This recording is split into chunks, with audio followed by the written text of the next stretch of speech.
What's up, guys? Welcome back. Hope everybody's week has started off smoothly and fantastically. I'm here today. Hello, everyone. Hello, Descenders. My name is Etalyx, and I'm here today to play Sorcery Part 3. Continuing the tale that we began some time ago. Etalyx, you can't do this. I was promised I would have a long time to catch up on the VOD. Well, here's the thing. We streamed Sorcery Part 3 on Friday, and it's been Saturday, Sunday, and Monday since then. And I've got an itch, a craving. And also, I need to continue to remember what's actually happening in the world. Basically, originally, I was just concerned about vocals and chords in those vocals. And I've had a few days for them to rest and recuperate. But also, there's not going to be a stream tomorrow, because I have some chores that I need to do.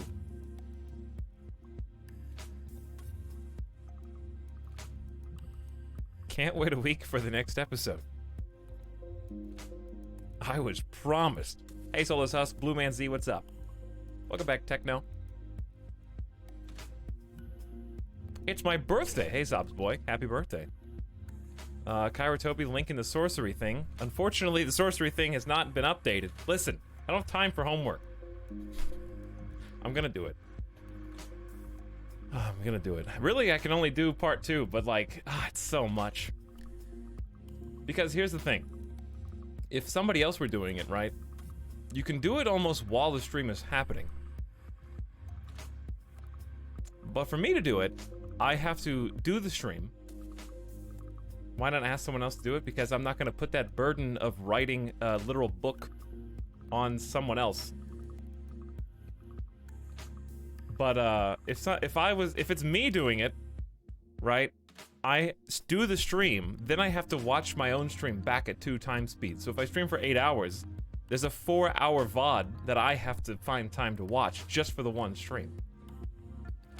Now, sure, you can skip certain parts. Occasionally, you get to skip 30 minutes. But it's a lot of extra, you know what I mean? So it's hard to keep up with that. And you have to you can't just watch it. You have to pause, come up with like a link to the map point to the number that you need to be typing next to that specific event. So you have to go in between the lines. How dare you play a game you enjoy, Etalyx? Hey, Potato. Ulthor, what's up? Crumbly Gnaga? Yes, we got a fever for sorcery.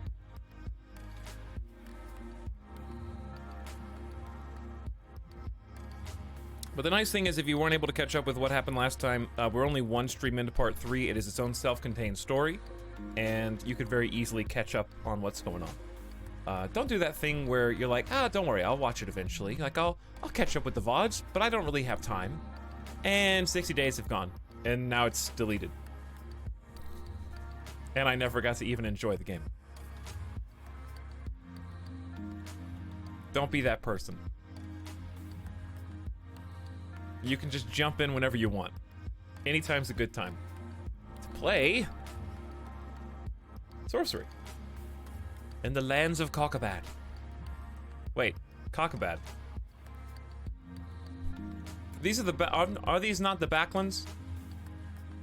Cockabad is up to the northwest. Hang on. Help me geographically in Sorcery. Somebody who knows everything. We're in the backlands, right? Because southwest is correct. Down here, at the bottom left. The Cockabaklands. I do watch the VODs because the stream is super late for me. Yeah, that's fine. I'm not telling you not to watch the VODs. I'm telling people who think that they shouldn't be watching this stream because they didn't see the last Sorcery stream that it's okay.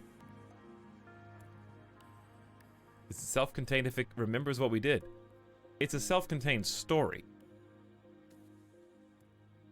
How you manipulate that story is based on your previous choices and past events. But the plot and the narrative, the beginning, the middle, and the end of Sorcery Part 3 are self-contained. Much like how, have you ever skipped a season of a TV show and you just pick up on season 2? Just figure out what's going on, you know, just by context clues? It's kind of what we're doing here. I mean, I've never done that, but people have. I know people have.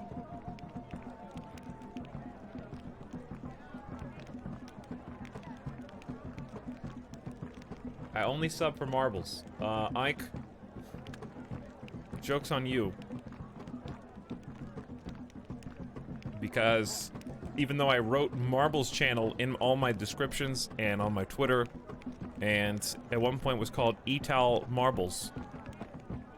Sometimes Marble Etalyx.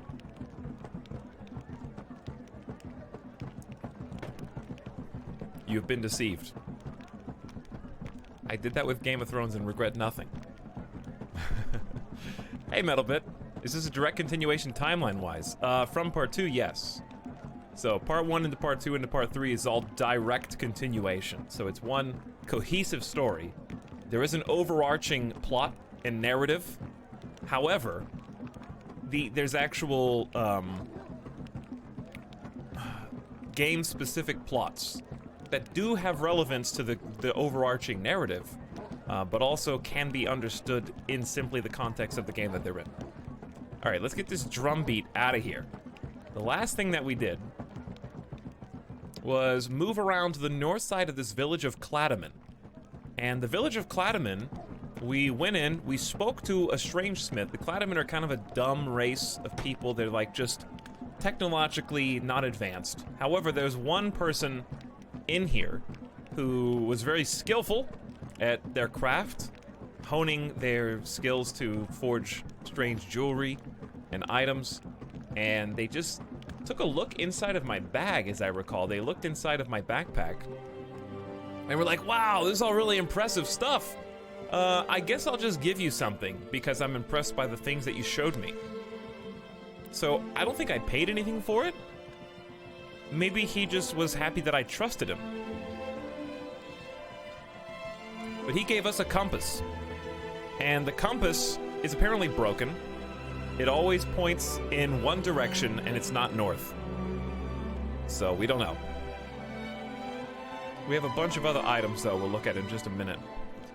We went from there. Some people around the fire were they angry with us? I don't remember. But we ended up sneaking out the side, and we're moving up into the forest of Snata, is where we're going next. So, just for a little context, the way that this game works is there are 2 timelines, and you're going to see some strange things on the map. So you might see a beacon in a certain area that is pointing. We have directed the direction, or the angle of the beacon, and it's casting a light that changes time. So we're activating these ancient, mystical, magical beacons, and then we're splaying the light of time across the lands to change what timeline that area is in.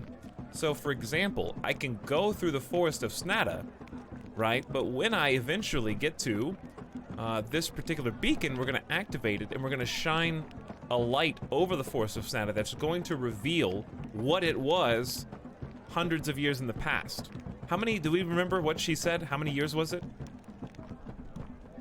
How many years in the past is this? Yes, we're lighting the beacons. Gondor calls for aid. Like Jack Sparrow's compass? Yeah, it might point us towards something important, but I don't know when to use it, so we'll have to wait for an opportunity to use the compass and see what it points us to. Didn't the gnome in Part 2 offer a compass? Yeah, I think there was a compass, some of that. It might be a similar or same one. Possibly. Who knows? It was between 100 and 1,000 years. Thank you for that broad stroke paintbrush. Hey, Altair, thank you for the 200 sorcery bits, by the way. Much appreciated. Air Joe Bob's back for 20 months. Thanks for your prime once again, Air Joe Bob. Happy 2-0. It's a nice round number.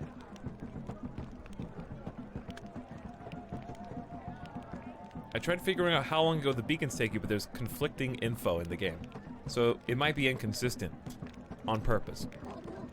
Either way, what you need to know is that what you see naked and vanilla is current, present time, and then shining the beacon on something takes it into the past.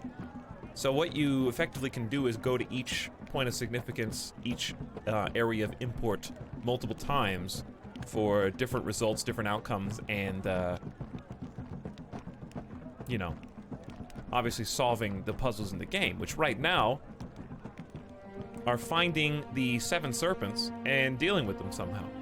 So we recently learned a spell in the old spell book that allows us to speak to said serpents. It's its own full page somewhere over here. There it is. Hiss with me, sisters. Requires a serpent ring, which I happen to have. I believe I was given the serpent ring by Lorag in part 2. The spell enables the caster to force information from serpents, so we're gonna be able to figure out what's actually going on here. And if we don't like what's going on here, well, then the serpents have hissed their last, I think.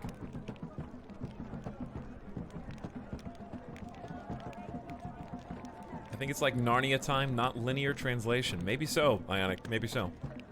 But yes, we are going to get some information from them. If we don't like it, then we're gonna kill them.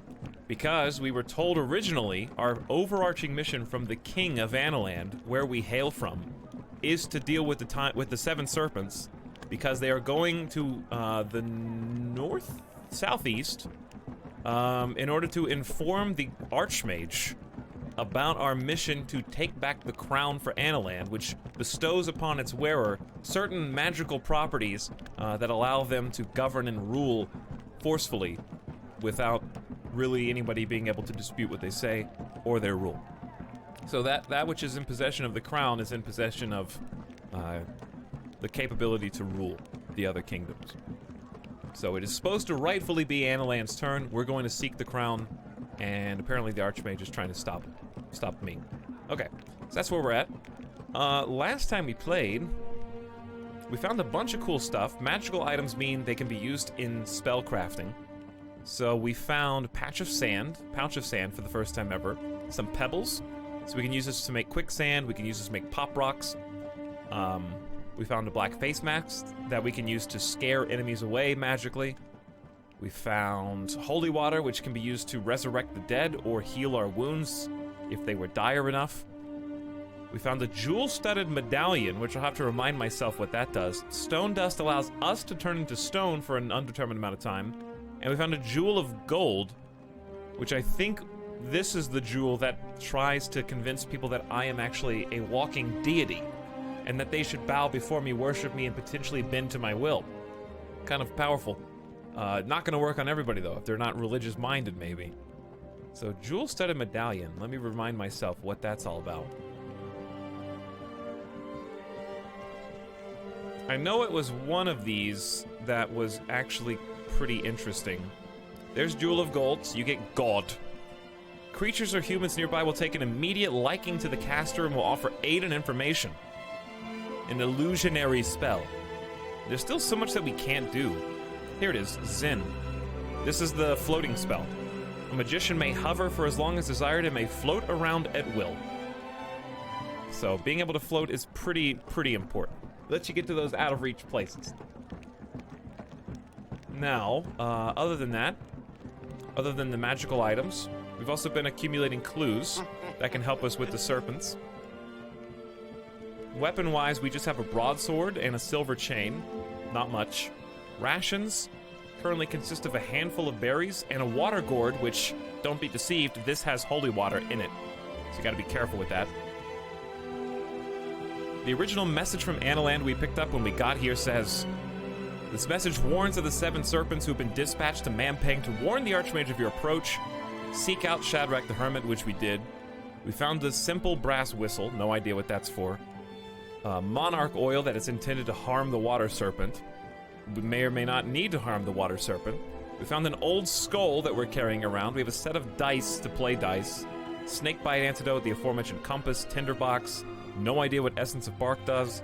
Poison and born skin boots to protect us during cold environments.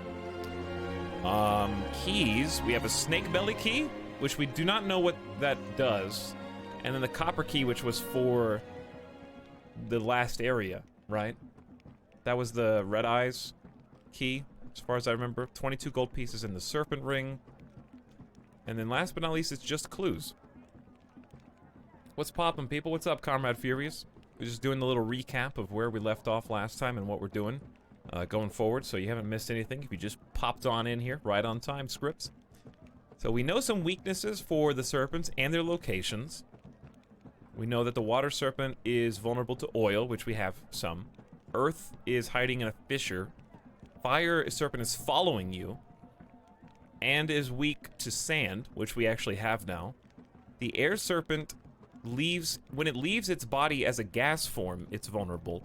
The moon serpent is afraid of fire. We don't know about how to deal with the serpent of time. The marsh goblins we have not found, no weakness. There's a cave in the cliff at the entrance to the backlands we should go back to now that we can float. Beware the sleepless ram. For the sleeping of the sleepless ram, seek the one they call the sham. It's a clue. Do not eat from the larder of Throg, and in the dark chamber of night, do not light your way with the blood candle. That's all the clues we got. All right. I think we are ready, chat, to leave the village behind and head into the forest of Snata. The sun disappears from view as you step into the trees. On all sides, the ancient forest looms up. Days are short out here. The evening is drawing in. It'll be dark soon. The trees loom around you, twisted and old. There were forests in the Shah Mutanti hills, but nothing in comparison to this. The forest of Snata is ancient, and it is a maze. There are no roads through it, only twisted paths and dead ends, but who knows what secrets it may hide. You peer between the trees. Boulders and trees litter the view in all directions, but ways to the north and west seem passable. You peer north through the trees, but can make nothing out except the path that seems well trod. To the west, on the other hand, the forest seems thinner, with a comfortably wide space through which to walk, as though the forest was unable to grow there. Time to choose a direction.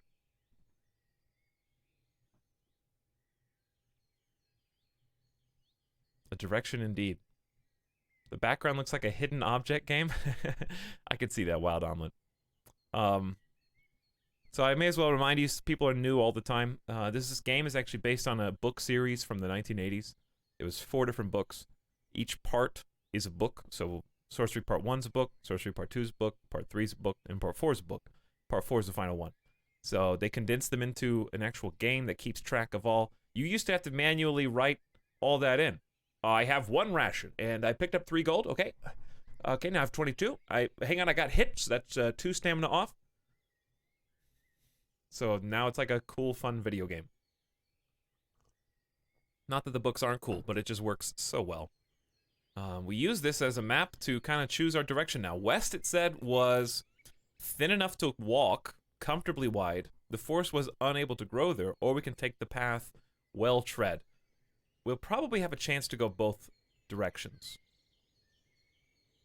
Oh, also our god is Korga. We have kept up with the god Korga since Kuray in Part 2, the city of Kuray. He is bountiful, generous, and full of great cheer. He does not approve of ill will or evil doing. Korga has been a big help when we played this on Friday, you know? I'm gonna go north first. Korga actually got us out of a lot of situations just by himself. He's been very responsive, very powerful. You walk on between the trees. The sun is now in the lowest quarter of the sky. Soon it will be dark. The path is narrow and is probably an animal track rather than anything more established. I have to explore. You pause to look at the mud and make out a series of paw prints, each about twice the size of your hand. They are quite fresh. Uh-oh, we may be following some wolves in this direction that we do not intend to be following.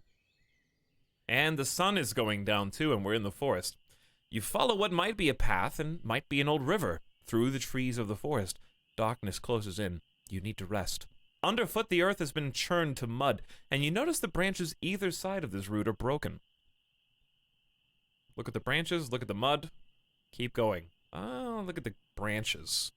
You check the stem of one of the broken branches. It's not been cut with a blade, but it's been torn apart, as though by something stampeding through.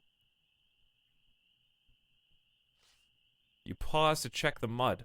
There are more prints like those you found before. Suddenly, there was a cracking in the bushes to your right, and you turn to see the towering shape of a wild bear.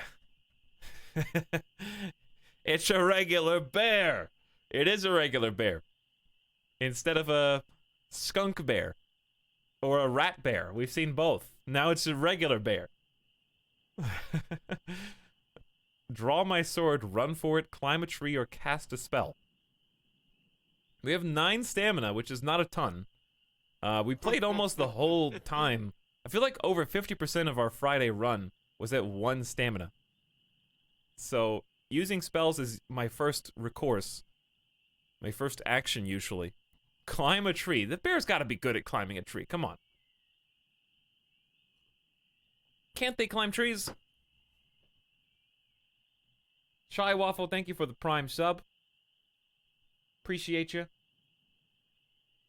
Thanks for your support as well, Yo Carp says, here's to 10 months of owning a part of E-Town's soul. You got it backwards. I have part of your soul now. Thanks for sharing. Appreciate both of you, though. They're superb. Some can't. Most can. Let's see what spells we have on offer, yeah? We might have some good options here. Law is one of the default ones, but it's very expensive. Law is really, really powerful. Lets you control non-intelligent creatures, so I could just make the bear leave. I can also make the bear clumsy.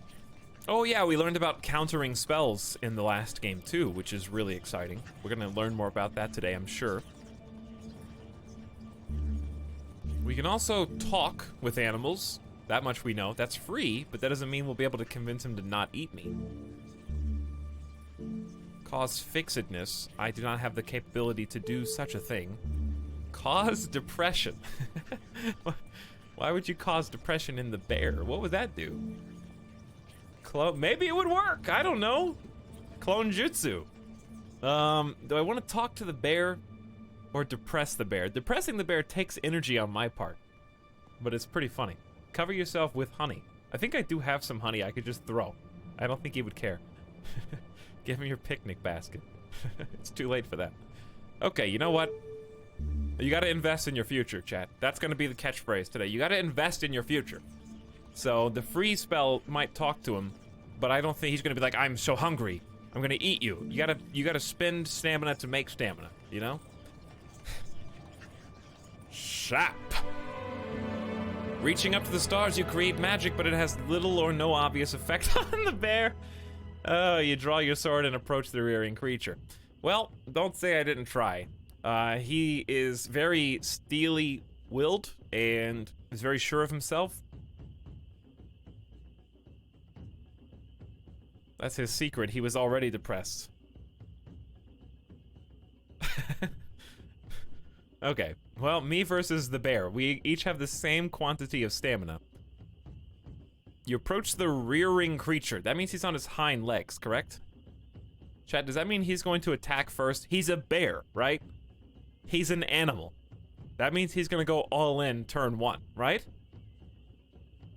Yeah, that's what that means. 10 to 8.5. The higher number wins. If you block and they do an attack, it doesn't matter how powerful their attack is, a blocking stance will only take 1 stamina damage. So since my attack was all in versus his all in, 10's higher than 8.5, he got hit for the 4 stamina. The bear draws itself up to its full height, almost double years, and opens its paws wide. Killing it quickly will be your best chance. You swing your sword in a mighty arc. At the last moment, the wild bear charges! You drop and chop for its legs, cutting them out from underneath its body. It stomps and staggers. It can barely stand. It beats the ground with its furry foot.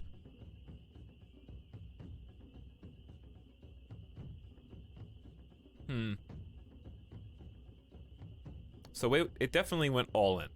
The question is, beating the ground, this is the clue for what it's gonna do next. Whatever that means. It beats the ground. Does that mean it's gonna go again? I say we just go all in again. Alright, that's fine, that's fair. He didn't go all in. He probably had up to here. It's a deplenishing bar. So my all in is now at 2. Standing firm, you swing a mighty blow at the wild bear just as it reaches out to try to rush you. You cut its attack down. The bear emits a terrible, painful roar. It opens a wide mouth and yawns.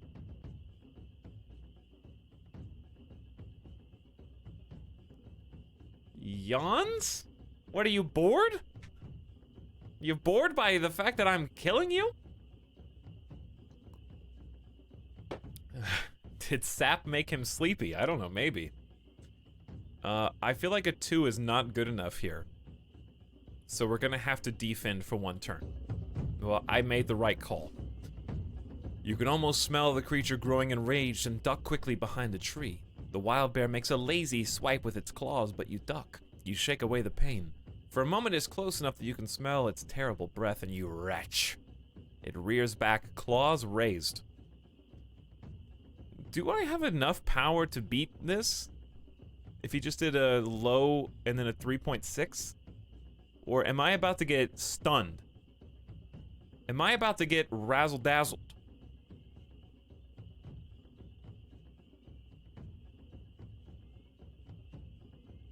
I think he's saving some in the tank. If I do a 5 and he has higher than a 5, I basically screw myself and get hit for a lot of stamina, and I lose a bunch of attack power for no reason. So it's a gambling game, which is why I like this combat so much, because it is a gambling game. Hey, she's the worst. Aw, yes, right in time for the old razzle-dazzle. I think we gotta go for it. I don't think I can just sit here and keep defending all day. I think I gotta go for it. Full 5. Oof, he got me. Ooh, he got me. You risk an attack. Dropping your weight, you chop a mighty stroke against the wild bear, but it has read your intention and drops into a crouch. The bear staggers backward into a tree, which bends and almost snaps. He drops to all 4 and roars. Well, I guess I'll be defending. Okay. Could have beat that. I actually had more than a 2. This bear is a tactical genius, by the way. This bear should be the main character of the next game. Streamer has gambling addiction. Bear predicts you better than the literal mind reader. Warily, you move into a defensive crouch. The wild bear stays low and tries to ram you. You hold your stance. It squeaks and snuffles, standing up onto its hind legs. Put an end to it. The smell is getting worse. Rushing forward, you charge at the wild bear. Then your sword finds a soft place in the bear's body. It roars and tumbles to the ground, quite dead. 2 stamina lost, decent dueling. You sheathe your sword and dust yourself down. A bear, however large, is not enough to stop you in your tracks. You've encountered death wraiths, and worse. That's true. I have. Good point, me. Now, I only have 6 stamina, me, so we need to be cool. We need to be cautious here, okay? We're going up to a fork in the road, and it's nighttime. We need to find somewhere to rest for the night. Things rustle in the branches all around. The moon gazes down impassively. The forest by night is a terrifying place, full of strange noises and shifting shadows. You are certain something is following you, but when you turn, there is nothing there.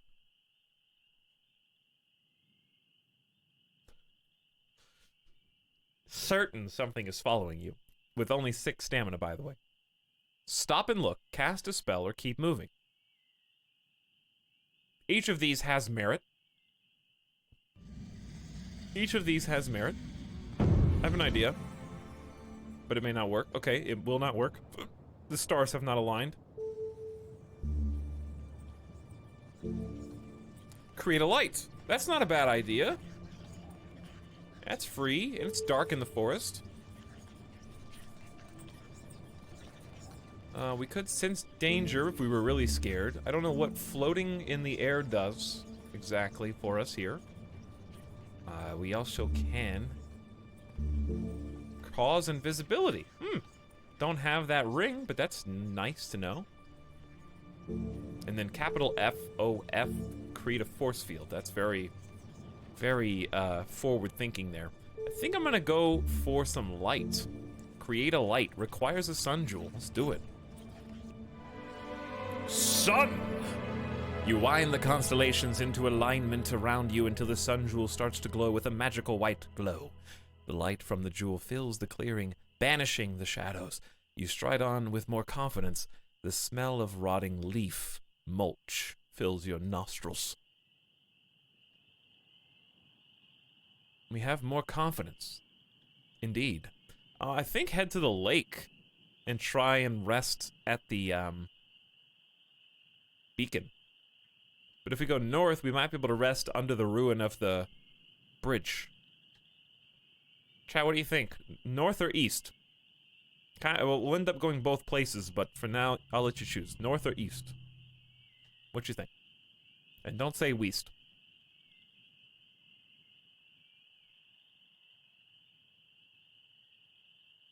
East, south, north. Bridge probably has troll. That's a fair assumption.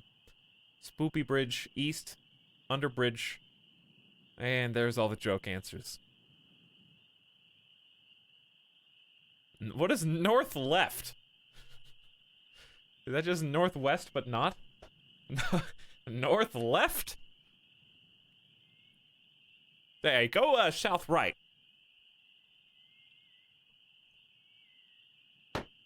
Fine, I'll go east. We'll go by the lake, where we can see a little bit better. Outside of the forest brush.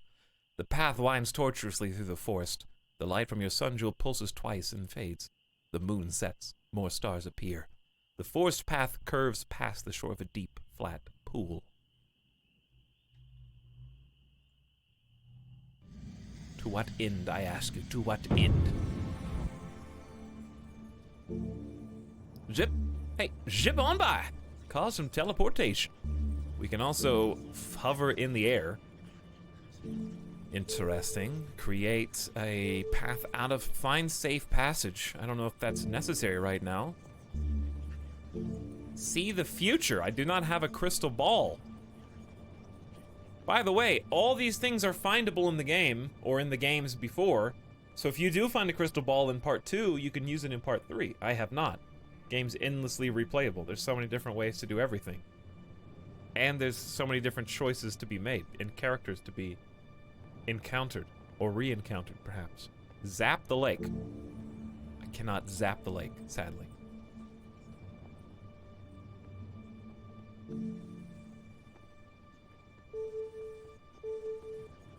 Create a shield with a gold piece. I think I've looked at all the letters. The only one I'm interested in is hovering above the water. Let's look across the water first. The water extends away to the southeast toward a looming stone structure. It is not quite a lake, but large for a pool, and who knows how deep it is. On the far side, you see another stone tower. Rest here. That is an option. Look into the water. Please don't call me into the water, Frodo style, and then drown me. You peer down into the black water. It reflects the stars above, and the sickle-like moon, and your own haggard face. Surf on shield.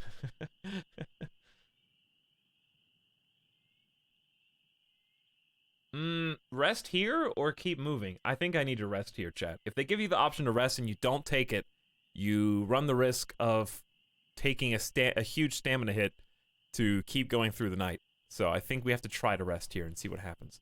You find a spot just inside the tree line to curl up with your pack. Laying your pack down by the roots of a tree, you try to rest despite the strange noises that float across the landscape. At least you've eaten once already today. Look at the Cladaman's compass. Eat something more or close my eyes. Now you are settled, you take out the Cladaman's compass and look it over with care. On closer inspection, it does not look broken exactly.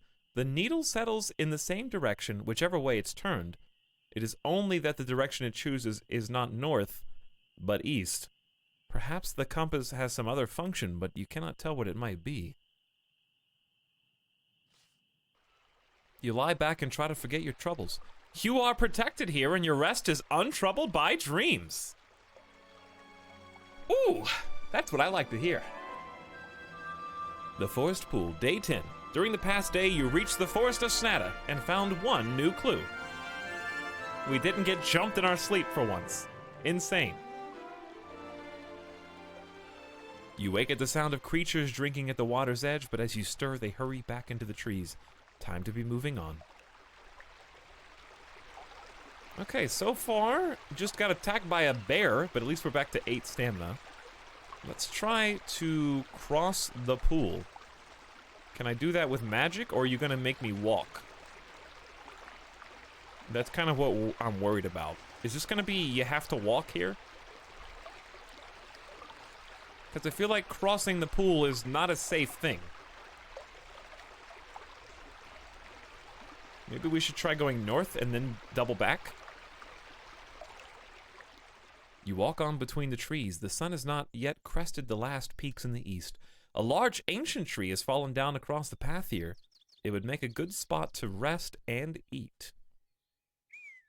Let's climb the trunk for a view.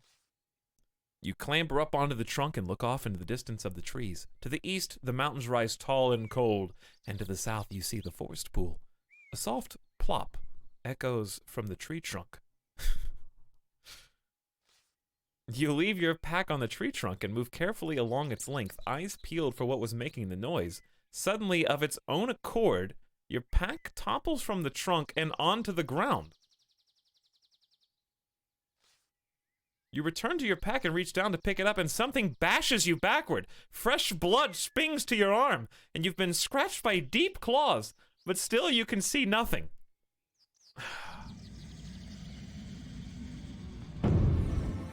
First of all, how dare you?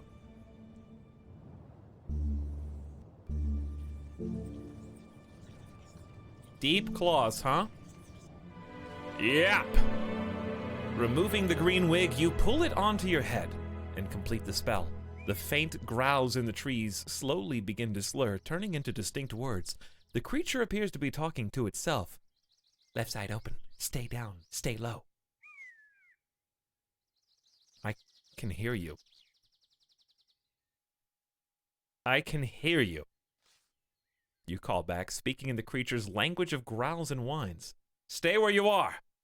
It tries to fool me, but it can't. It murmurs to itself. Murmurs to itself. Being invisible has clearly driven this creature quite insane. It tries to fool me, but it can't. Leave or I will skin you. Or what are you?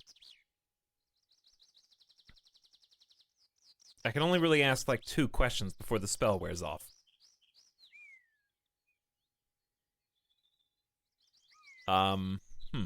Should I threaten it to make it go away? We're in the forest of Snata. I think we're meeting its inhabitants.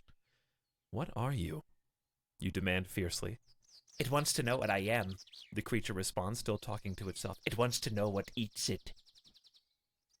Leave or I will skin you, you declare boldly. This is your only warning. The creature seems to consider for a quiet moment. Then it launches itself forward. Suddenly, long gashes appear on your arm, as claws that you cannot see seem to rake your flesh. For a moment, you feel hot breath on your cheek. Then it is gone.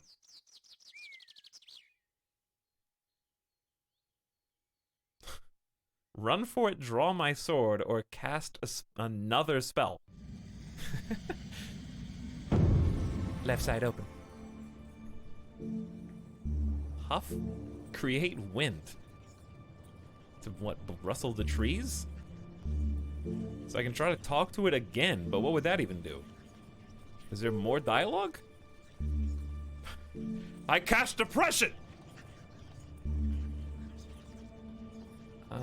Is there something else? Oh, you want to make chat real mad? Actually, this would probably just go wild. How would I even know where it was if it's invisible? It would just miss. Guaranteed. Just sap every opportunity until something happens. I don't think we have any other option. I'm just gonna run for it. You waste no more time and scurry away between the trees. Alright, let's go back here. I can't believe I just lost 3 stamina for no reason. You trace what might be a path, might be an old river. The water of the pool laps gently at the dirt shore. Forage for food is a new option. I think we should forage for food. You take a moment to forage the nearby bushes for edible-looking plants. You find a couple mushrooms and a handful of nuts. Incoming poison. Incoming poison, by the way. She's the worst with nerds as if you dropped a collab album with any 90s pop group, which one would you choose? I don't know. Any 90s pop group. I can't even think off the top of my head of all the different 90s pop groups. Are we picking for, like, fun, or are you picking to, like, which one would have gotten your career the furthest?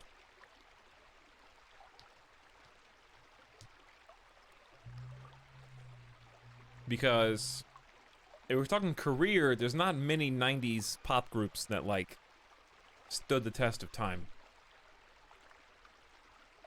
Your dream. Well, see, I don't have dreams about that. I did definitely listen to, was Backstreet Boys 2000s? Or they were, like, into the 2000s. Were they in the 90s?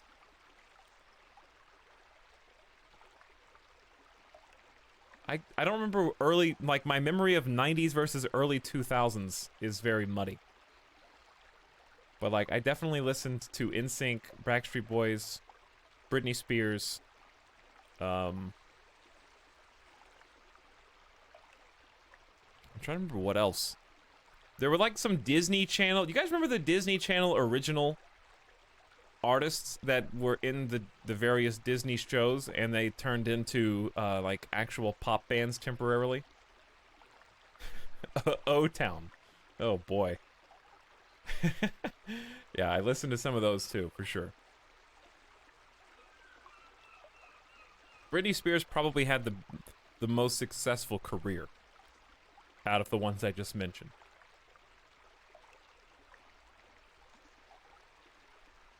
LFO Hanson O-Town. Definitely not Hanson.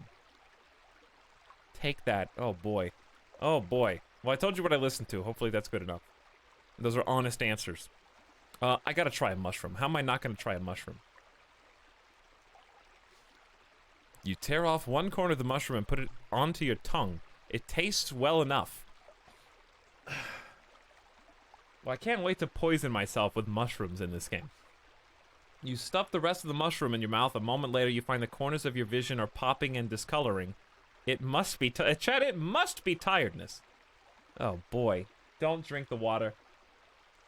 Uh-oh, here we go. Why did I eat the mushroom first? It was so obviously a trap. The water's a trap, too. Guaranteed.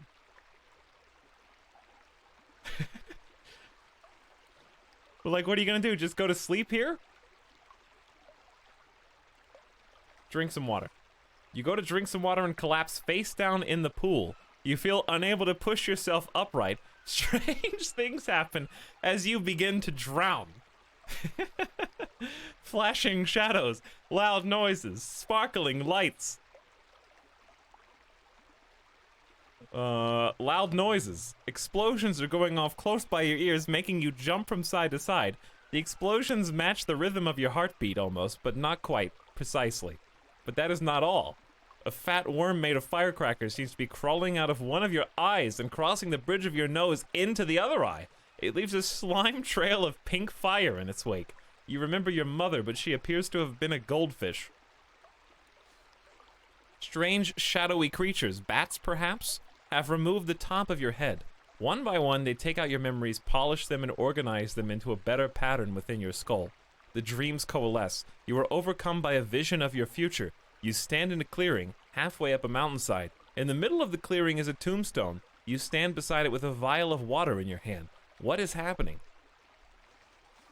You look down at the vial to see that it shimmers with a strange internal glow.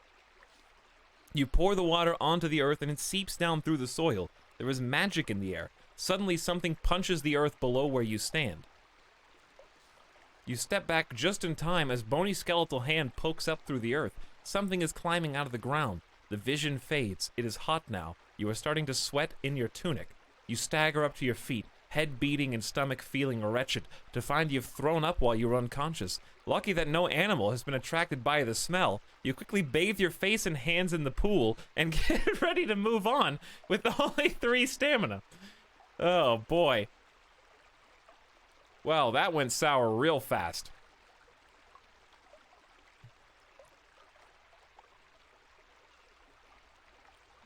A vision of our future, where we poured a vial of water onto a grave halfway up the mountainside. And a skeleton climbs out, apparently. That about sums up my experience with mushrooms. Oh, dear. Well, here we go. It's time to move on with our 3 stamina, chat. You could have gotten mauled by an animal, I guess. Indeed. Grimiest, indeed. It could have happened. With our jewel-studded medallion, I cast Zen.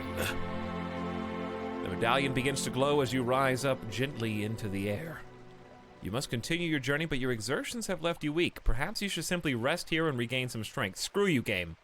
You dismiss the thought. You will find better places to rest than this, such as crossing the pool.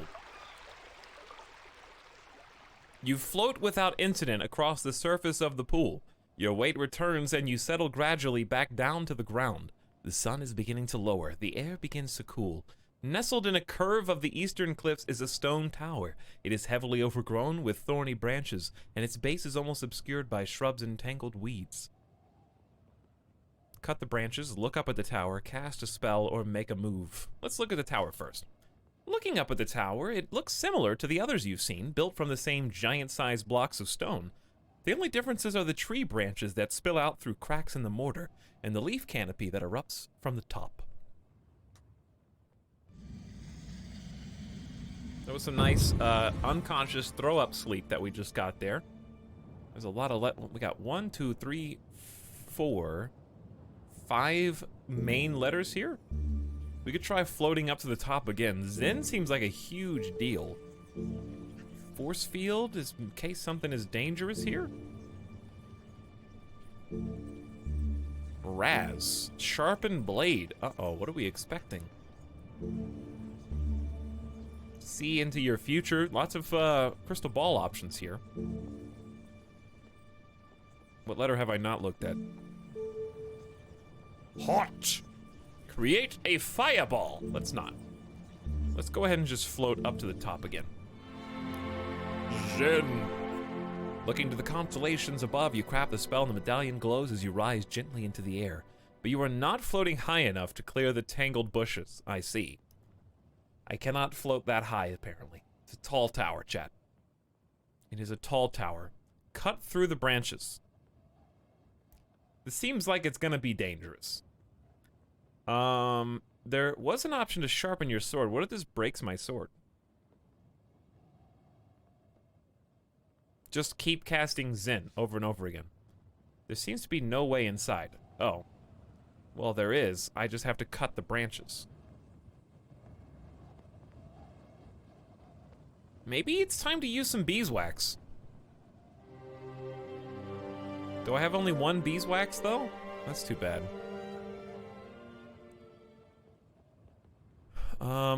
Can I just rewind so I don't have to do the whole leave thing? Because I don't really want to leave. I didn't know make a move was going to be... I mean, the only thing we did was cast float. So I'll just cast Zen again for continuity.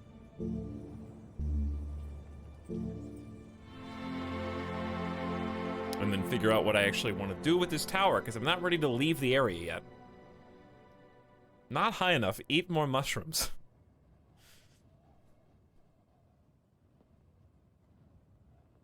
Just cast Zen again. Yeah, just float up halfway, and then Zen while you're in the air, and then float up a little more. You just keep, like, spamming Zen. Like, the stars are like, shut up. You're abusing it. I know we gave you this a free stamina spell. You can't just keep shouting, Zen! Zen! Zen! Until you eventually, like, fly up into the stratosphere. Oh no, I'm floating down. Zen! It, like, requires you to, like, use your mouth functions to control your motor functions. Like, you have to yell louder if you want to float higher. Zen, zen, zen, zen, zen, zen, zen, zen, zen, zen, zen, zen, zen, zen, zen, zen, zen, zen. Voice-controlled flight. It probably exists. Hey, Just Mojo, what's happening? How you doing today? How about we... Let's look at the other spells. Look at the other spells. We only have 3 stamina. What am I sipping on? I got some coffee. I don't know if you can barely see it in there, but it's there. A little bit of coffee. No hot. No S's, strangely. No suspicion at all. Let's just try our sword. Please don't break my broadsword. I'll be so mad. You heft your broadsword and cleave quickly through the branches that surround the base of the tower. The going is hard, and by the time you've cleared a path to the door, you have blunted the edge of your blade.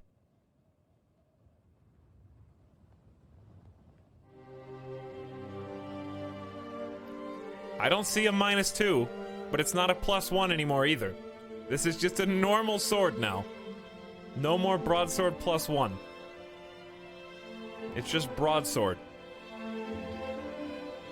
Well, we don't have the stamina to use a spell to get in here.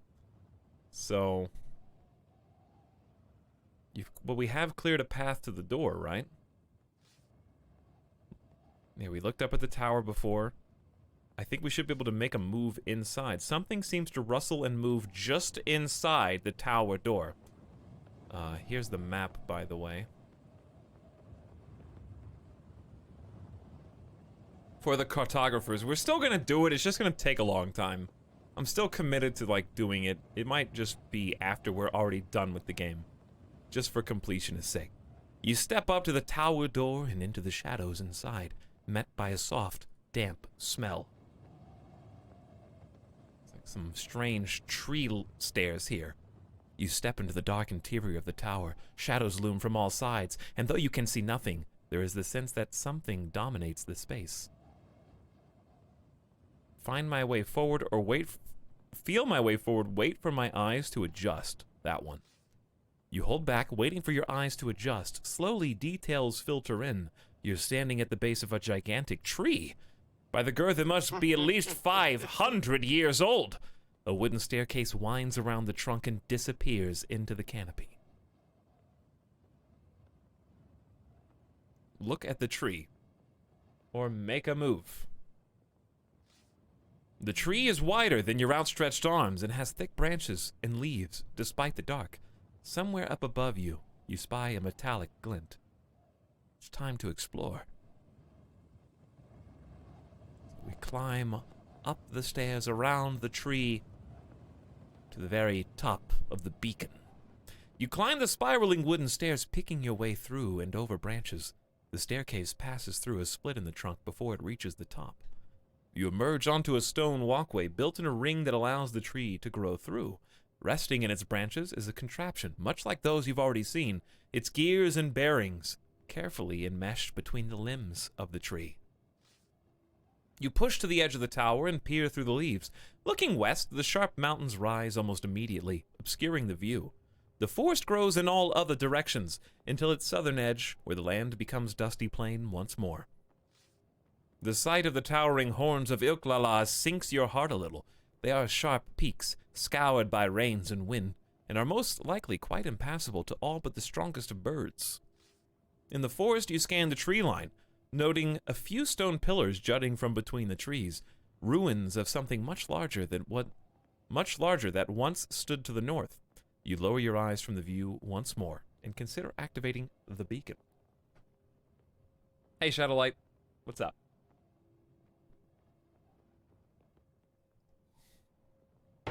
Yes, I see what you're saying, Average Cool. I get what you're saying. Look at all these Shadowlight howdies. Thanks for your 12 months, though, as well. I feel like you just resubbed, but welcome back for one more. And happy year anniversary, Shadowlight. Thanks for your Prime once again. So if we activate this beacon, we're going to be able to shine the light that changes time, but it might be more difficult to activate than the others due to this strange tree. You push aside the branches to reach the blue crystal at the base of the beacon, and the beam of light blossoms into life. Oh, well, that was not so bad. So we can complete the bridge here We can shine all the way back into the forest, creating a marsh. So what we have here is the Viskalami swamp instead of the forest of Snata. So we can conjoin those two lights, and we can also shoot this over the mountain into the lakes of Ilklala, though not much changes there except a village is at the lake that was not there before, and the serpents are no longer there.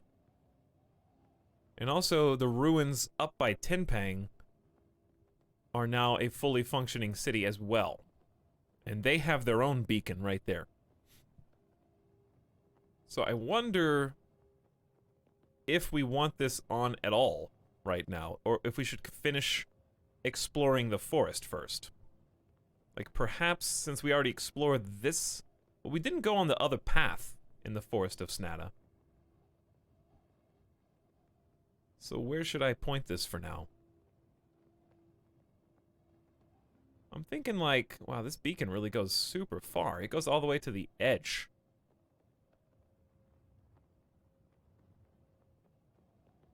Well, I want to finish exploring the forest back here before I do anything else. So let's just paint this on the lake, and we can come back and adjust it later. The cylinder moves easily, and though the focus is initially sticky, after a few twists and turns, you get its light to shine brightly across the landscape. Things shift and morph as the light moves. Once more, you feel a great rush of wellness from using the beacon.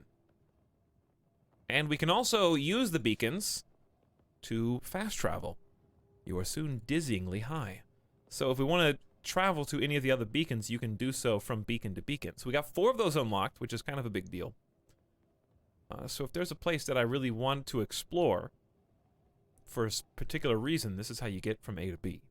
I'm pretty happy with where I'm at right now, and I kind of want to go up to the rest of the Forest of Snata, but there is something to be said for returning back to that cave, because we do have a clue about the cave, and we never scoped it out while in the present day.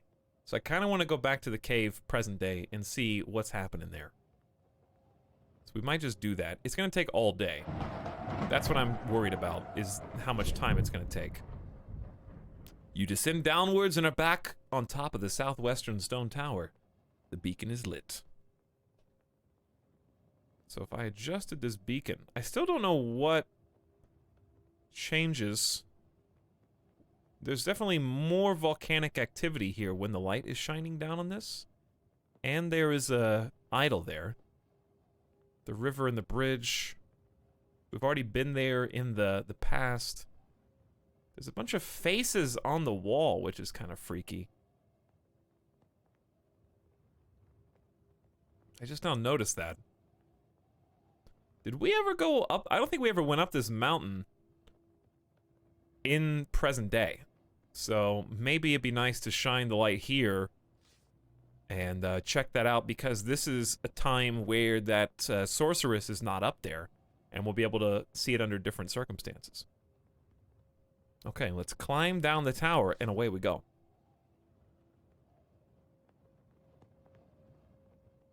Very safe, very easy. We have 13 stamina now to play with, too, which is nice. So we want to go back to this cave, right? There's the whirlpool of sand that we never figured out how to handle that. Let's start at the road. The going is easy along the old road. The wind picks up as the day draws on. I wonder if there's anything to do back at the tree. You abandon the clear road and walk across the now windswept plain. Clouds begin to tumble across the darkening sky. It will be night soon. You march on.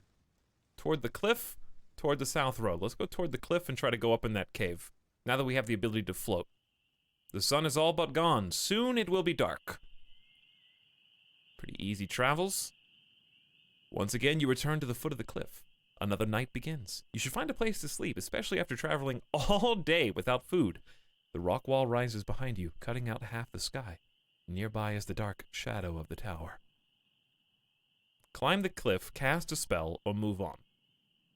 Let's cast our floating spell. Hey, Cool Beans. What's going on, guys? I didn't know this game had sick cartographic magic. What did we achieve in Gungeon yesterday? We got to see more of the rat. We got to see all of the rat, actually. So that was awesome. I got to do a full gunslinger run. And unfortunately, no Cape Boys. We didn't fully defeat the rat, but we did see all 3 phases of the rat. If you don't win the 3rd phase, it's okay. You actually can still go. But it was really, really fun. And we also went to all the secret floors. So we went to the oubliette. We went to the crypts, whatever they're called. And we went to the office. So we basically did like a full secret run. And we beat, we uncovered and beat the tutorial mini-boss. That's like a secret mini-boss. And we unlocked, we unlocked like 20 plus items. So lots of items got added to the gungeon. So we are here specifically to Zin and hover our way up. You weave the starlight and the medallion begins to glow as you rise gently into the air. You rise into the air, passing the fallen blocks of stone in the old staircase, floating up to the cave. You float gently up to the stone ledge at the edge of the cave. Your weight returns and you settle gradually back down to the ground. The cave is a shallow niche carved by wind, barely tall enough for you to stand and not deep enough to lie down in. The far wall is a stack of tumbled stone. There were some curiosities in the cave on the other timeline when we were here. So I'm curious how those curiosities have evolved over hundreds of years. You step into the main chamber. We can rest here too. Let's examine the walls, then rest here. You look around the cave, but a few subtle marks in the wall are all that's left of Elthira's pegs and hooks from which she'd hung her pans and clothes and tools. Things with 6 legs and things with more crawl from cracks in the rock and over your boots. No cave spiders. Oh dear. Did he get back those items that were stolen? I managed to recover, surprisingly, one of the stolen items from the elf troop of traders. Which one was that, chat, that was stolen? We did not get back the gale horn, unfortunately, from the little kid. But we did get back whatever that elf stole. The cap. The mind-reading cap. We did recover that. We killed the elf that took it, actually. So justice has been served. Stop. Open locks and doors. I wonder if there is a secret door in here. Big inside of a cave seems like a mistake. Float in air. Force field. Also darkness. How escape a danger? Is there something really dangerous in here? Maybe. There's no sus though. If I examine the back wall, do I forfeit my chance to rest? If I do, I'm just gonna rewind. I guess we could do this in the morning. And it wouldn't be that big of a deal. But you might want to examine the cave before you rest, so it logically makes more sense to check out the cave before sleeping in it. The back wall of the cave is a tumble of fallen rocks, fallen during some internal shifting of the cliff, which must have happened thousands of years past. The fallen stones are huge, some of the size of horses, some larger still. But through the gaps, you can make out something beyond. How about we rest here, then worry about moving stones and stuff tomorrow? I feel like I'm gonna end up screwing myself. Okay, fine, I'll move the stones. But the stones might be protecting me from whatever's back there. Let's rest. I'm gonna rest. You lie down and try to settle to rest. The space is secluded enough, but you cannot get comfortable on the rock-strewn floor. And after a few minutes of trying, you give up. A snake slithers out from a crack in the back wall of the cave. Ow! Sorry, I just punched the microphone. I'm okay.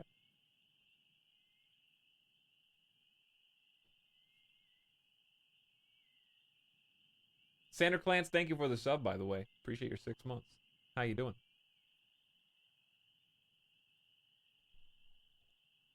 Hope you're having a good one. Don't step on the snake, please. The mic was attacking me first, that's right. Average cool? I don't have a copyright on resolutions, so use whatever resolution you like. I'm not gonna draw my sword. I'm gonna stand back, give it a sec. You stand back warily in case it should attack, but it does not. It disappears into another crack in the stone. So sleeping in here did not work. We can cast another spell or just move. Let's just move the stones. You attempt to lift away a few of the stones at the back of the chamber, hoping to clear some kind of passage through, but you can barely lift even the smallest of them. Whatever lies beyond this wall has been buried too well for too long. You do uncover something, however, a pebble. The pebbles are the right size and shape to be useful in spellcasting. You put the pebble into your pack. Is it trying to get me to use the pebble in the spells right now? Perhaps. Perhaps. No, it would be pop, I think. Isn't it P-O-P, pop? I mean, we could be big to move the rocks. I think that's what it's saying. Dop if we thought there was a secret door. How if we think that there's danger? We could make the rocks floaty. That's actually a good idea. Make the rocks floaty. Wait, no, this makes me floaty. Hold on. Let's actually do our homework. Let me do my foul homework, yeah? The spell is useful if the caster is caught in a pit, trap, or falls. When cast, it makes the caster's body light as a feather. Yeah, that's not what we want. That's not what we want. No, no, no, no.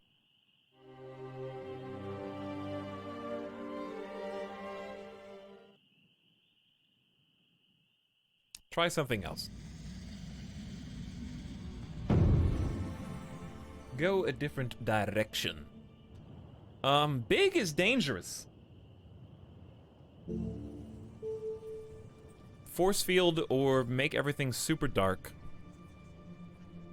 Dop, if we think it's a secret.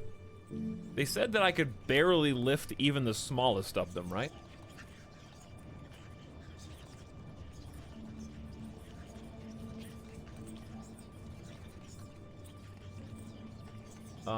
Average cool, if you can't support 60 FPS, just change your Twitch cogwheel setting to 30. You actually can do that. Why is chat dead? I think people just don't want to talk to you.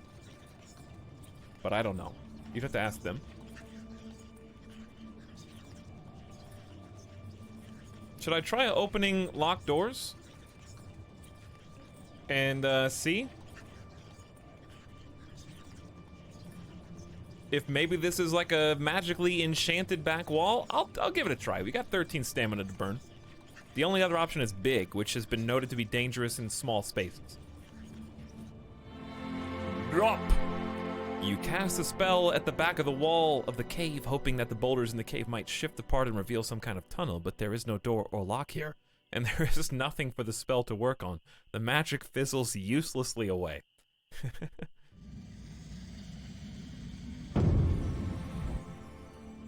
How much stamina are you at right now? 12 now. Big is the only other answer that I have at my disposal. Definitely not a howl situation. Definitely not a force field. Definitely not a fog. Darkness. Don't want myself to float. Dop doesn't work. It's gotta be big. Grow in size. Big! You weave the spell, quickly swelling to the height of a tree. You can now barely fit into this space at all. Using your increased size and strength, you begin to clear the rock fall at the back of the cave. You cannot shift all the boulders, but you clear enough space to squeeze through. Or at least, you will be able to squeeze through once the spell fades once more. Wait to shrink. Cast a spell, go deeper into the cave, or leave. Why would I go deeper into the cave while giant? You sit and wait while the spell of giantism fades once more, and venture further into the cave.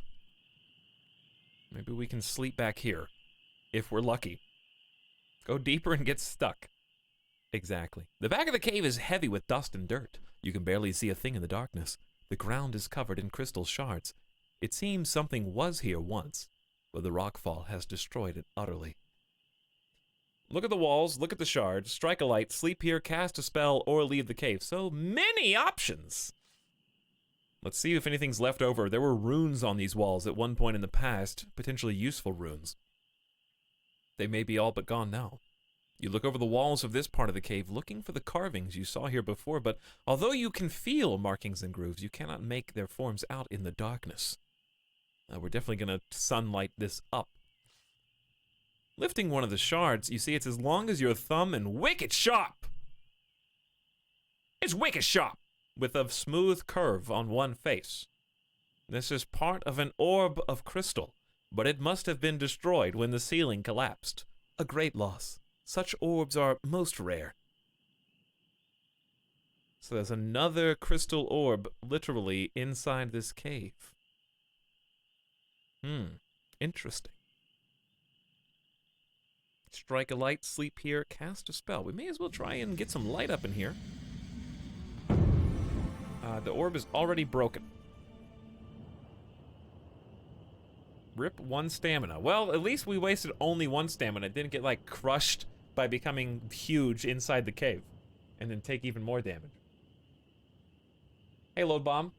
Says, I made friends with the aggressive dog barking on my mail route yesterday. It was just a misunderstood good boy. That's lovely. I'm glad to hear that, Load Bomb. Thank you for your 14 months. As long as it doesn't bite you, then you'll be fine. If it, like, barking is not a crime. You know what I mean? If a dog bites you, though, there's probably no coming back from that. Have you ever been chased down the street while delivering mail? Dogs can run faster, so I don't even know how that chase works. There's not even really any opportunity, but anyways, thanks again. The Analander just wants to sleep at every opportunity. I keep making him explore more. We are going to light up the room.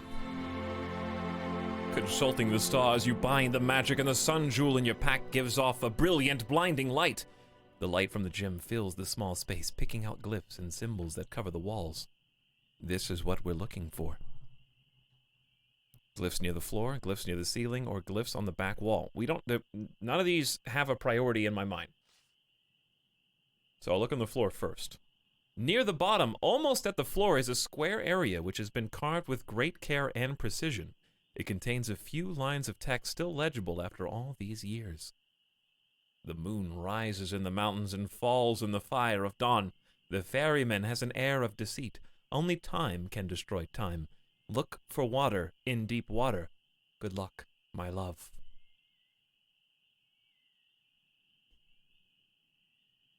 Cryptic, but important all the same. Very cryptic, but important all the same. The moon rises in the mountains. We've actually found the moon. And falls in the fire. So, like, the moon serpent is weak to fire. We can put those two clues together. The ferryman has an air of deceit. So if I find the ferryman, the air serpent is close at hand. Only time can destroy time. So the only way to destroy the time serpent is somehow using time. Maybe we're talking about moving the beacons. Look for water serpent in deep water. We actually know where the water serpent is. So we'll go from there. Good luck, my love. So what's funny about this is the Analander is my love.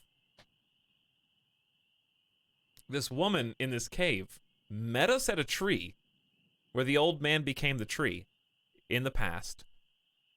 We played dice with her and talked to her. She was so transfixed by the Analander that she secretly loved him and went to go wait for him in this cave so that she could help him in the future, and has been etching all these runes and, like, finding clues just for the Analander. And even apparently spent a year as some kind of eagle bird to, like, help and protect him. So we've learned so far. All right, the glyphs on the ceiling. There are a few carvings high up, presumably because the carver herself was not especially tall. Oh, there are not many. Those you can see are strange and indecipherable. The spell fizzles out and your gem falls dark once more. Okay, like, if I cast another sun spell, is it gonna break my sunstone? I need to see the rest of these clues.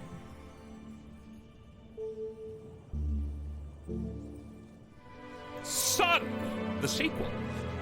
Sun Jewel begins to emit a magical glow, and you look at the crystal glyphs on the back wall. You head over to the back of the cave and trace the symbols you can see through the dust and grime, but nothing of significance stands out. Okay. You use a moment of light to look around the carvings on the cave wall once more, but most have worn away over the centuries. Striking a light, there's nothing to catch on fire. We may as well sleep here. Let's actually try and get some rest. The cave is empty, dry, and quiet, except for the endless grumbling of the wind past the entrance. Removing your pack on the floor of the cave, you try to settle despite the cold. You've eaten nothing today, but you have only one ration of berries left. You eat the forest berries and feel much better for it. Then you stretch out and rest. You seem guarded here, and you do not dream. You found 3 new clues, and the others have been updated. Day 11, the cave. You damaged your broadsword, idiot, ran out of provisions, idiot, and found 3 new clues. Hope it was worth it. It was because of those Swindlestone skills that she was so smitten by you. What happens if you spell it backwards? You can't spell any of the spells backward, Listexic, but you're based on your name, I can see why you would want to.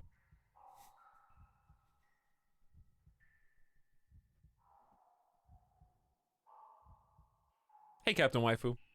Hope you're having a good evening. Welcome. No dreams? You must not have done anything dream-worthy. Morning drips light through the cave mouth, some of which reaches you. You get to your feet to look around. Cast a spell, strike a light, or leave the cave. I don't think there's anything else to do in here. I think you would only strike a light if you didn't have the sun stone. Spell-wise... Oops. I just wanted to hear that whoosh sound again. Yeah, it is a little sad that, she waited for us for like 400 years. She actually got to see us again. Didn't we meet her? After she became an old woman? But she's left the cave since? I don't remember. The time passes weirdly and differently. We can do how. We can do foul. No, we can do far. We do not have the crystal orb that was crushed. Maybe we can go back in time and get the crystal orb from her. That might be something that's worth pursuing. But it's going to take like a full day to do, so we'll just do it later. That's a job for future me. Alright, let's go. You head back toward the cave mouth. Let's examine the clues that we just picked up. The ferryman has an air of deceit. Air being capitalized. Only time can destroy time. And the other clue was... I don't know, so we got 3?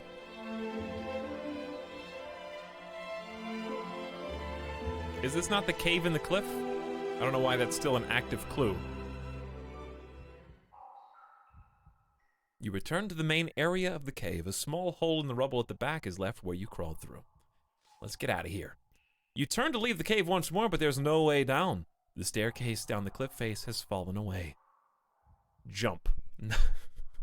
Don't jump. We must zen. Oh wait, we can't zen. Uh-oh. Well, I guess we'll just use 1 stamina to safely float down the side of the cliff. You lighten your body weight to a mere fraction of normal and jump. There is no choice but to jump.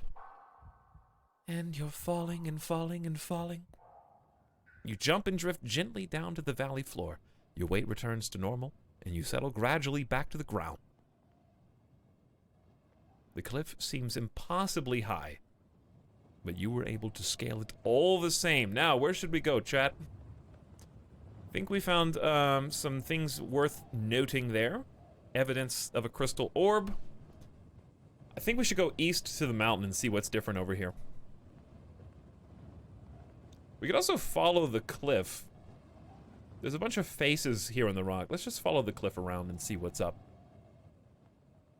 The air moves a little, icy but fresh. A few large boulders lie strewn about, thrown from the cave mouth above you. You turn your eye... Oh, there's nothing there. Never mind. We just wasted a little time for no reason. The road leads away from the shadow of the cliff. A few clouds hurry across the sky. The road is a broad, serviceable highway designed for heavy wagons or marching armies. On either side, grassy fields lead into the distance. See, like, this cliff is marked. What's up with that? This is where I was trying to go. You follow the road back to the edge of the cliff. The sun is hot now. The cliff face is covered in eyes, and you freeze. You realize they are the eyes of stone icons carved from the rock face itself, clustered as tightly as barnacles on a rock, though these are very different from the iguana icon at the road junction. The iguana icon at the road junction. Where did we see that? A few coins lie at the base of the cliff. Look at the icons. Oh boy, they're going to tempt me to steal, aren't they, Stinktron? They're going to tempt me to steal. It's a cliff face. Nice. I see what you did there.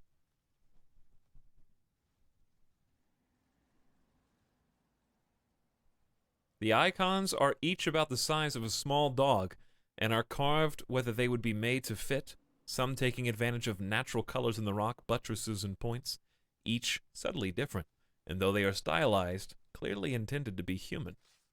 The coins, on the other hand, are scattered. They're an eclectic mixture of metals and currencies. Many are discolored from their time on the ground.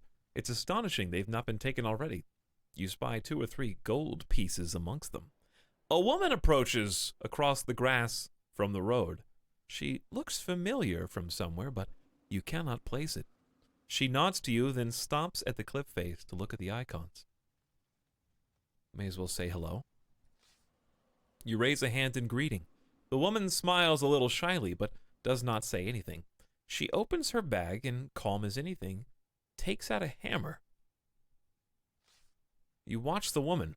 She turns her attention to the cliff. Choosing a clear spot within reach, she pulls out a chisel and begins to splinter away at the rock.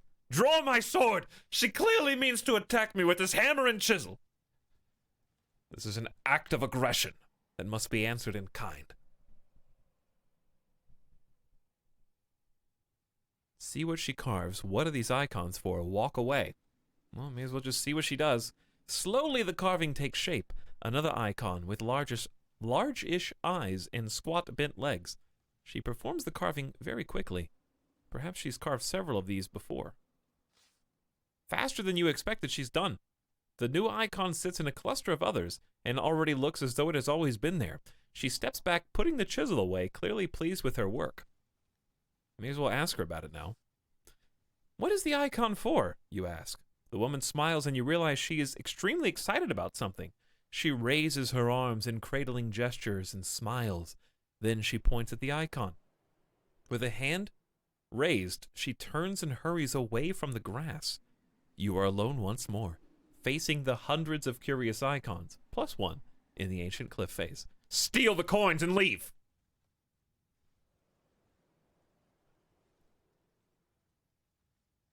Raises her arms in a cradling gesture. That's her child? That's her baby? Climb the cliff. Why not? You try climbing the cliff face, but despite the carved icons providing a grip... Hey, I see you just made that. Oh, that's a nice notch for me to climb, and my boots are now stepping on your art. Just kick it away with your boots.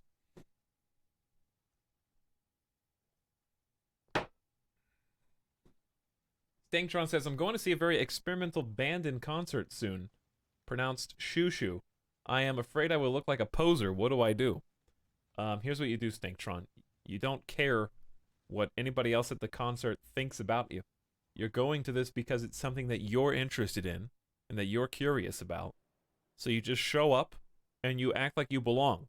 That may require carrying a clipboard with you because, as we all know, with a ladder or a clipboard, you can go anywhere you want and everyone automatically assumes that you belong there. So consider taking a ladder with you to this concert, and then no one will question whether or not you're a poser.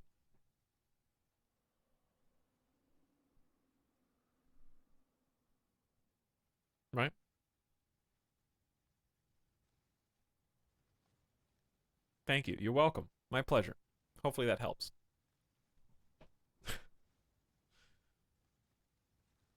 But, no, for real though, just go have a good time, whether you're going by yourself or with some friends. No one, I think for experimental, if it is an experimental band, the people there are probably just happy that it's not just them by themselves. Like, if you show up to the concert and it's just you, oh, well, I guess I am the loser.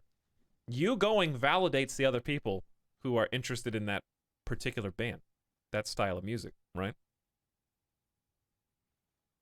So you are giving credence to their interest and they to yours. You guys have something in common already.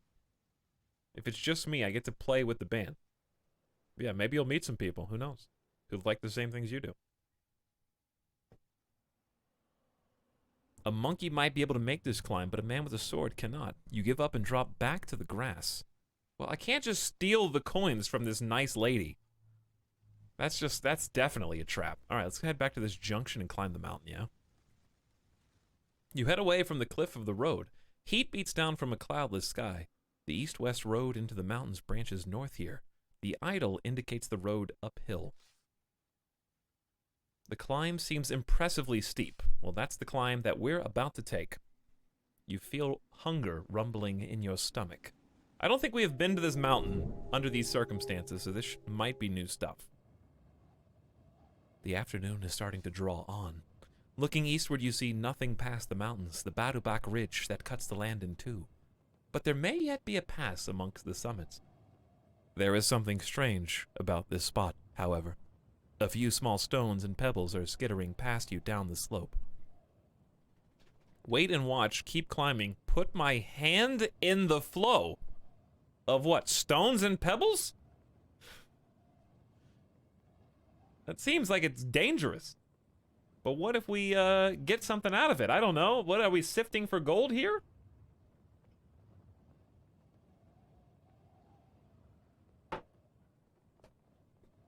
I'm not sure. Put my hand in the flow.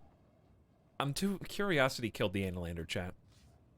You reach down and put your hand in the stream of pebbles. They sting and nip at your skin, but most are no bigger than coriander seeds. Grab a pebble. You try to grab a pebble or two, but the ones you catch are too small to be useful for spellcasting. That is changing, however. Soon stones the size of your feet are bouncing and clattering down the mountainside. We gotta go. I gotta get out of here. There's definitely gonna be a landslide. Okay, look for shelter, grab a... I keep trying to grab a pebble. No, it's not worth the pebble. We gotta leave.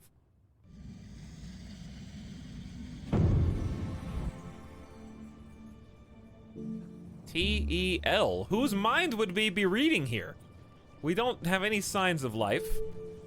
We definitely have signs of danger. Create quicksand. That seems a bit premature, considering I don't know what that would do. We could emergency force field if we really think we're in danger here. Those are really the only options. Or create an invisible wall. The big options are gonna take 3 stamina, which is always such a huge investment. Look for shelter. You look about for shelter should this cascade get any worse, but of course there's nothing. You're on a bare, open rock mountain, except, that is, for a fissure that you did not notice before. It opens up just a little way away from where you stand, and may be just large enough to squeeze into. There are more rocks falling now, and larger. Everything's got to try to kill me. It's all trying to kill me. What's our deity right now? Korga? Yes, Korga is from the city of Kare, from part 2. The god of grace, who's actually really powerful as long as they like you. Hey, Colorful Meep. Did your resub just pop up? Either way, thanks for the 17 months of support. Appreciate one more.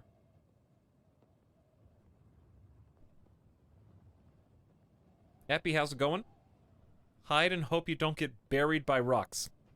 Will a force field work on rocks? I think you would still get knocked around, you just wouldn't take damage, in theory.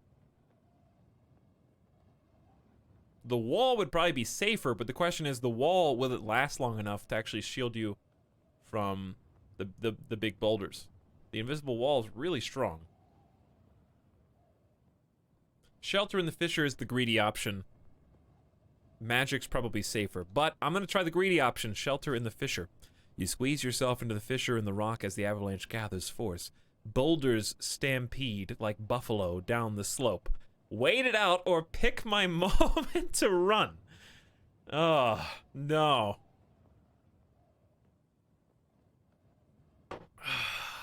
Pick my moment to run. You squeeze yourself out of the fissure before it collapses completely and start to race down the mountainside, chased by boulders and huge stones that collide painfully into your back and head. Look back or keep... You don't even turn back, just keep running. You waste no time looking back, but keep running down the slope and back onto the plain. Hey, we made it with only 2 stamina loss. That's less than 3, I guess. Am I not allowed to go up that way? Maybe I can wait it out? The path from the mountain joins the ancient road. Slowly, the sun begins to make its way back down the sky. You are at the road junction once more. Rocks have tumbled down the slope and all but covered the road. Look for the idol in the rocks. You dig through the rocks trying to locate the idol you saw here previously. Eventually, you find one half, the iguana's foot, in a broken pictograph. What is left of the symbol reads only, Wilder. You dig for a while looking for the other half of the idol stone, but cannot find it. It must have been reduced to powder over the many years. Eventually, you toss the broken stone aside and move along the road. Wilder. So, like, can I climb up there or no?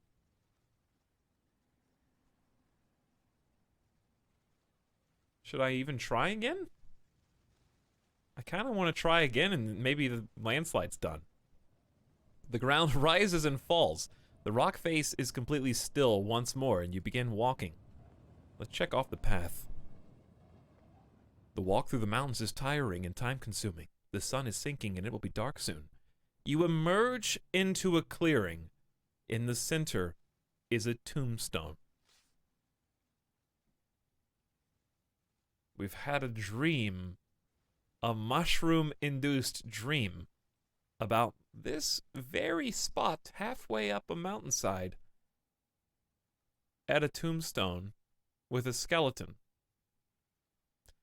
Its inscription has been worn away by the rubbing hands of the wind, leaving only the faintest outline of a carving of winding vines and 3 letters, B-R-I. Curiously, by the base of the stone, you notice a thin pipe sticking out of the earth. The pipe sticks about a thumb's width out of the earth and is about a finger's width in diameter. It appears to be made of light metal. Look down the pipe, take the pipe, cast a spell, turn back. No, it does not spell burp. It's a lot of letter R's. Resurrection.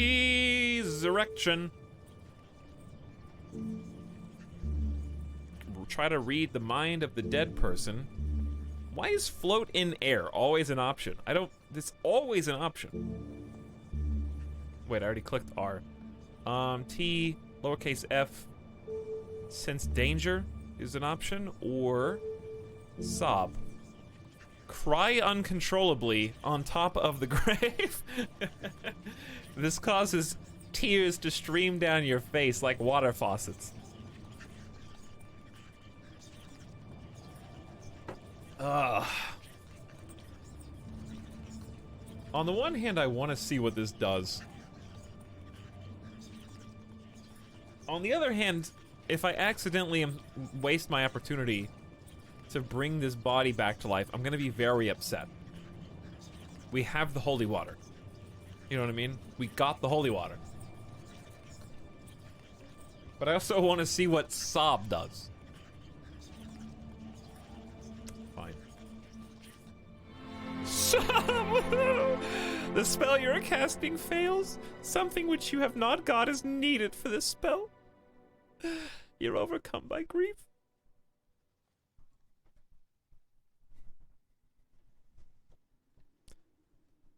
Look down the pipe. You put your eye to the pipe, but it leads to darkness. Drop a stone into the pipe. What? If I take the pipe, something bad's gonna happen. Watch. Let's just bring this person back to life. Wait, how do I know that the water is gonna hit the body? You know what I mean? Fine, I'm gonna take the pipe. Curse me. Curse me! You try to pull the pipe free from the earth, but it will not move. There must be more to it underground. If it was simply a tube, it would surely slide free. Listen to the pipe. Putting your ear to the pipe, you hear nothing. Can I not put, like, the water down the pipe? Let's just try casting the resurrection spell and see what happens. You fool of a took. It's disturbing the skeleton by the well. Fool of a took. Resurrect the dead. Res! You take the gourd of holy water from your pack and cast your spell. The water begins to shimmer and shine with an inner light. Did we just get plus stamina for casting the spell? That's kind of amazing. Pour the water down the pipe. You pour the holy water into the pipe in the ground. Nothing happens.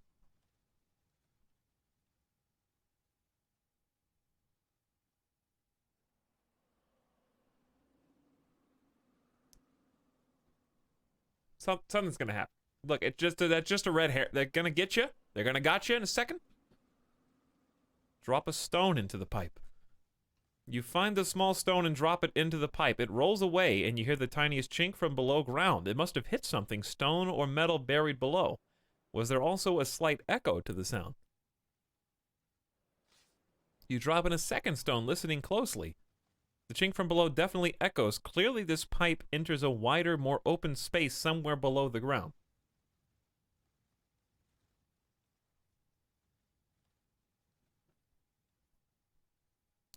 The mushroom dream, chat, clearly said I would find a gravestone halfway up a mountain, which I am at, and I poured the resurrection water onto it, and up came a skeleton. Yet here, I have just thrown away the only resurrection holy water that I've found in 30 hours or more, and it's gone forever because I'm not going to rewind. So be it. So be it. I won't rewind. I genuinely thought that would work. Let's see what our other options are. I love how they bait you with the resurrection. TEL is not going to do anything. FAL is not going to do anything.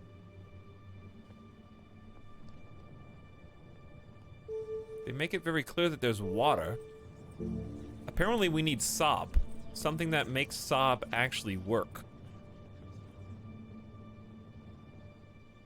I think that's going to be the answer, because we can do all this other stuff and probably nothing will happen. We can try and read minds and just see. Tell. You are alone, there are no thoughts to hear. As I expected. It also said your mom was a jellyfish or something. Okay, but no. That was different, because it made a very specific aside, and it said, suddenly you see into your future. You are standing halfway up a mountainside at a gravestone, and you pour holy water. The other mom was a jellyfish stuff was not part of that dialogue. That was its own exclusive line, was suddenly you see into your future. This happens. Except it didn't happen. You know why? Because they screwed me. There's time travel paradox there, by the way. They told me my future and thus changed my future. That's what happened. If I didn't hear that future, I may have done things the way that they envisioned my future, but simply by telling me what my future was, they changed the future. That's the only explanation. I don't think I'm going to cast any more of these spells. I think we need to come back. I mean, I could make myself float, but to what end? May as well do some sense danger. We got a bunch of stamina. Let's just sense the area. Sus! You craft the enchantment and a quiet voice speaks to you, telling you there's nothing to be afraid of. You stand above a grave and what lies below is quite dead. Something is dead under there, by the way, but resurrection spell did not work. I don't know how to get down there. We just need something that makes Sob work. You turn to leave. There is nothing here. Then, quite suddenly, you freeze as you feel something gripping your leg. You look nervously down to see a horrifying sight. A skeletal hand has burst through the mud of the grave and is now gripping your boot. Something is pulling itself up. Wow, get jebaited. You just... It was waiting on you to leave. Help it free. Wait, we may as well help the skeleton free. I mean, I did resurrect it. And as we know, from the resurrection spell... Where is the there it is. We'll bring a corpse back to life. Resurrection takes some time and will leave the creature dull and dozy, though it may still answer question. An ex-corpse can be killed again as normal. So there you go. There you go. So we might even still be able to talk to it, possibly. Let's help it free. Squatting down, you take hold of the bony wrist and begin to haul upwards. The weight of the earth provides heavy resistance, but between your effort and the effort of whatever is below, the soil around your feet begins to slide apart. I'm not going to kill it. I just resurrected it. Why would I want to kill it immediately?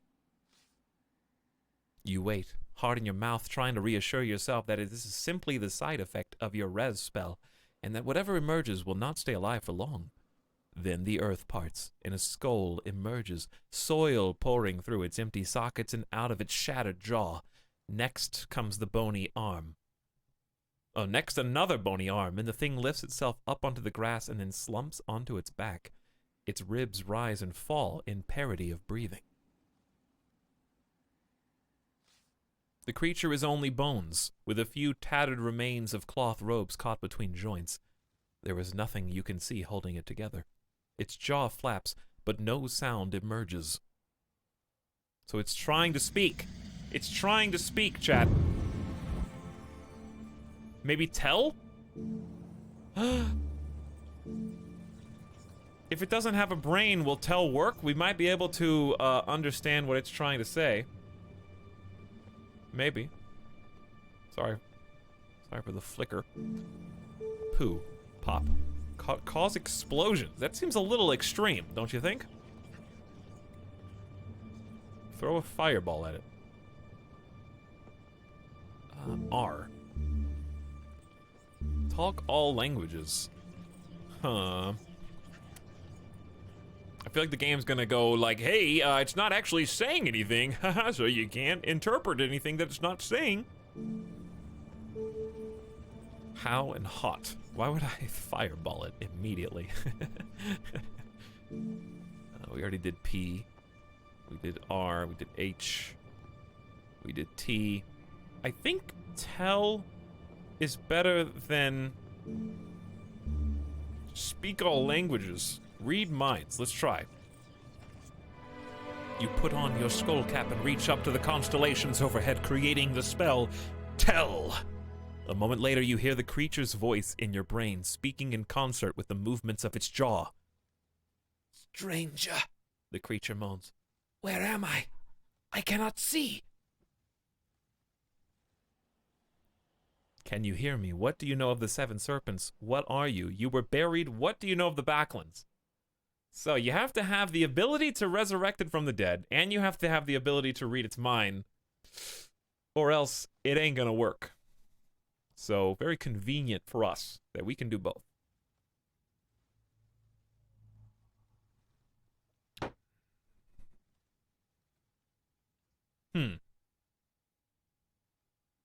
We only have a limited amount of time for this person to be alive. Can you hear me seems to be a bit of a waste. What do you know of the seven serpents? What are you? You were buried. What do you know of the backlands?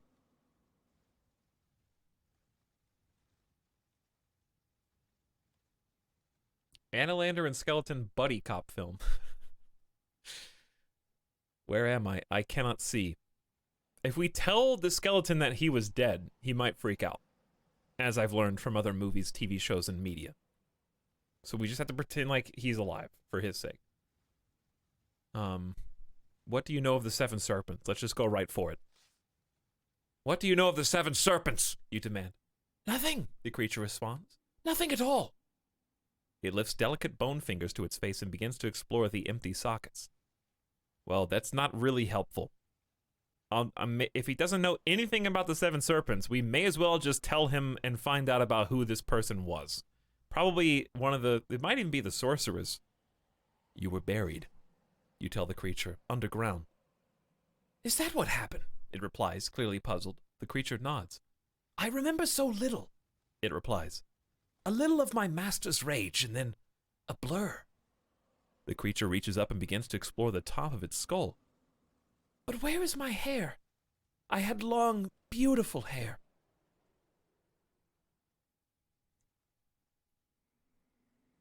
Well, this is the servant of the sorceress, who was afraid of the sorceress, apparently for good reason. You are bald now. It's rotted away. I think we have to keep up the act. You're bald now. But why would I do such a thing? I grew my hair for my master, you know. He never looked twice at me, of course, but always hoped that he might. Your master is long gone. Was your master a good man? It is too late now. Was your master a good man? The creature's skull tilts downward. I failed him. I am sure of it. Some of the bones in the creature slip suddenly. The creature jumps in alarm. The creature slumps down, the spell leaving its body. You remove the skull cap from your head, and the spell fades. The clearing is silent once more. I feel like I did not learn anything from this encounter. Let's look at the bones. You nudge the bones with your boot. Nothing happens. But on one short finger bone, you notice a fine green ring. It bestows the power of uninterrupted streams with no dropped frames whatsoever. The green Coxian ring. Oh, I can't believe I have this new power. You slide the ring from the stubby finger bone and place it in your hand. On your hand, you feel the thrill of powerful magic running up your arm. The pile of bones are quite inert, and you leave them be. Could it be? Requires a green ring. The spell enables the caster to teleport a short distance. Transportation can occur through soft materials such as wood and clay, but not through stone or metal. This spell requires a ring of green metal from crag and rock, but is somewhat unreliable and can have disastrous results. Oh boy, disastrous results. We traded holy water for the green ring. It's a good trade. That seems like a good trade. You leave the empty clearing and return to the main mountain path, but do not lessen your stride. Let's check the very top. Well, I'm pretty excited about that. The climb ends in a plateau of barren rock. The sun is almost set and the sky has turned a deep purple. Soon it will be dark. The going is hard, and you feel yourself being worn down as you take the path to the very top of the mountain. When it ends, it is not a pass leading down, but rather in a semicircular carved plateau, like an eyrie. The views across the landscape stretch to infinity. The hut and the sorceress, Bria, are gone.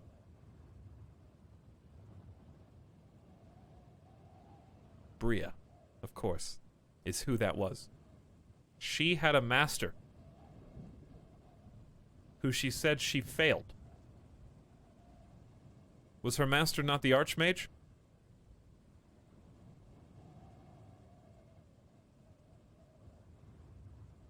Wasn't her master... Didn't she say the Archmage was not always like a bad person?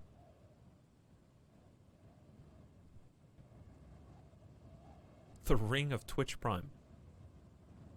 What's the worst that could happen with teleportation?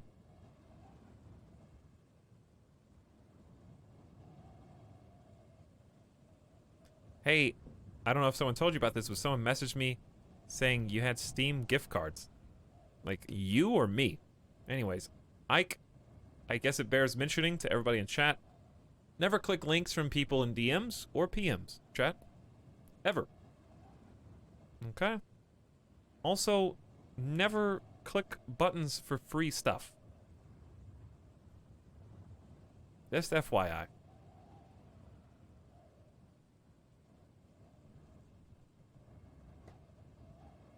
It's always too good to be true. www.virus.com. Free gift cards here, by the way.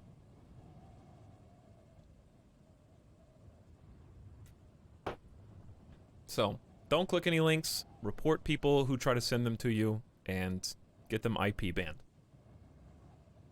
Kylie McChess gave 300 bits using nerds, giving me a great excuse to delete nerds. Let's check this postcard and see if it was worth it. It is a 300-bit picture of E.T. So, thanks for the 300 bits, I guess.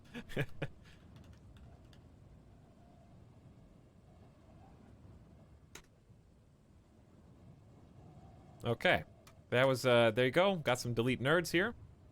Etalyx.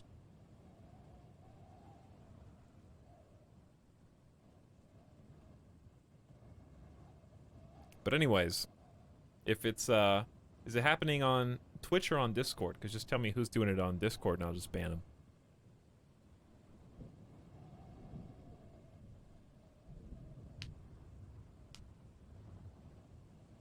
Just popping by to say hi. What's up, Zbat Captain? Enjoy your game. So, the Sorceress Bria was formerly here. Now, she is dead, buried in the ground, apparently killed in an angry rage by her master, the Sorcerer, probably the Archmage, but we don't know.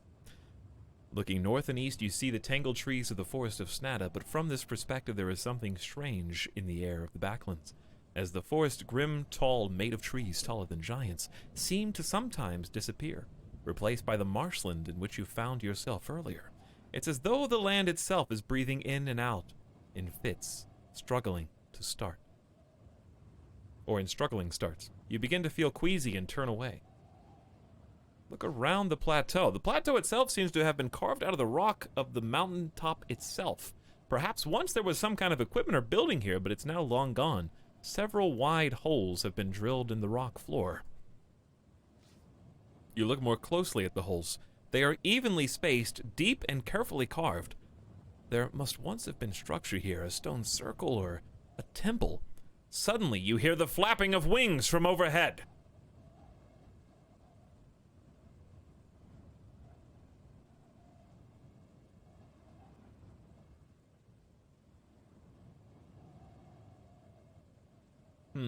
Run for it or look up?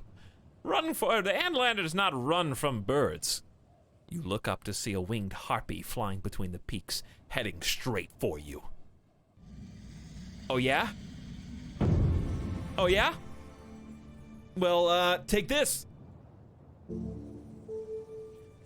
Force field. Take this. Talk all no, not talk all languages. Oh, I wish I had the gale horn. I could just blow it away. I could probably take down all birds with the gale horn. What is K? Summon replica creature. Oh, we never got that mirror fixed, sadly. Well, I suppose maybe talk to it? Can't talk to it. We could summon a giant. Summon giant. Well, we don't have that many options, actually. Talk bird language. I don't think that would do anything. Just say hi. He just wants to talk.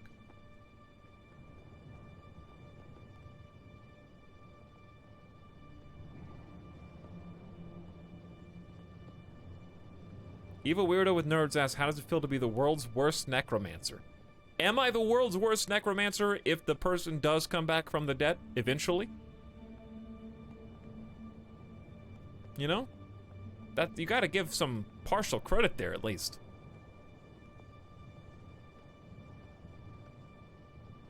Hey, Fluffy Panda says, here you go. Thank you for the 19 months, Fluffy Panda. Here you go. You throw this away. Hey, I've got this Prime sub, and it's a tier 1 sub. I don't know what to do with it, so here, you can eat this. Thanks, Fluff. What should we do? Chat, what should I do? I could just throw a fireball at it. You know what? You know what? Fight me. You draw your broadsword, ready to fight the creature. If we lose more than 3 stamina, we may as well have just cast hot. Why is his bar so high? He's heading straight for us, right? So that means I should block first.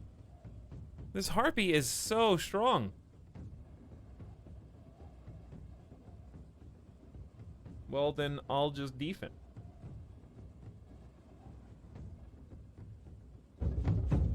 Good decision, Etalyx. Good decision. The harpy swoops low, screaming for blood. You drop back.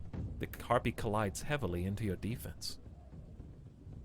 Does a harpy have the ability to defend?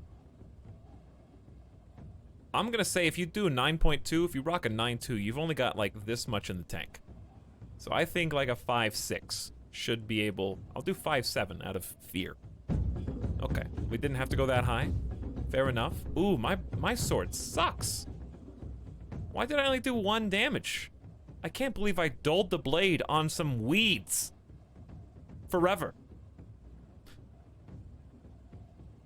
It just occurred to me. Beeswax might be a permanent buff.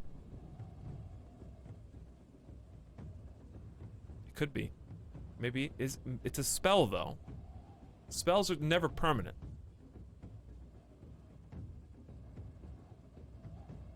I don't know. Anyways. You pause, watching for the harpy's wings to open and then strike. You slice with your sword, cutting it out of the air, sending it tumbling back into the ruins. The creature hovers, just a little out of reach, talons outstretched. Hovers, talons outstretched. To me, that says he's gonna be low.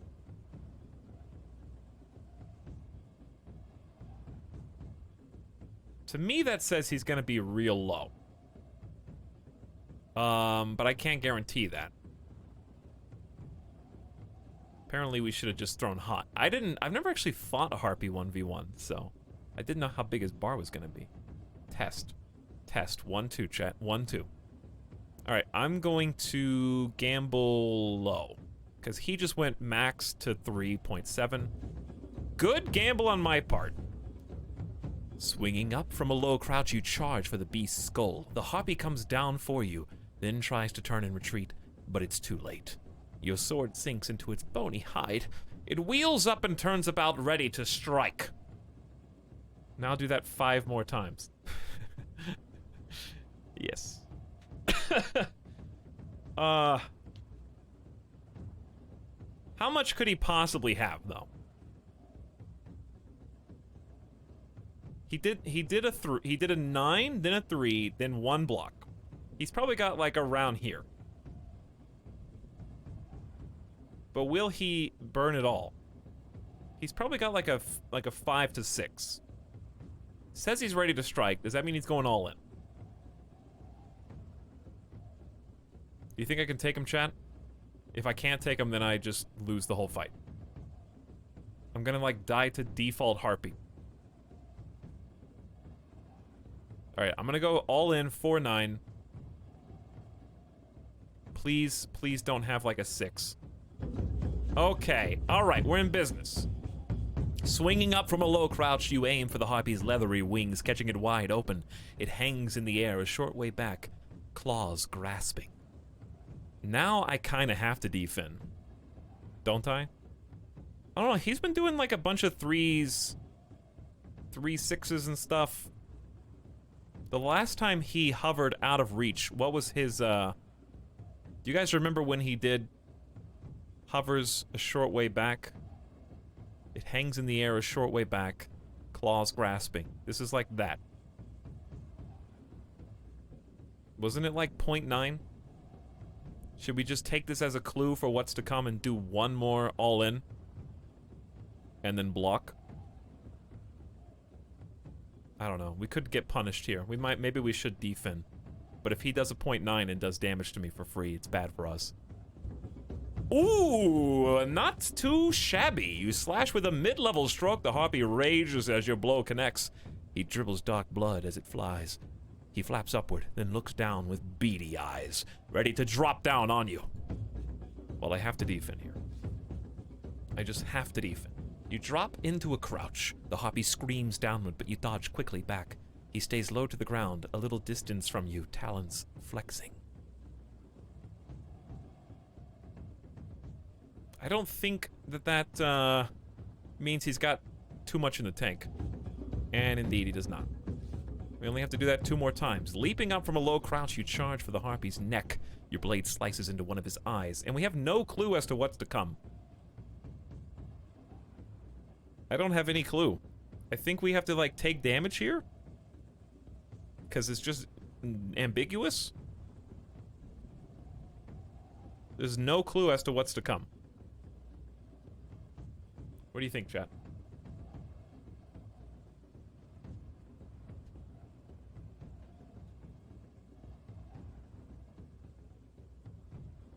Go 3?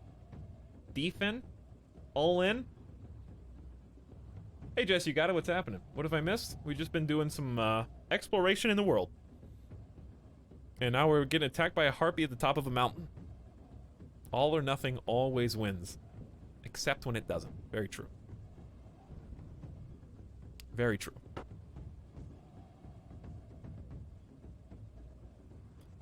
His last few have been like here to low.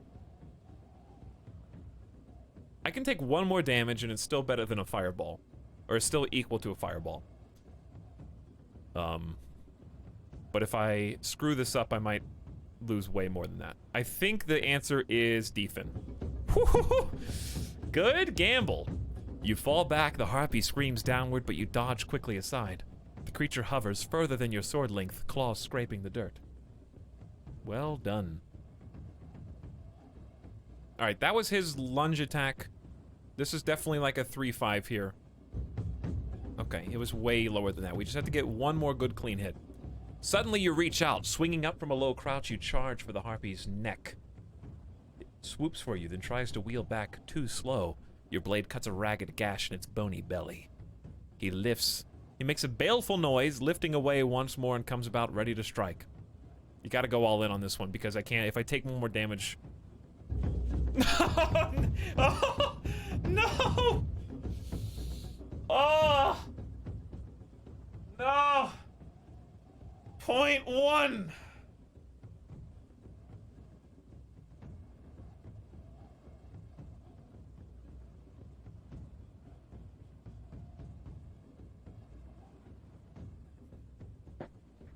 I gambled too much on the last attack. I didn't have enough left in the tank. How many health did I just lose there? 3? It catches the swing with the beat of its wings and flings you reeling against a boulder. You stumble. It hangs in the air, talons reaching for your eyes.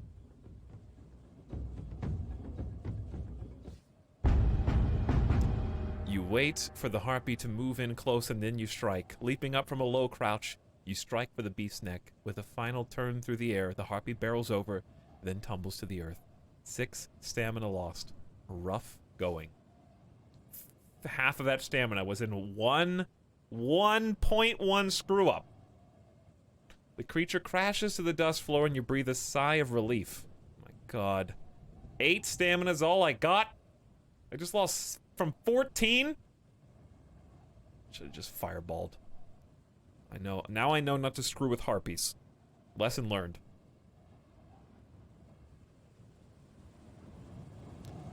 What else is there for me to do here? Nothing right now. Let's just go. I'm gonna go ahead and just float on down. Let's cast a spell. And get out of here. All that stress and micro and hard work for a 0.1 difference in attack. Feels bad. Feels bad. Magical protection here. Why? How to escape this danger. Is there a Z to Zen? Or a lowercase f to float? Nope. Okay, well, let's climb down to the east. You look at the rock chimney, but the magic you used to descend this way earlier seems to have gone. All that remains is a terrifying long drop to the ground. Step into the chimney of rock. Trusting that the chimney has not... That's not what I meant to do! You move over to the chimney, take a deep breath, and step into space. You begin to fall faster and faster, the rock wall flashing by. This was not my intent. You are soon falling so fast, the breath is snatched from your lungs. Oh, they're really dragging this out. The rocks rush past at high speed. A blur of quartz glimmers in seams of green metal. You sense the presence of magic all around, but not in truth for very long. You have fallen to your death. I didn't even know that that's what that was.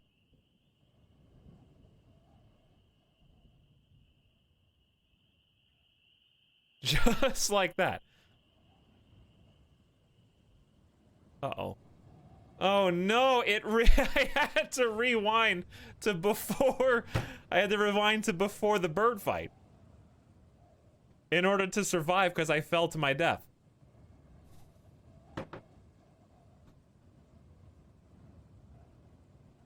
Oh well. Oh well. Yep, you look to the east. You look around the plateau. Look at the holes. A stone circle. Suddenly you hear flapping of wings from overhead. Hey, look at that stamina we never lost. Listen, I did not know I was gonna die. I thought that I was stepping into like a physical chimney, not like a chute where a chimney used to be of magic. I did not try to gain this stamina back. Rewinding. Yeah, I died. This time I have to run for it. You run for it, scrabbling down the slope, falling and stumbling as you go. Wow, that's embarrassing. I have to live in shame now. You do not lessen your stride, the sun has all but gone. I only lost 1 stamina, but I did not kill the harpy, so it's still there. You need to rest, especially after so long walking with an empty belly. Look north. Keep going. Marching on. Whoa, whoa, whoa, whoa, whoa. Slow down, please. You are back by the cave in the Fishtail Rock. Let's see what Shadrach has to say. I'm curious. He might not even appear. You try calling out for Shadrach, but nothing happens. Wherever he is, it seems he's moved on. Well, chat, we got no food, so I guess that's gonna happen.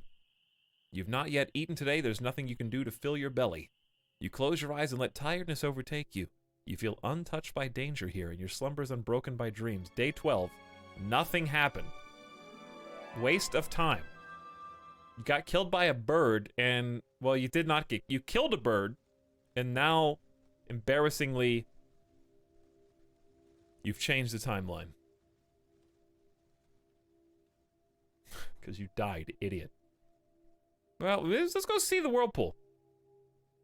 Are we gonna starve to death? Maybe. You make your way over the rocks and boulders, following the trail where you can and scrambling the rest of the way. The air stirs a little, still cold but fresh. You pass the low rocks and the strange whirlpool you saw earlier. What are we supposed to do with this whirlpool, huh? Let's figure it out. Summon a goblin. No, I can't do that. Summon a giant. Talk with animals. I think we already tried that. Ooh, we do have sand now. We could try to create quicksand. But we only have 1 pouch of sand. Talk all languages.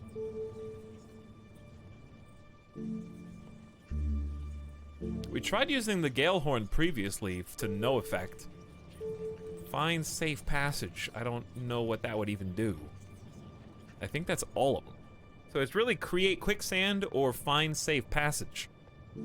We haven't used how in so long. Let's see if it's actually useful here. How? You gather the constellations into order around you and a steady voice enters your mind. It tells you that the whirlwind is a rare thing, a place with only one direction. It can be entered, but it cannot be exited, and is best avoided. Okay, well, thank you, Hal. I guess we'll just not do anything with that.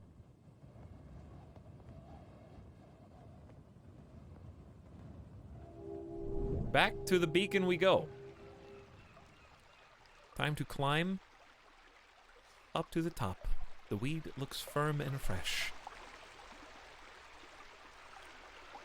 Climbing up the tower once more. So if you're cartographing out there in the future, people who are making the interactive map, what you can do is you can just make one pip at the whirlwind and then one pip at the tower and just go from there instead of making like 5 different ones.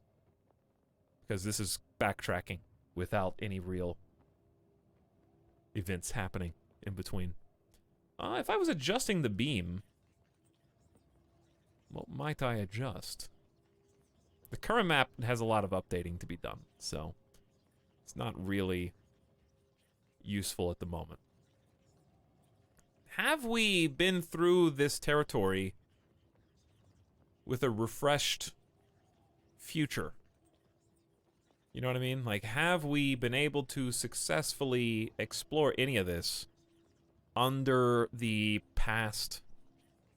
Did we ever go to this farm? One of these is a snake pit.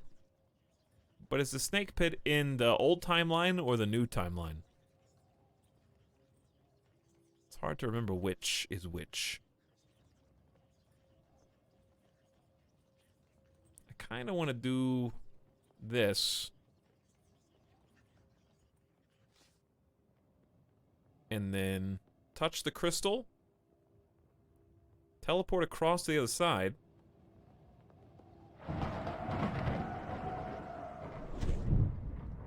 And from here, check myself over. What? You're all in one piece, just a little breathless. You take a view in all directions. The fissure in the land is now to the south and rushes with water. And where the light from the cylinder falls, all is bright and green. The effect makes your eyes water. On one side of the turret floor is a trap door which is closed. Maybe we should try opening that. I don't think we ever succeeded, did we?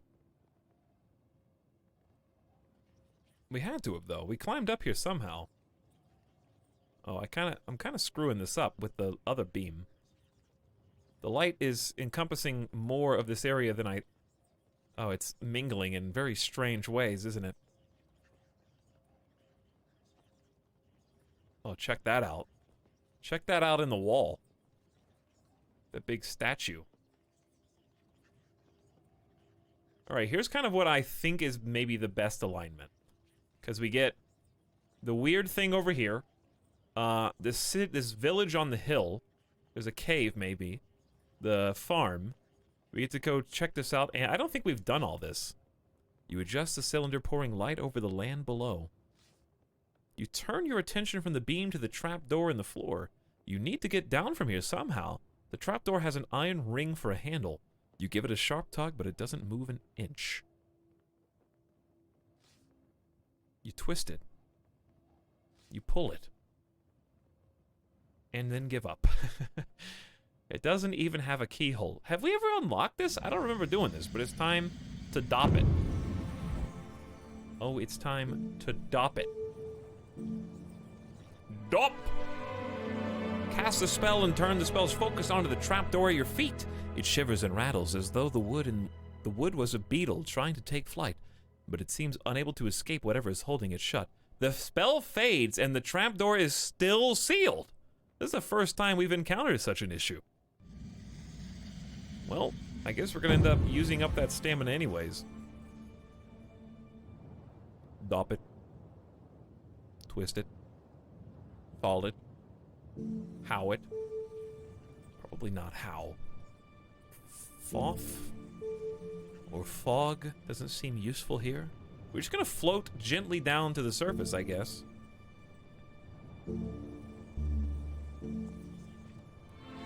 Foul! Another stamina gone. And we'll make a move. You have no choice but to fling yourself over the edge and trust in your magic. The fall is short, but unpleasant. Or but pleasant. I don't know which one is it. Anyway. Let us get out of here. Maybe the door can only be opened from below? We already went through the door at the bottom, I'm pretty sure, to get up there in the first place. But let's get out of here. It seems very warm now, and you start to sweat under your cloak. The mountains eastward are calling you. Trying to guide me in that direction, huh? Well, I don't know what's going on with the beam crossing the way we did it. We might have screwed ourselves. I don't know which version of events this is, because it's just a wave of past and future all at the same time. So I have no clue what we're going to find once we head over there. Which one's going to take preference. You walk for half an hour across the prairie, enjoying the soft chirping of insects. The sun begins to lower and the air begins to cool. A clatter of wheels makes you turn your head. A cart is approaching, driven by a broad figure in a long cloak. Haven't we encountered this very figure before already? Or am I crazy? Never crossed the beams. Hey, Mercury? Thank you for the new sub. Mercury. Hopefully I'm saying that right. Appreciate you. Sid of Antioch, welcome. How's it going? Have a good night, Ulthor. Take it easy. Greet the figure, step aside. I feel like we've already done the greet the figure. Does anybody remember what happened already? Wasn't it someone who asked if we were friend or foe, and then wanted us something of value from us? You step into the cart's path and raise your hand. The figure raises a fist. Stranger, calls the figure, do you want blood? What manner of blood? You call. The cart driver booms a cheerful laugh. All kinds. She throws her hood and waves toward the back of the cart. I am the butcher of Bodubok. Steak of elephant, blue hide of snattercat, ribs of goats. Your stomach rumbles at the thought. What do you fancy? Well, this is a different character altogether. The driver gestures with a brandished cleaver to the back of her cart from which a thin river of blood trickles. Let me see it, buy something, or wave her on. Let me see it. Of course. She leaps up from the driving seat and pulls back the canopy on the side of the cart. The back is filled with row upon row of hung carcasses. Well, we should definitely buy something if she accepts gold. You nod. I'll buy something from you. She beams with pleasure. What'll it be? The elephant steak is 7 gold pieces. Blue hide is 10. The steaks are bloody and raw and will be no good without cooking. That is too much. Buy both. Buy elephant. Buy snattercat meat. 7 and 10. That is so crazy. I have 17 gold. Is there anything preventing me from just going ahead and buying both? Maybe it's a lie. She seems honest enough. I don't know. She seems like a butcher. She's got a cleaver. I mean, that's all that you need to prove. 7 and 10 gold pieces is kind of high. This is literally highway robbery. In its truest form. I'm afraid if I say that's too much, she'll go, oh well, see you later. Which, to me, in my mind, that's too much is, hey, let's haggle, right? Let's hash this out. Figure out some prices. In the game, usually that's too much is, sorry, I can't afford that. And then she's like, okay, see you later, bye. And you don't get another chance. No chance to bluff.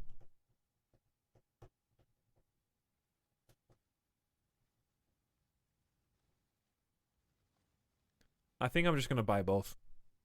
This is the only opportunity we've had to spend gold up till now. Even if it is overpriced. Maybe I will. Give me both. Excellent choice, the butcher replies. She pulls a few bloody joints from the pile in the back of the wagon, holding them out by the bone toward you. Oh no. Speaking of highway robbery.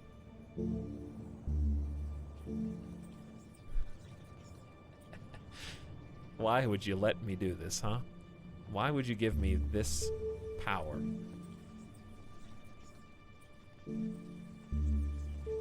Control non-intelligent creatures? That's not gonna work. Cause lively dancing. Requires a bamboo flute. Jig! Looking to the stars, you craft the magic, pulling out your bamboo flute and starting to play. The butcher's expression turns from surprise to horror as she finds herself dancing voluntarily, arms waving this way, then that. I am a respectable butcher, she croaks, before whooping twice and spinning on the spot. Stop this!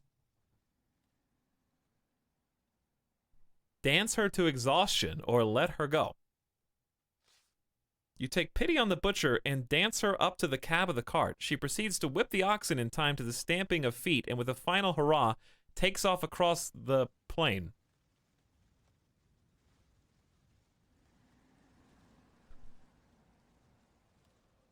Was it worth it, chat?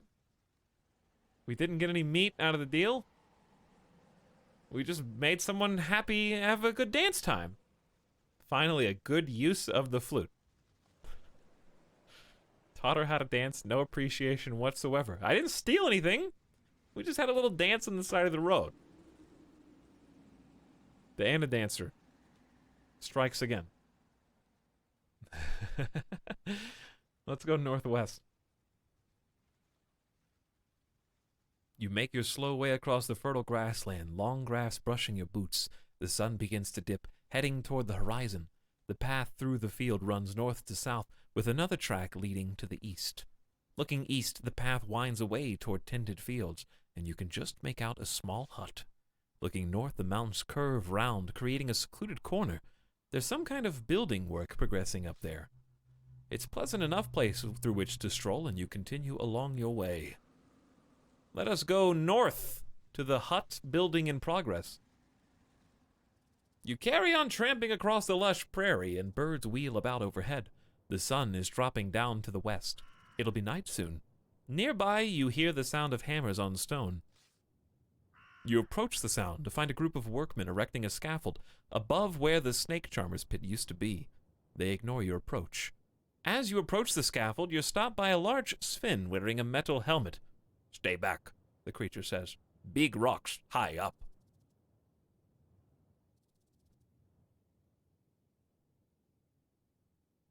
What are you building? You ask, curiously. This seventh beacons. This one prevents collapsinatings in the cloud mountains. Also make weather nice. He turns to glance over his shoulder and shout incomprehensible insults at a group of worker Svens who are clambering about in the upper reaches of the frame. They're building a beacon? How does a beacon prevent avalanches? I need to cross the mountains to the east.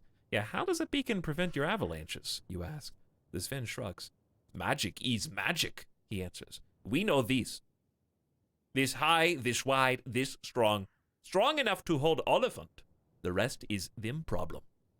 He jerks a thumb in a general eastward direction. So they have the specifications. They're making it big and strong. Whose problem? It looks strong. Let's give him a compliment. Let's try to appeal to his sense of duty as a builder. It looks strong. He frowns at you, puzzled. Bamboo shell. Can't hold pig. Tower will be stone. The scaffold sits in a deep pit in the ground, being used to hold the foundations. I need to cross the mountains to the east. The Sven shrugs. Use the bridge. We built for this. There's a crash from the site, and the Sven turns round and roars, stomping back toward the construction. You follow him curiously and see that one of the bamboo supports has bent and buckled under the weight of two Svens, who are now clinging on like spider monkeys above the pit below. The Sven to whom you were talking is scratching his belly, trying to work out what to do. Let's just help him, man. I can make him... I don't know what I would do, but I can help him. You step forward intending to assist, then realize you do not know what to do. The two creatures are some height up, swaying violently back and forth. The leader is scratching his chin, clearly thinking hard. Slice the bamboo in half. That's not gonna work. You open your eyes to begin a spell, but the Sven knocks your hands down on reflex.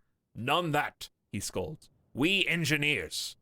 With that, he goes over to the edge of the pit and collects 2 unused bamboo rods and lays them down across the pit. He gathers another 2, and you quickly realize he's building a support framework to allow the stranded Svens to climb down. You take advantage of the distraction to walk around the site and poke into the materials they have in their stones. It's mostly as you expect. Bamboo, hardwood for cutting joists, various hammers, chisels, laths, whatever that word is, I don't even know what that is. If there is to be stonework, it must be arriving later. Behind all this is a small metal box with a catch on the lid. You squat down and open the box, revealing a small blue crystal. It is currently dark, but looks very similar to the ones you have seen previously on the towers.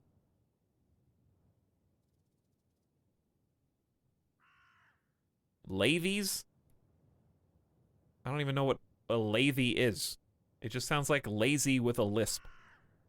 The Lathy River.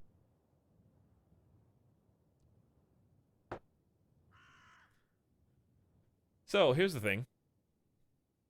Chat. We have time on our side. We are currently time travelers from the future. We know that in the future, this becomes a pit in which a snake charmer resides, tempting passerby to drop in, dance a little tune, and transform into a snake that he gets to keep forever. We know that this tower never successfully is built. Right? What becomes of the blue crystal of the tower, then? Is this about to be self-fulfilling prophecy where I steal the blue crystal? Because they're clearly not going to be able to use it for what they need. And because I stole it, they were never able to build it, thus creating the pit, thus creating the serpent charmer. But I haven't taken it yet. So if I haven't taken it yet, there's a loop. I haven't created the loop. I haven't created the paradox yet.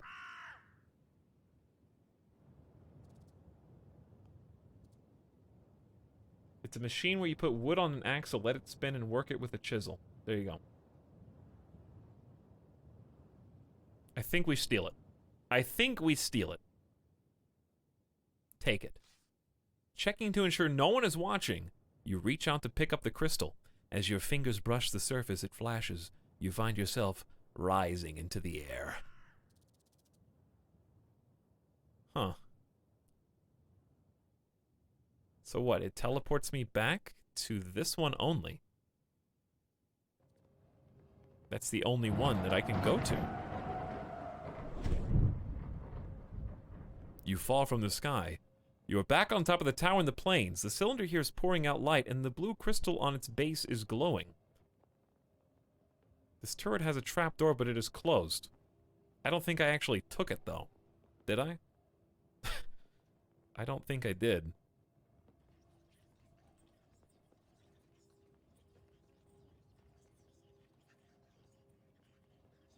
Alright, let's try, looking to see what this does.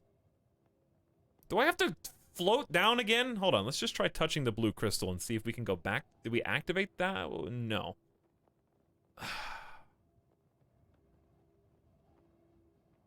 And this village... Just take me back here so we can adjust this one. Because it's bothering me.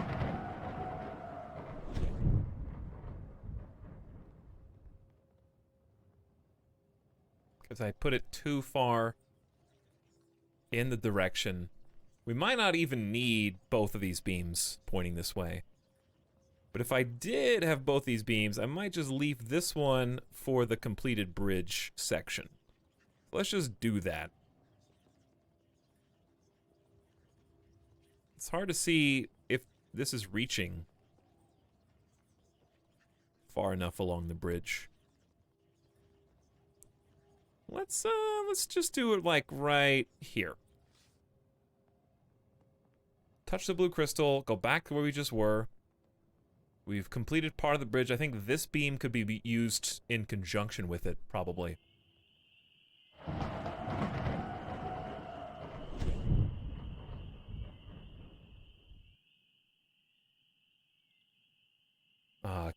You plummet at great speed. You are backed by the ruined blocks of the tower in the plains. Oh no.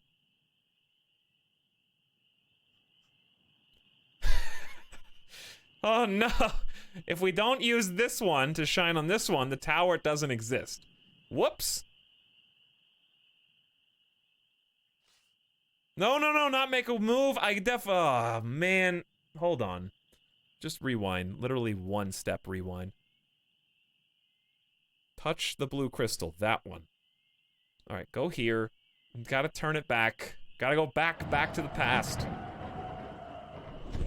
They call me the blue crystal lander because that's what I do, is adjust beams of light. See, notice how that one only lights up when this one is touching that one.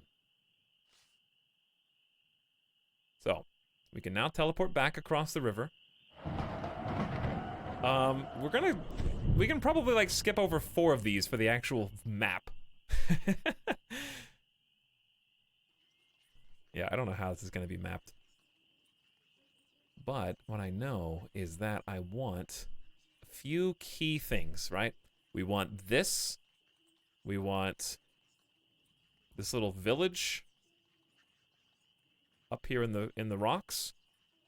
We want the farm right in... Excuse me. That hits everything, right? That looks good to me. Let's go. I only have 10 stamina. How am I gonna float down? It's gonna cost even more stamina. It's safer this way, because I died one time jumping off the side. You toss yourself over the edge once again. There's gotta be an easier way to do this. The stupid trapdoor at the top is locked. Try the door. Isn't it already open? Unlock the door with a key. You pull out the key you found inside the despair snake's body and try it in the door. Remarkably enough, it turns. The old door creaks open. Presumably whoever last locked this door met a most unfortunate end some time ago. Darkness closes in. You should try to find a suitable spot to sleep, especially after going all day without eating. Well, apparently we had the key. So, you got that.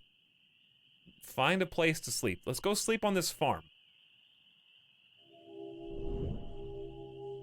You continue across the endless dusty plains. More stars come out. You cross a wide area rutted with deep cart tracks. No, I know what that cart's leading to. You march through the darkness. Take me to this farm. We're back in the past. This is now the dead of night. You walk through wide fields thick with crops. A few goats graze on low hillocks in the land, watching you with beady eyes. This place seems to be rich, far richer than the villages west of Corée. It seems impossible that it could ever become a place as desolate as the Backlands. You lie down to rest in the long grass. Putting down your pack on the grass, you try to rest despite the strange noises that float across the landscape. You've eaten nothing today, but your pack is empty and you cannot eat. You lie back to forget your troubles. The long night is filled with visions. You hang limp from a cross of wood, thousands of feet up in the air. A flock of crows are slowly rising, intent on taking your eyes. And even while you sleep, you know the serpents are moving toward Mampang, and every day you spend out here is a day in which your journey might be discovered. Okay, I'm doing my best, game. I'm trying. There's so much to uncover and learn. Listen, if the serpents catch me, I'm just going to travel back in time and stay in that time. Forever. Day 13. You found no new clues. The sunlight wakes you. Looking south, you see the tower sticking up from the earth like a sculpture, and identical in design to the one you saw earlier. Further in that direction, the river rushes through the plains. You stride on through the long, swishing grass. Then from somewhere close at hand, you hear a voice. Someone there? Got any water? Well, have you? Look for the speaker, cast a spell, or move on. I actually don't have any water, but if I could produce some, then I would. When the Etalyx Analander is caught off guard, he immediately responds by equipping a bamboo flute and causing all passerby in the area to dance uncontrollably, which apparently seems to piss people off. So if I want to actually find some clues, maybe panic casting that is not the best idea.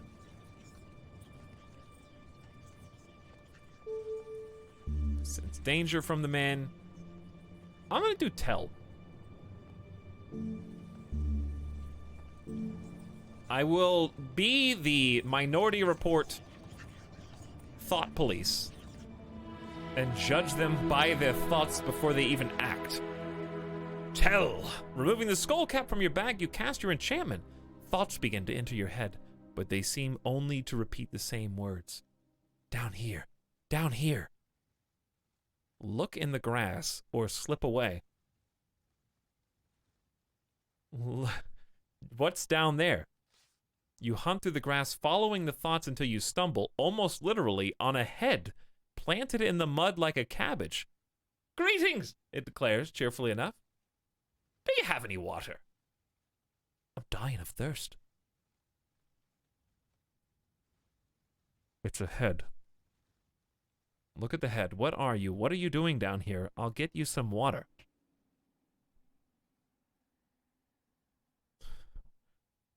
Let's look at the head first. You peer down at the head.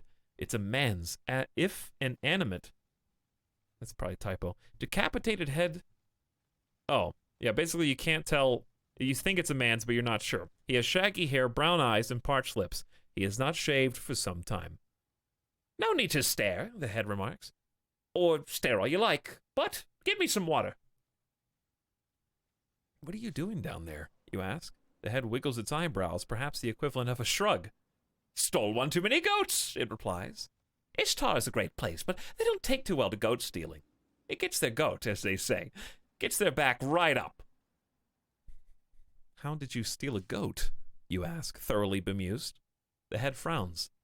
I don't want to send you down that path, stranger. It doesn't end well. The talking head looks sorrowful. Listen, do you have any water, or don't you? Give some poison. Whoa, Analander. Whoa! Turning directly to a life of crime. That fast, huh? What spell would I even cast here?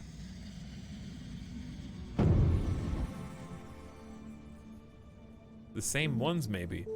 Throw a pop rock near him? What? Why am I torturing this criminal head?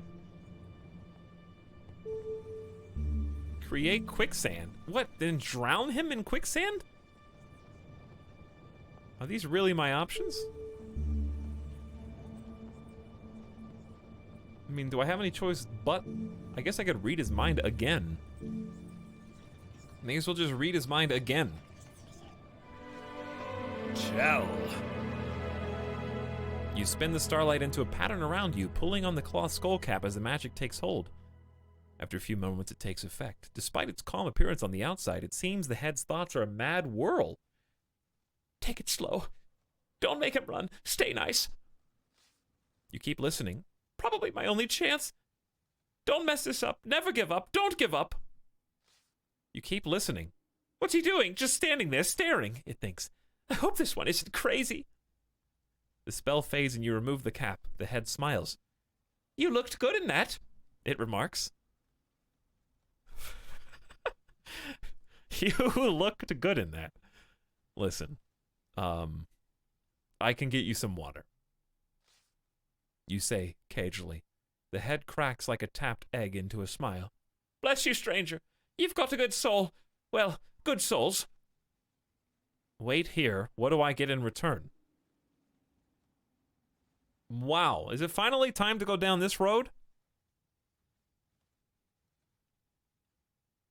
I mean, here's the thing.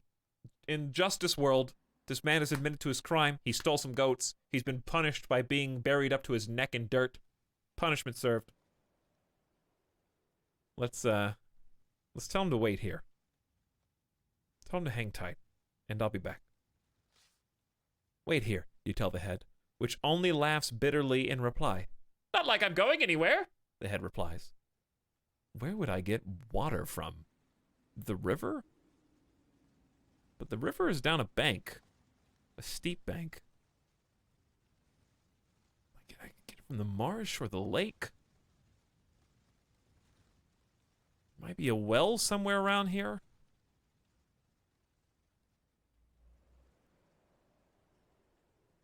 Well, I guess he's not gonna die anytime soon, hopefully. I can't exactly dig him out of the ground, to my knowledge. Maybe I should have told him I don't have any water and then seen what he said next. Okay, well, in lieu of that, should I head back up to this little encampment and see what they're doing, if it's any different up here now? You walk for half an hour across the grassland. The workers are still laying foundations nearby. Okay, so it's just a place for you to TP from with the blue crystal. For now, anyways. Let's head east. You make your slow way across the verdant prairie. As the morning moves, the wind begins to rise. This is not a path, but a wide grassy avenue between fields to the south and thick trees to the north. This is a thick stand of wild trees, but a narrow winding path leads north from here. It appears well trodden. Intrigued, you turn off the avenue and slip between the trees, heading north. I don't think we've ever been up here into this temple. You make your way through the trees until you enter a small clearing by the base of the cliff. The rock face is carved with a massive statue depicting a reclining figure with eyes shut. The figure is the length of 3 carts joined end to end, and the face alone is as tall as you. The figure is a man lying on his side with eyes peacefully closed and hands folded beneath his head. His expression exudes great calm. It is most beautiful. You pause to raise a prayer to the God of grace and feel a great peace. Is that Korga? Did I just pray to like a statue of Korga? No way, did I? You turn to see a figure approaching from the trees. It is a woman. She is waddling. Waddling? Looking more closely, you realize her gait is strange because of her enormously large belly. She is large enough around the middle for 2, though her legs and upper torso are slender enough.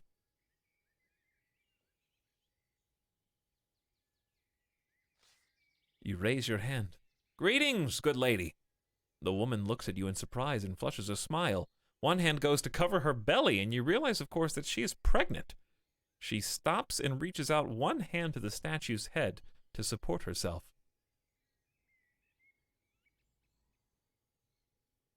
I am a traveler. My name is the Analander. I have been sent by the king of Analand to recover the crown in order to return it to the rightful kingdom so that we may rule in the future with the time that I come from in the past using the beacons of time travel. Having just gone through Karay and spoken to the ghost Lorak, I have been given a mission to find the 7 serpents, and I was wondering if you could help me out with my journey. I'm looking for them.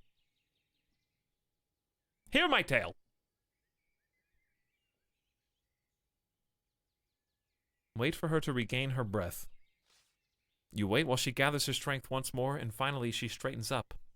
Well, she declares, I'll be glad when this one's doing its own walking around. She pats her belly. Are you a stranger here? I don't recognize you. I am a traveler. She nods. You'll be heading for the bridge to Timpang and Ilklala, then, she says. Piece of advice. Don't try to double-cross the tollkeeper. He's tougher than he looks. You thank her for the advice. Ask about the road. Do you know of the 7 serpents? Ask her about the reclining statue. Let's do that one. Who is this god? You ask, indicating the statue. You're not from around here, then, I suppose. Help me down. You offer your arm, and she lowers herself to a sitting position. That's Chaos, god of the peace. I'm not a follower, but I've been finding his company soothing. The last few words are somewhat pointed. Well, now that I know it's Chaos, Korga might get pissed if I join her and pray. He is asleep? No, he's dead. She arranged herself cross-legged, truly at peace. The story goes he went out into the wilderness to spend 30 days without food or water, and then drop dead in a week.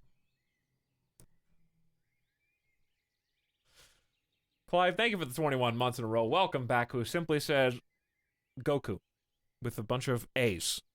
Trying to sing the song. What up, Clive? Thanks for sharing another month. 21. What else did he expect?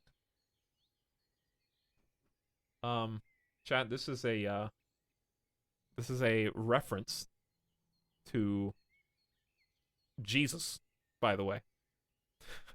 They just turned it into like a joke god. That's Chaos, the god of peace.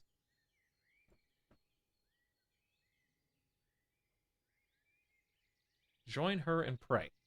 Leave her to pray. Korga, you're gonna be mad. Korga will be mad. He is bountiful, generous, and full of great cheer, but he does not approve of ill will or evil doing.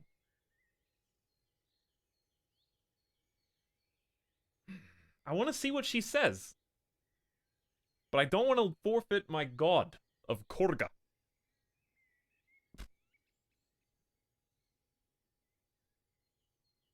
The gods get jealous in this universe? Well, usually if you pray for a god, that god becomes your god, is how that typically works.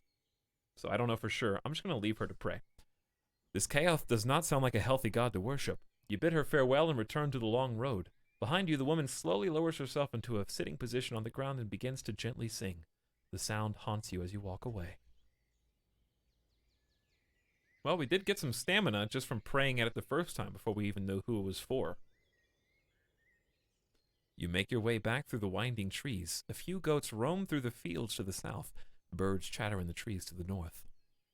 The path to the lying statue leads north. What, the lying statue? I don't know what that means. You continue to walk. Let's try and head to this village. See what's over here. You walk on across the grassland till you find an old road. Mid-afternoon haze makes the air sticky. Kariyama? Kariyam something?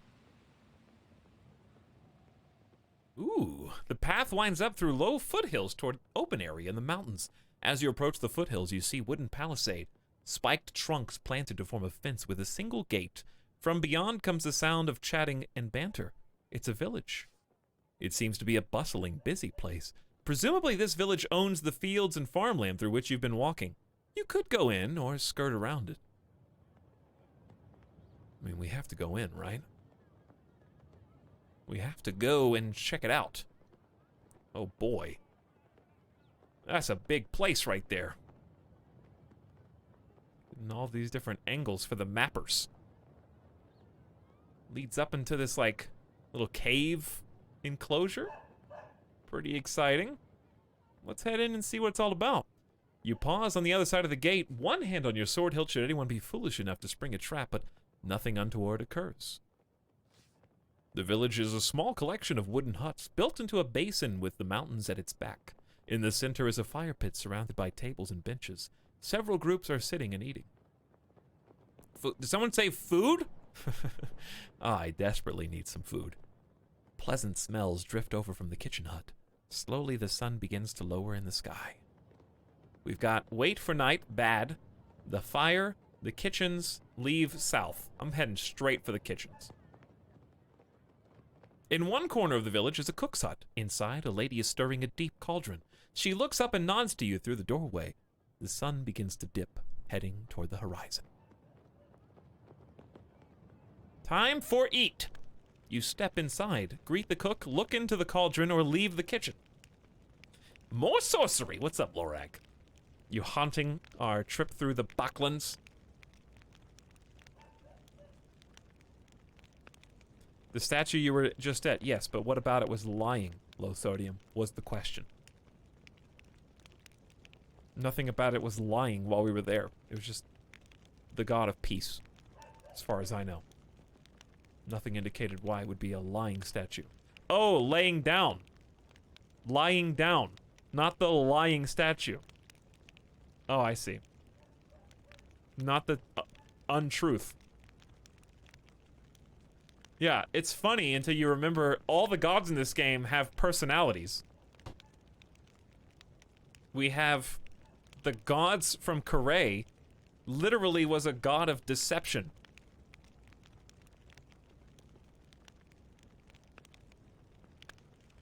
The lying down statue. My personality is that I lie down. Let's look in the cauldron. I'll say hi to the cook. We might get kicked out. Look in the cauldron. You look into the cauldron that the cook is stirring. Meat broth, the cook says. But if it looks like there isn't any meat, that's because it's Snatacat. I don't understand. You frown and shake your head. Well, Snatakats are invisible, she explains. Or at least, when they have their eyes closed, they are. And since some close their eyes when they die, you can end up with invisible meat. Everyone says it tastes nicer than the visible kind, but I'm not so sure. It's certainly harder to cook right. The chef goes over to a shelf to collect some herbs from a jar. Invisible meat broth. So when Snatakats have their eyes closed, they're invisible. And since some close their eyes when they die, you get invisible meat. Well, let's say hi. Greetings, you declare. You're welcome, the chef replies. If there's something you want. If you don't want anything, there's the door. The lady pours a little oil into the soup from a flask above the cauldron. Ask about the village. What can you tell me of this village, you ask? The chef shrugs. This is Kariyama, the main village in the fields of Ishtara. Where you're from. Where are you from, if you do not know that already? I am stupid.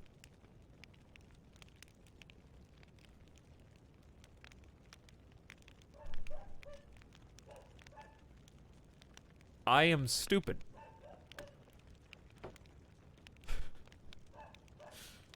Like, I want to say that just to see what she says. You kind of have to. I am stupid, you tell her, lying unskillfully. The chef raises an eyebrow but does not reply. Hold on, did I just lay down? Wow, I'm so bad at that. My personality type is not good at laying down. The chef raises an eyebrow but does not reply. A thin smell of smoke wafts into the tent. Oh, and by Throff! The cook curses and disappears through a flap at the back. For a moment, you are alone. Take a bowl of soup, take the flask of oil, wait for her to return, or leave. Well, we told the truth, chat. You wait. A few moments later, the cook appears somewhat red-faced. There is a smell of smoke about her clothes. We can't afford to waste any meat, she says. That could have been most difficult. I had to bat out the fire with my skirt. Let's buy some broth. You ask how much the broth will be. The cook tips her head. The butcher's just been, she replies, so there's plenty to go around. It's 5 gold pieces for a bowl.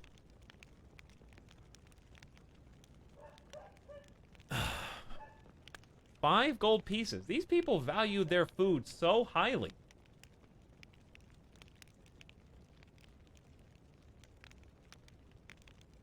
They value it so highly. I don't think that's too much is haggling. Yes, her changing accent. I don't know who she is. What race of people are these? All I know is it's a chef woman.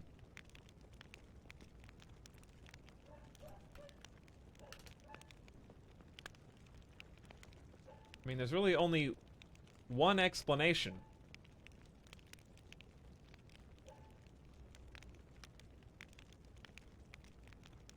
For what that could mean. I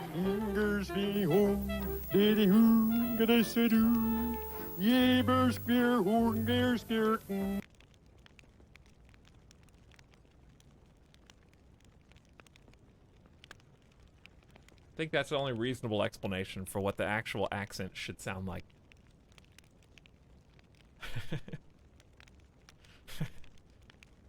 I can't even do that.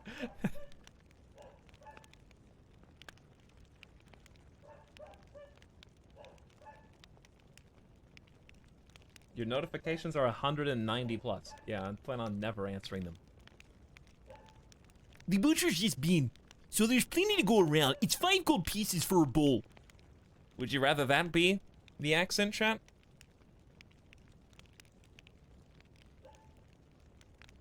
No? Yes?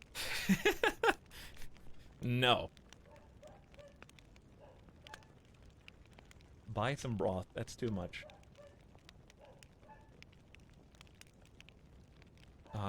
Is this actually haggling, or is she gonna be pissed? Let's try and haggle. That's too much, you tell her. She shrugs. That's the price. We don't haggle in Kuriyama.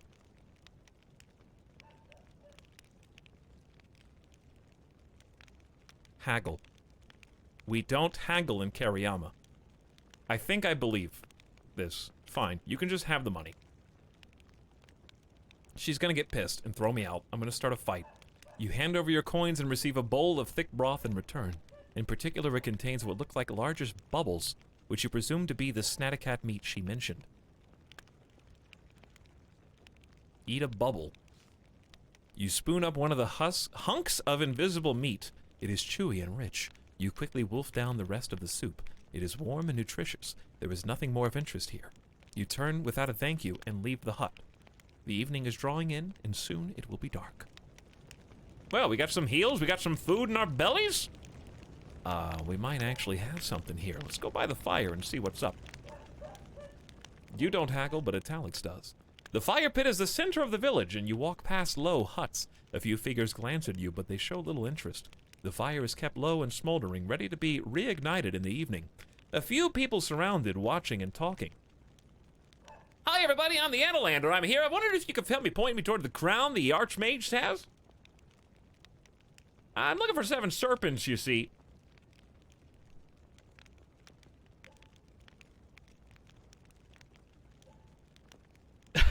You guys want to hear a joke? I'm great at jokes. A few figures glance at you, but they show little interest. Well, then introducing myself's not going to help. Let's do look into the fire. In the base of the smoldering fire pit are a few pebbles and some sand. You move in to reach into the pit and then pause. There is still plenty of heat coming from the fire. Uh-oh. It's gonna hurt me. This is gonna hurt, chat. You reach in and scoop a handful of sand. It's warm but does not burn you. You pour it into your pouch. You reach in and close your fist around a pebble, but it's burning hot! You snatch your hand back and a heavy red burn on your palm. It's not only painful, but since this is your sword arm, it will lower your ability to fight. Someone passes around the charred joint of meat, offering you a bite. We sure do love collecting sand. Whatever, if they passed around the meat, offer a bite, that's fine. Eat it. You take a bite. The meat is black and sooty, but rich with flavors and spice. Pass it on. Eat the whole thing! No. Having taken your share, you pass it to the next person. I think it's time to introduce myself. It's time to say hi, chat. Greetings, you declare to the people nearby. They look up at you with some curiosity. I am a visitor here. So we see, one woman replies, and a few others laugh. They seem to lose interest in you and return to staring at the fire and talking to each other in low voices. You sit down beside the woman who spoke earlier. With a start, you place her. This is the woman who came to worship at the reclining statue, the same woman who carved the new idol of a baby into the cliff face. She nods in acknowledgement but says nothing. May I ask you some questions? The woman laughs. Of course! How could I prevent you? What is this place called? We know what it's called. What can you tell me of the Backlands? She frowns. The Backlands. It seems the name is unfamiliar to her. You've not heard of them. She shakes her head. Are they beyond the Zanzunu Peaks? I know nothing of what lies there. These are the Backlands here. Oh boy. I think we're in a different time. Let's just let that be. That must be it, you answer. It seems wherever you are, this place is far removed from Kakabad, at least for these people. Well, what is this place called? This village is Kariyama, the most beautiful village in Ishtara. She kicks at the fire with one foot. You talk a lot, she observes. Is that normal where you come from? You are all strangely quiet.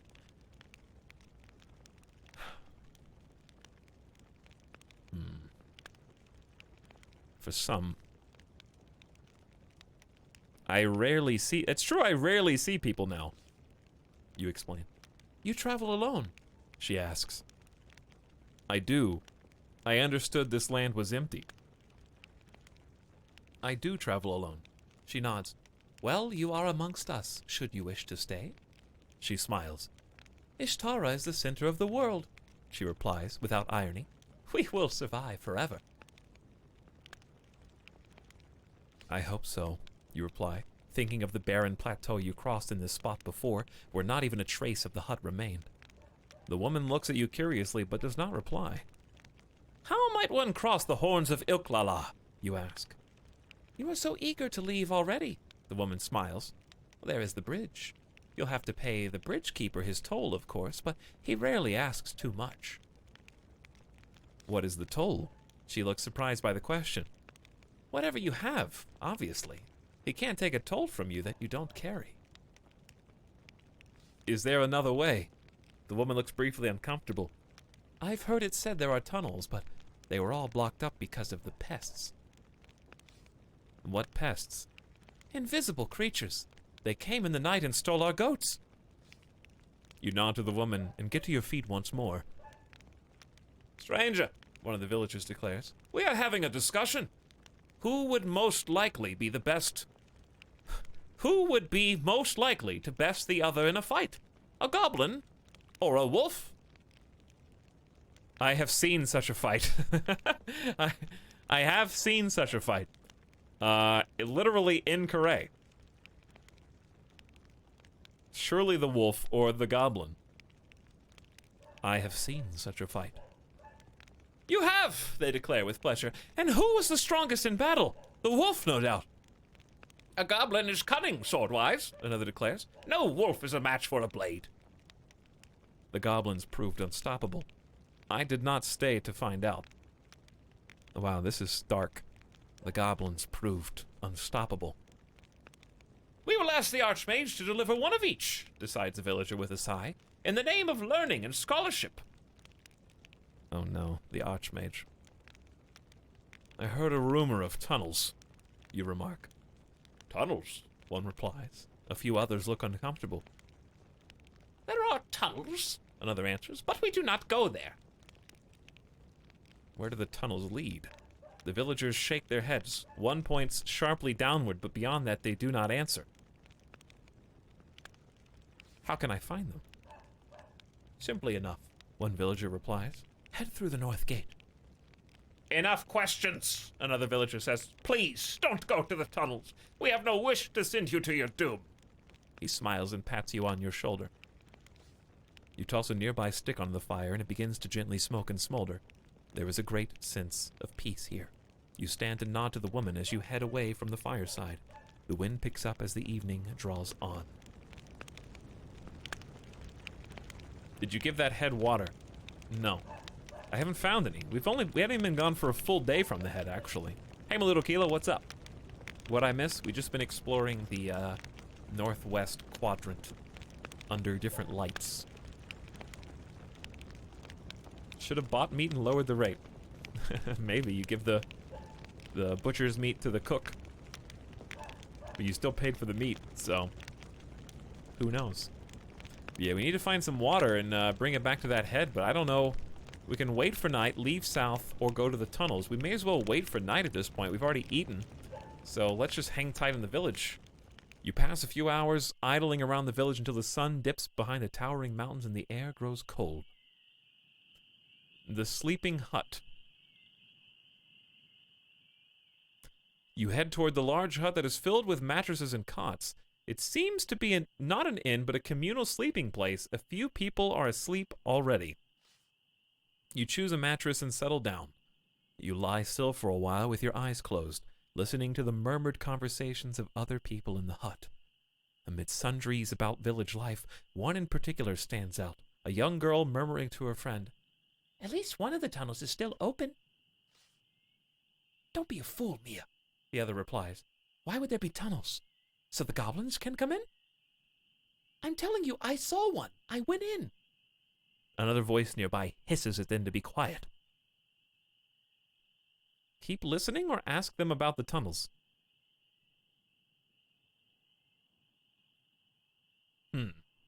Keep listening or ask them about the tunnels? Well, keep listening. I'll show you tomorrow, the girl hisses. You'll see. Her friend appears to shrug and the conversation ends. But you're tired and have had enough of eavesdropping. You let yourself rest. At least you've already eaten well today. You stretch out, unharmed here, and you do not dream. In the sleeping hut, day 14. You lost 5 gold and you paid for food. You entered the village of Kariyama and found no new clues, as is tradition. The sun rises through the flaps of the hut. The girl and her friend wake quickly and begin to make their way out of the hut. You follow them out and through the northern gate of the village. Where would I even get water anyways? Rhetorical question. The two girls make their way up an overgrown path that leads out of the village to a rocky outcrop, behind which you make out a gloomy tunnel mouth. You follow at a discreet distance. In there, one of the girls says. Why did it go in there? It just bolted after a rabbit. I didn't know who was talking. I thought I was talking for a second there. Hello, it's me, the young girl. It was me the whole time. The Analander. It just bolted. After a rabbit, maybe. The girl called Mia replies. But what should I do? Stop clicking off the screen is what you should do. Keep listening or approach. I'm just going to approach. You step out of the bushes and stride toward the two girls. They stop and stare, clearly terrified by your appearance. Let's just ask about the tunnels. Do these tunnels lead through the hills? You demand. The two girls stare a moment longer, then burst into fits of giggles. Are you a tramp? One asks. What are you wearing? The other demands. Are you some kind of fancy monk?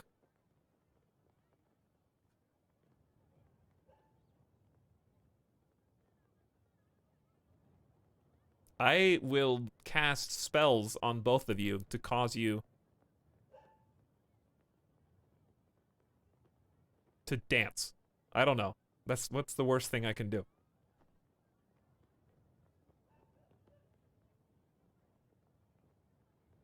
I will rescue your dog. Oh boy. I will rescue your dog, you tell the girl, Mia. She looks uncertain. Will you? Why would you do that? To help the dog. To help you. Well, I'm going in anyway. To help the dog. I know that's what chat would pick. But I'm going to be honest. I'm going in anyway. Oh, Mia replies. In that case, the things will get you too. Good luck. What is in these tunnels? You ask. The girl shrugs. I don't know, do I? Things I've never been in. Perhaps I should not go. Or into the tunnel. Just, where am I? I'm gonna leave that dude to die. He'll be fine for at least a couple days, right? Then I will find out what's inside, you declare, and approach the tunnel mouth. Oh boy. What's the worst that could happen? You approach the tunnel mouth and lift away the covering of vines. The passage descends dank and dark into the bowels of the mountains beyond. Strike a light, go inside, turn back. Go inside. The mountains overhead create an imposing sight. You walk as though into an ancient tomb. Even the air smells musty and old. But there is a breeze on your hand. Does that mean there is a way through? What's best case scenario when we end up on the other side? You know, like, why do I want to even be up there right now? Whatever. Too late. We're already going. We gotta rescue a dog now. So let's go below ground. You make your way slowly through the narrow entrance and into the cool dark of the tunnel. You hold out a hand to feel your way forward. cast a spell. You raise your eyes up, but it seems deep below this mountain the presence of starlight cannot reach you. You are powerless. You try to make something out of the tunnel walls, but the darkness is absolute. You follow the cold stone with your fingertips. Well, we've made a huge mistake, huh?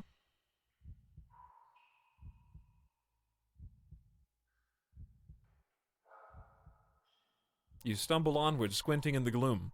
The tunnel winds on a steady course, with occasional branches that lead to dead ends. It becomes clear that this is not a natural cavern. Wooden pillars line the walls, creaking under the weight of stone. You test one of the pillars for strength, applying a little pressure. It responds with a crunching, cracking sound, and dust rains down.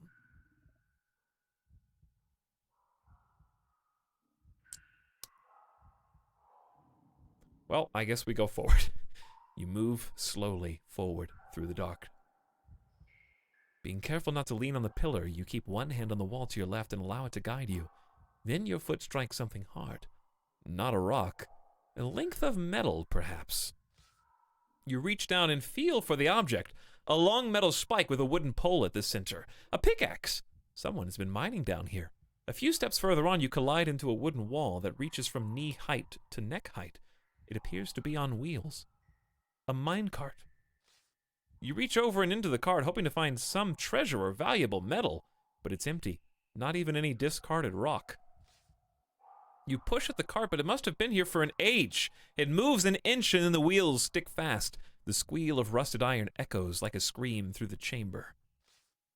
You put your shoulder to the cart and push hard. It overcomes whatever was catching on the wheel and begins to roll forward quickly. A moment later, it strikes something in the darkness. One of the support pillars, perhaps? Dust begins to trickle from the ceiling. We're taking a run for it. You quickly sprint away down the tunnel into the dark, fearing a collapse of stone at any moment, but none comes. You make your way slowly in the dark. Soon your hand feels nothing but air. A side passage. At the passage, empty darkness leads in 3 directions. Pray for protection seems a bit premature. You toss a small pebble down into the empty darkness, and the echo tells you it must be quite small. As your eyes adjust, you notice something dimly glowing at the end. Move toward the glowing object, pray for protection, or ignore the object. Move toward the glowing object. You edge down the passage, your footsteps muffled by thick sand. Oh, this is clearly a trap.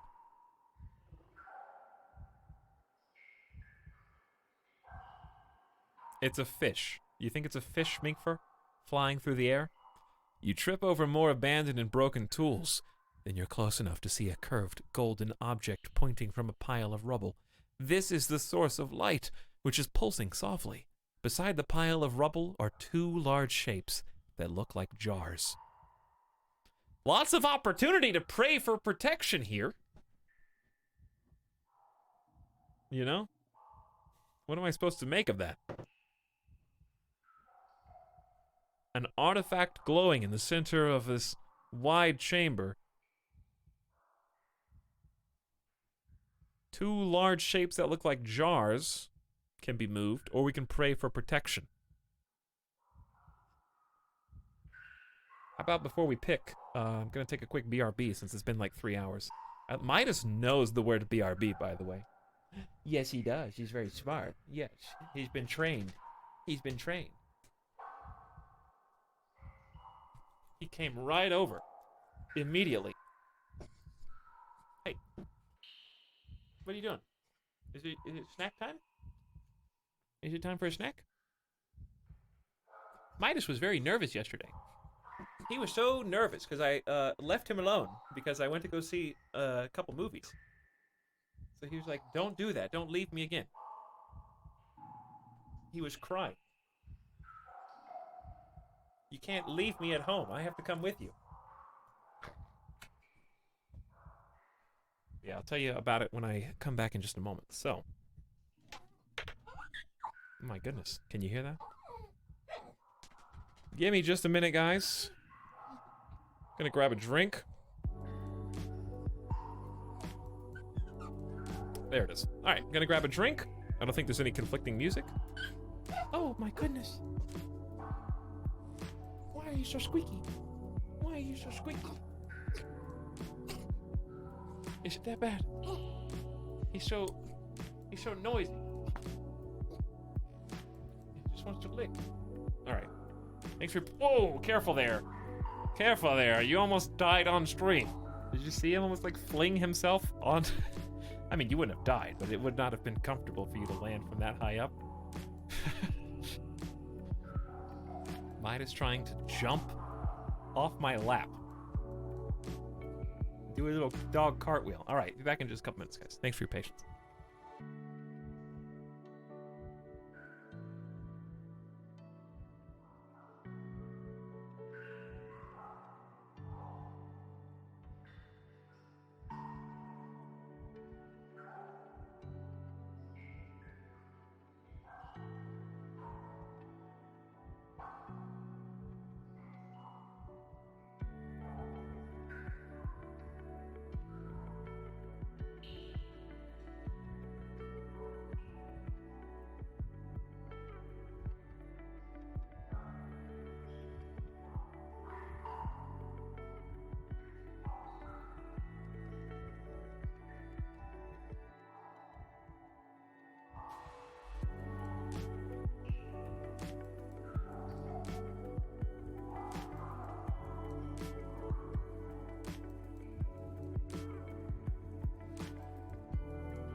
Hey.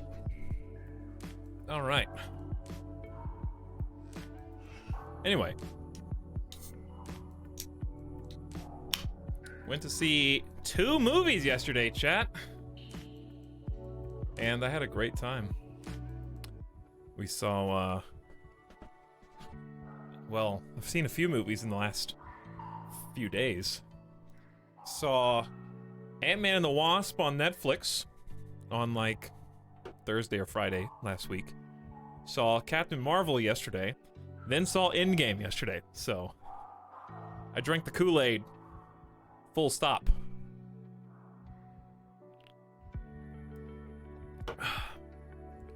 If I had to rate them just like on like a first number that comes to my mind, I would say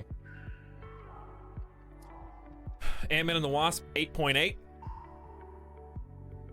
I would say Captain Marvel, like, I would say 7.6, and I would say Endgame, like 9.3.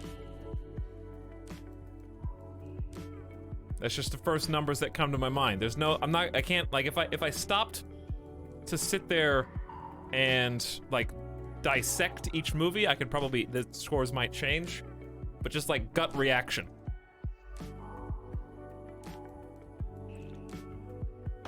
How do you rate Infinity War? What did I just say? 9.3 for Endgame? I'd probably say, like, 9.6 for Infinity War.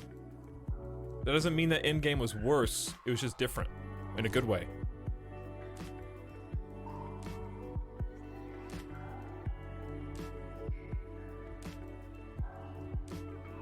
What's a 10 out of 10 movie? Well, some would say that you can't do a 10 out of 10 because then there's no way for anything to ever be better.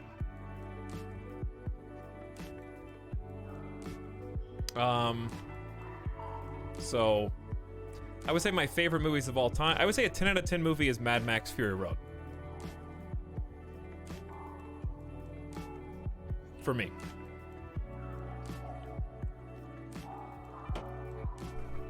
For sure. Made up numbers? I got news for you, HK. All review numbers are made up numbers. Might blow your mind.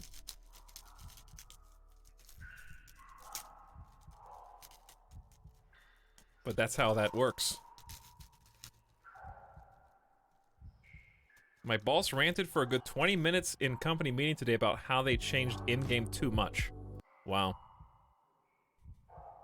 That's like, how I feel when I make fun of Game of Thrones as a book reader.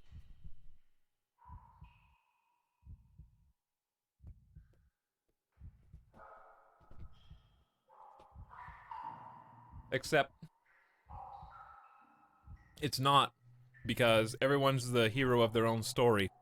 And in my mind, the things I don't like about the show Game of Thrones are inconsistencies within the show. I don't compare it to the book anymore. I'm not like, wow, Game of Thrones in the book was this, this, and this, and that's why I don't like it anymore. Now it's, wow, the show this many seasons, two seasons ago even, it was like this, this, and this, and now in the show. So like my criticisms are based on the show, not the books anymore.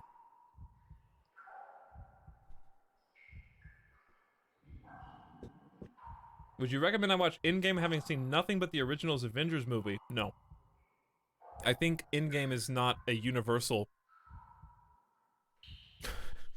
I don't think you could just watch it and enjoy it with knowing nothing. The reason why I would rate it so high is because it was such a perfect, neat bow on all the movies that came before, and it really rewards you knowing about the series of events that led to this moment. I'm not going to say any details, but the more you know from all the movies, the more you will enjoy. It'd be like watching the season finale of a TV show and be like, can I figure out what's going on? I mean, you could figure it out, but would you appreciate it? Probably not.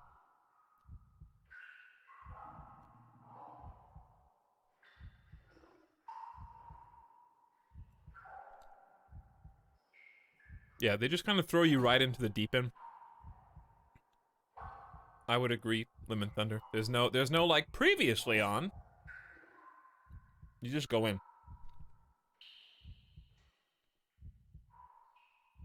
Yeah, I really enjoyed it. I had a great time.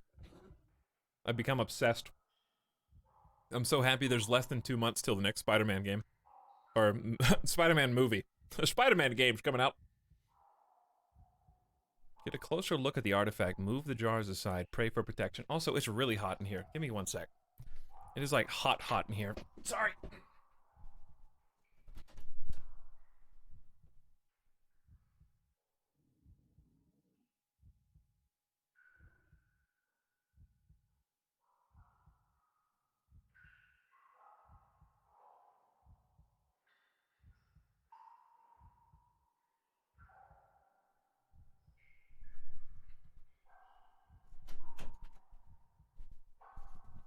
So I went by, there's like a thermostat by my office.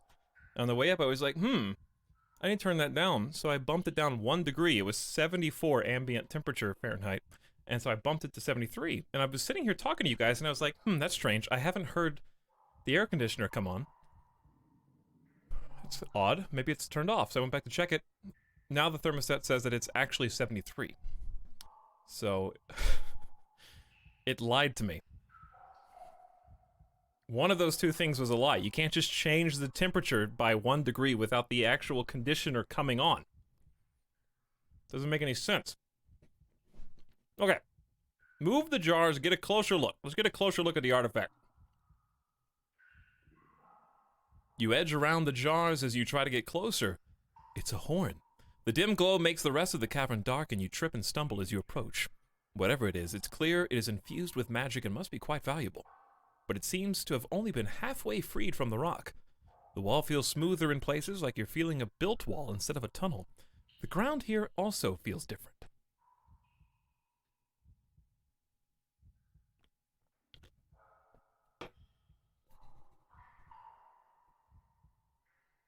Shift the rocks, grab the horn, move the jars aside, look at the ground. Look at the look at the ground. I'm just really disappointed. I don't know what to do. This looks like a trap. I just stare at the ground. That'll solve all my problems.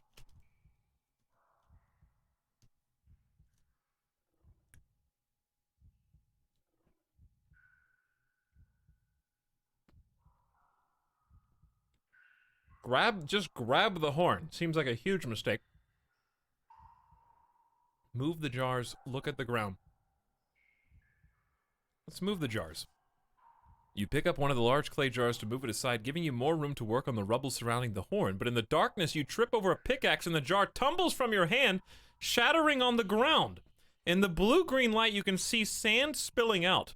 Then the sand begins to spiral upward. Oh my god. Stumble back. The rushing torrent is so strong now that it knocks you to the floor. Surely the jar cannot have held so much. Scramble back again. You scramble backward across the ground, trying to get away as the sand forms into a whirlpool. 2 deep black vortices appear in its... Vortices? I don't know what that is. Appear in its sides and roam queasily about the surface until they reach the top. There they swivel, widen, and seem to focus on you. We can't cast any spells, right? So I'm gonna look for something to use. Your eye lands on a discarded pickaxe.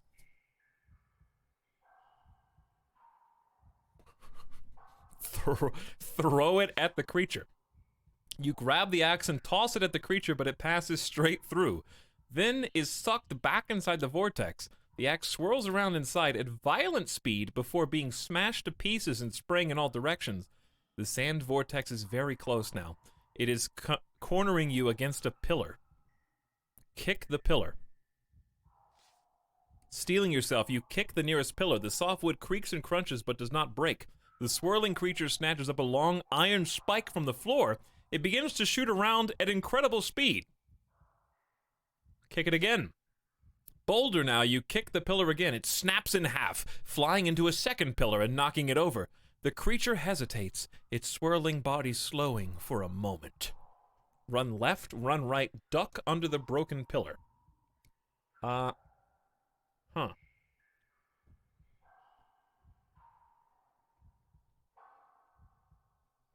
Duck under the broken pillar. You slip out of the way as the creature slams into the wall. You head toward the main tunnel and hear it roar as it gives chase, but then the whole ground shakes. Huge rock pieces begin to fall from the roof. The tunnel is collapsing. You rush back toward the main tunnel, the creature close behind, but then the ceiling caves in at your heels, burying it. You rush back to the main tunnel, but just as you think you're safe, you look up to see a chunk of ceiling falling toward you. Leap aside or squeeze against the wall. Either of these could be terrible. Suddenly there's vortexes. Welcome to Sorcery. Squeeze against the wall. You wince as the ceiling crashes down, missing you by inches. Dust settles and you can't hear anything. There is no turning back now. You are stuck in the dark. Rip that chamber. You know what we needed in that chamber? Light. You know what I decided not to bring with us into that chamber? Light. But also, I didn't know that we couldn't cast any spells. You are now in pitch darkness. Whether it's night or day is impossible to tell. The air is freezing cold. You are on your own and cannot use any magic. Your tinderbox can provide a spark. You look through your pack for something to catch a light. I can burn the king's message. Huh.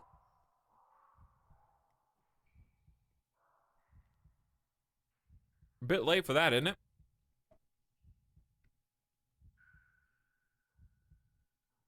For reference, the king's message.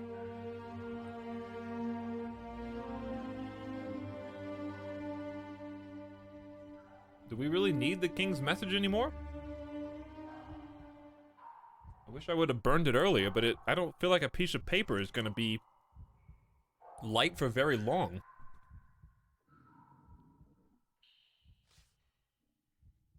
You take out the note from the King of Analand and light one corner. It will not burn for long. You can make out rough rock walls and bent wooden supports. The passage leads down into the dark. The tunnel curves away out of sight. Looking back, however, there is nothing. The rocks have tumbled down. The remains of a wooden support is just visible under the rubble. The ground is covered with feathers and mud. This must be the nest of some winged creature. Your heart leaps with fear. What if it's a manticore?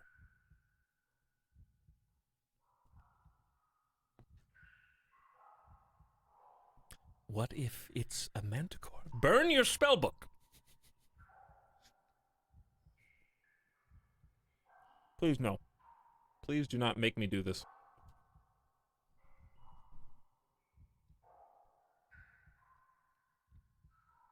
Not another one. I could only handle the one, please. The sound of something groaning echoes down the tunnel length. You take one of the feathers. In the dark, you cannot make out the color. Yellow, perhaps? The passageway curves and bends. The going is long, with tight squeezes and sharp turns. Then finally, daylight appears. You have found the tunnel mouth. In the shadow by the opening, you notice something, a large crystal object. You lower the blazing note to the crystal and examine it. It is a large and roughly cubular. It is a... yeah, I read that right. With a jagged surface and a long spiked base. The form is familiar, but takes a moment to place. This is a gigantic crystal tooth. What, am I gonna not take the crystal tooth? You lift the crystal in both hands and fit it into your pack. Carrying such a large weight will require a lot of strength, and will leave you weaker while you hold on to it. Let's go. You hurry gratefully out of the tunnel into the soft, damp air. Where are you now? There's no dog. Where was this dog that I was supposed to rescue, by the way? You emerge blinking from the underground tunnel to find yourself on the edge of a vast, deep forest. From the position of the sun, you can see you're on the other side of the Badubak Ridge. Spluttering, the note burns out, leaving nothing but ash. There is only one way. Forward and into the trees. Hey, I'm the Analander. I'll just go get you some water. No problem, sir. I'll return and save you. Dog? Lost in the caverns? Leave that to me.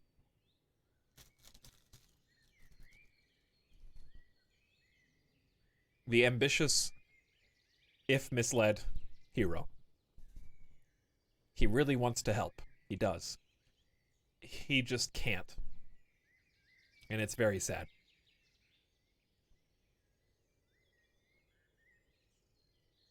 So where were the noises coming from? The feather. The groans. I don't know. Picture of Analander. Don't believe his lies. So how are we ever going to get back through there? You barge your way through the thick trees, pushing branches from your face. There is barely more light here than there was in the tunnels below the earth. My max stamina is down to 16, by the way, because of this crystal. You pause to try to get your bearings in the trees, but you're surrounded and can barely make out the mountains through the dense canopy. Something moves in the corner of your eye. Have you been spotted by a beast already? You crash on through thick foliage. I have no idea where I'm going. You erupt from the trees onto an old path that winds a narrow course through the forest. The forest is beautiful in its own way. Water drips down the leaves and along twisted vines. Birds flutter through the bracken-like canopy. Everything is moist and damp. The path is winding and frequently disappears, perhaps made by animals and not by people. You look into the distance between the trees, but now you make out nothing between the thick trunks and tangled bushes. You stride on, beginning to feel hungry. We never did go south to the broken bridge, but I don't think we went to this clearing either, so this is new. Things move in the canopy all around you. The afternoon is drawing on. The trees are alive with movement. A pile of boulders here is topped by a patch of yellow moss, which I will absolutely gather, eat, and feel much better continuing on our journey. The yellow moss is one of the only consistently good things in the whole game. Oh, what? Where am I here?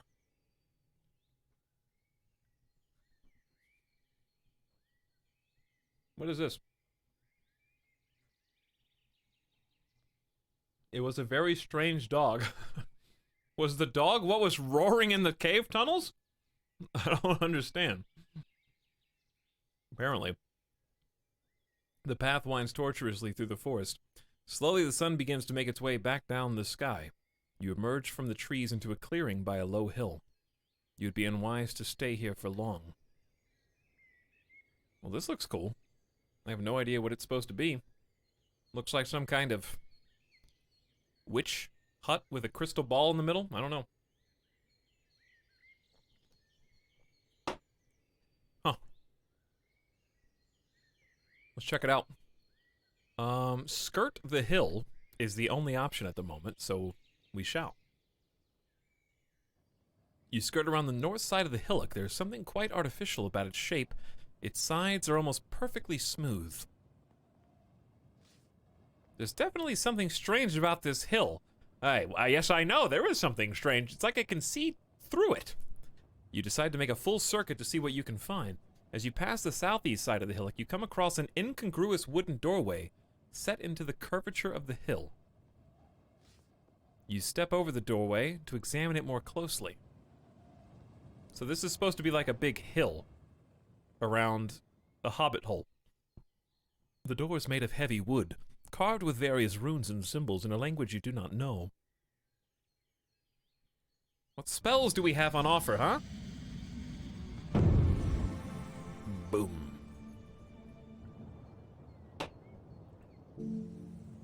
Always with the mind reading. Always with the zapping. Always with the instantly unlock the door, no problem. And always with the pee and poo. Pep. Cause strength. Haven't seen that before. Create explosions. We need to start using more pebbles. Also with the floating. They really love being able to float in every situation, huh? I'll just knock. You knock on the door, there is no reply. May as well cast Tell and search for mines. That way we'll know if we're in for a surprise should we break in the other side. Tell! You pull the skull cap from your pack and weave the spell, but you are alone, so there are no thoughts to hear. You try the door, it is not locked. A dark passageway is revealed beyond. Well, it's been a while since the breaking and entering Analander has, made an appearance. But here we find ourselves. Taking a little peek. We need to figure out who lived here. The door opens through a short dark hallway, descending into the hill. Is this a tomb? You begin to see a glowing light ahead and hear a voice muttering low, angry curses. Hang on, how is the voice coming from the glowing light? A little sunshine falls through the doorway. There is still time to turn back. We must go deeper. The door was unlocked. It's true, there was no breaking, just entering. You keep moving forward, and the passage quickly opens out. You enter a small room lit by a single candle on a wooden table. Seated at the table is a spindly creature whose attention is focused on a glass orb set on a plinth. Watch the creature. Look at that eye. That art is so cool. It's like, that's a snake eye, is it not? There's gonna be a snake in here, watch. He's looking at some kind of Cthulhu creature.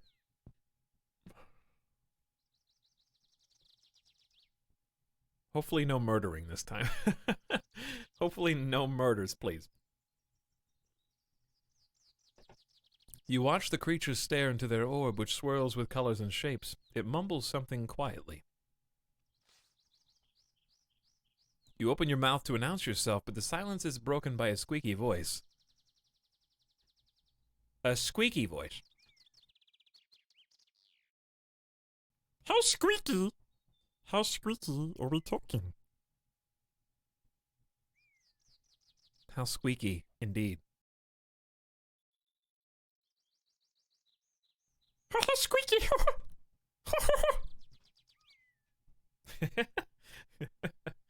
Not that squeaky. I would not be able to do a dialogue like that. Monka S. Yes, all right. Don't stammer like a half-orc. I'm busy. Sit down. The thin figure gestures toward a chair in the corner. Sit, draw my sword, wait, or cast a spell. I feel like someone with a big glass orb probably will know that I'm casting magic. I'll sit. You sit down as instructed. After a few minutes, the creature leans back from her orb and looks up at you. So, a visitor. A human, too. Greetings. What are you? Do not endeavor to harm me. This is your warning.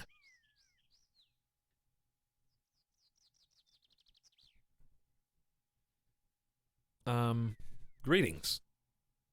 Greetings to you, indeed. As the light from the glass orb fades a little, you see the speaker is a woman, some kind of elf, though she appears somewhat disfigured. What is your name? Fenestra. Now, human, as my time is more precious than yours, I will soon lose my patience with you. What in Gred's name are you doing in this miserable forest? I seek the crown of kings. I am a mere traveler. I am looking for 7 serpents. I am going to Lake Ilklala. It's true, we have been trying to go to Lake Ilklala, but I feel like we should be honest with this person.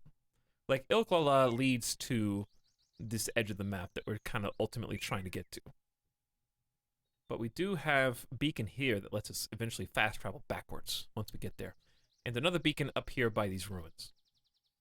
But for now, let's be honest. I seek the crown of kings. Then you are the Annilander whom the serpents wish to destroy, she breathes. Well met. I will tell you what I know of them. Gred knows the serpents are no friends of mine. Her voice shakes as she speaks. You have reason to hate them, I think. Or let her speak. We may as well let her speak. She seems like the person that doesn't like to be interrupted. The water serpent killed my father, she declares coldly. This I shall never forgive. How did he die? I am sorry for your loss. Just tell me what I need to know. How did he die? His head was bitten off at the neck, she answers. A single tear forms in the... It's not talking or dialogue. A single tear forms in the corner of her eye. My father did not know the weakness of the water serpent, so could not survive its attack.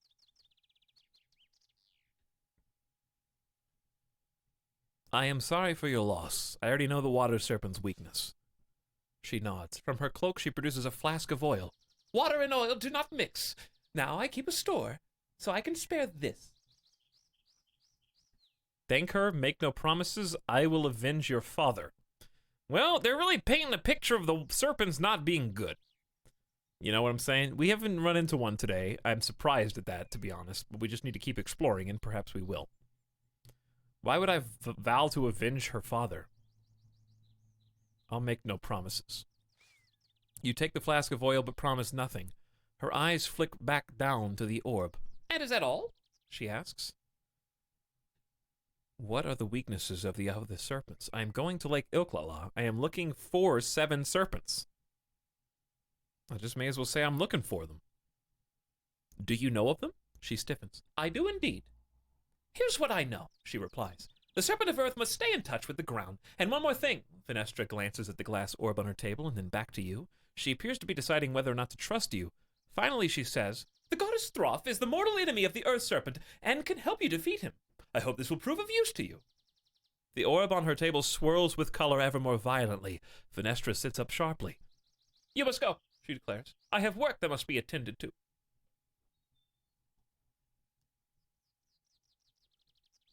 The goddess Throth. We've already seen the Temple of Throth, have we not? What can you tell me of counterspells? You ask. Fenestra smiles almost casually. She tosses a handful of sand at your feet. She regards you for a moment. Jump aside, gather the sand. Sand is a useful component for spells, so you bend down to gather it up, but you are not fast enough. Fenestra is casting an enchantment on you.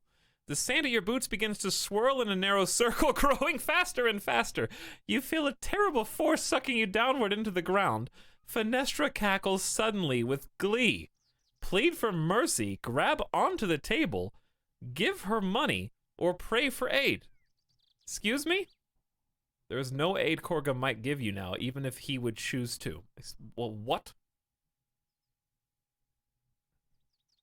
Grab onto the table. You grab for a leg of the table, trying to hold yourself up, but the grip on your body is too strong. Your hands slip down the table leg, drawing splinters from the wood. Plead for mercy. Please, you beg as your heels disappear into the ground and you feel the sticky mud closing around your shins. Have mercy! Fenestra laughs. You're up to your thighs now, and sinking faster and faster. Fenestra peers at you contemptuously. Are you even going to try and protect yourself?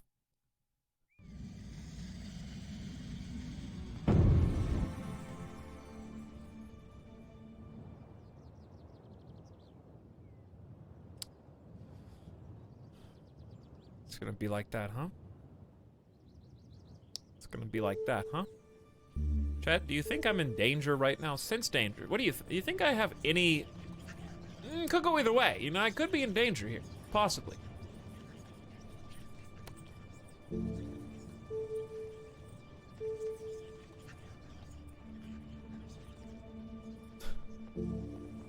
Nothing with that letter at all. Wait, I thought I clicked B. Nothing with that letter either. Do I even have a spell to cast?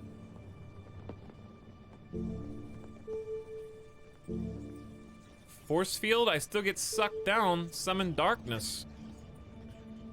I have no idea what the right answer would even be. N doesn't lead anywhere, B doesn't lead anywhere, F only leads to those two. We also have sun. Creating light with the sun jewel, how would that counter out quicksand?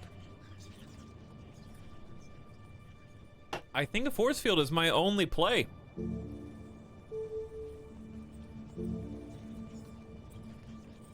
That or die. What a great counterspell lesson this is. Foof!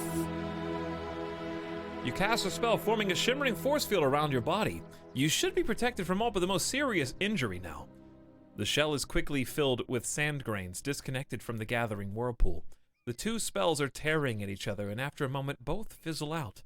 She nods, pleased. Very good, she declares. The magic of the whirlpool counters the pattern of the force field. She points to the door. Now go. Stay put. You fold your arms, refusing to move. She produces a horn and begins to blow a long, clear note. Take the horn from her. You reach over to grab the horn, but suddenly it is as though you are fighting forward through seawater. A great wind surrounds you, growing in force. Suddenly you are pushed backwards out through the door. The horn note ceases as you look around the clearing outside once more. You've found 2 new clues. Can't believe I just got schooled in magic like that. You are back in the sunshine of the clearing. You have the sense that things are watching from the trees, and it is time to move on. I just got taken to magic school. Very sad.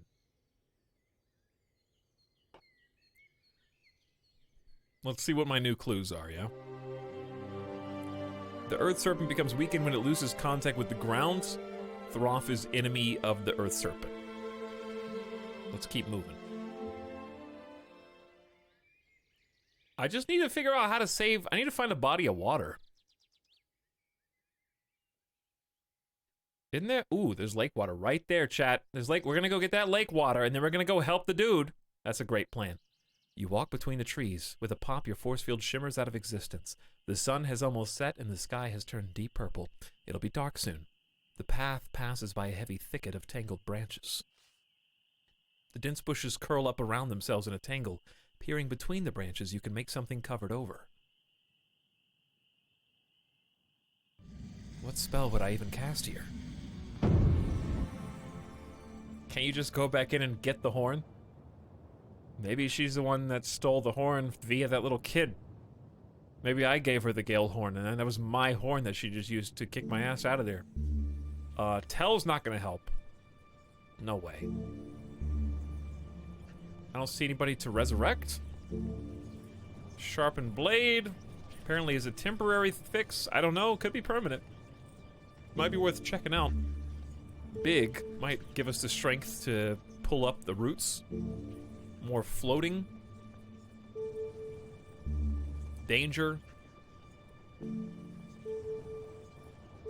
Find safe passage. My thoughts are big or beeswax, chat.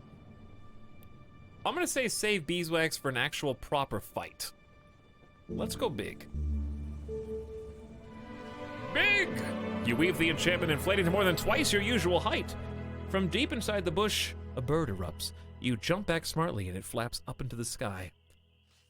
With your giant hands, it is short work to tear at the branches. The foliage falls away to reveal first a glassless window, and then the top corner of a door. It seems the branches are growing in front of and out of an ancient hut.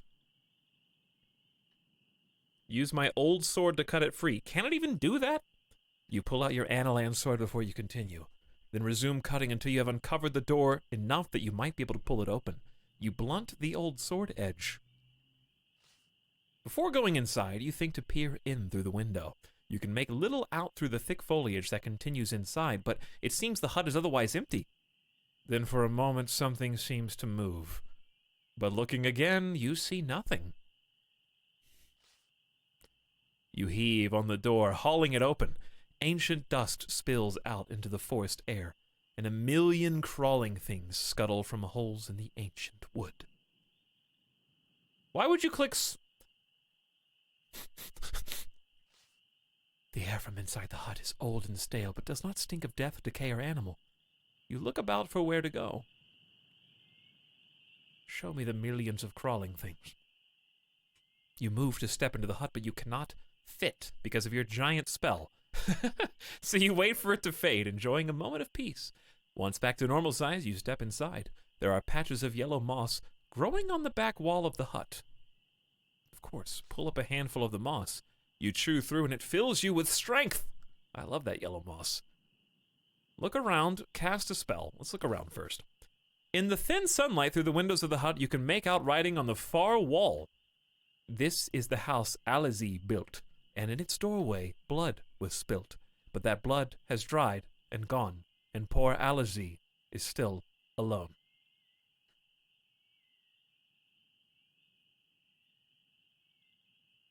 It's very sad. Blood was spilt. He's still very lonely. What spell would we even cast in here? I guess look for danger? Possibly.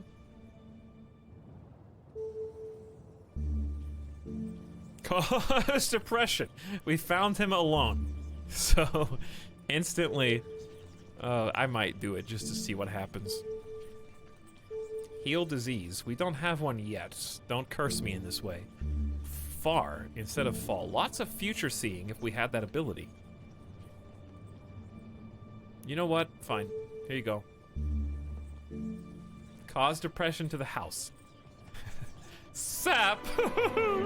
Consulting the constellation above. You bind the spell and immediately feel yourself losing your energy and drive. With no other creatures nearby, the magic has turned on you. Looking at the doorway, you see the dark shadow of a blood stain wiped carefully around the sill like a ward against an evil spirit. Not that such magic works, of course. The only true magic comes from the stars. At least that's what they told you. There are a few more things scratched into the wood. You look at the other scratched marks. They are hard to comprehend precisely. One appears to depict a person in a circular bubble, floating harmlessly above a raging tornado. I need that. Another shows a fiery ball, perhaps the sun, being drenched by a fist squeezing what looks like a handful of berries. These are clues. These are clues. This is very important. We know where the whirlwind is. Circular bubble floating harmlessly. I know how to float. Bubble, though. Would that be force field? It depends on if the whirlpool is the same as the quicksand. Because if the quicksand and the whirlpool are spell-tacularly the same, then force field would counterspell the quicksand if it's the same as whirlpool.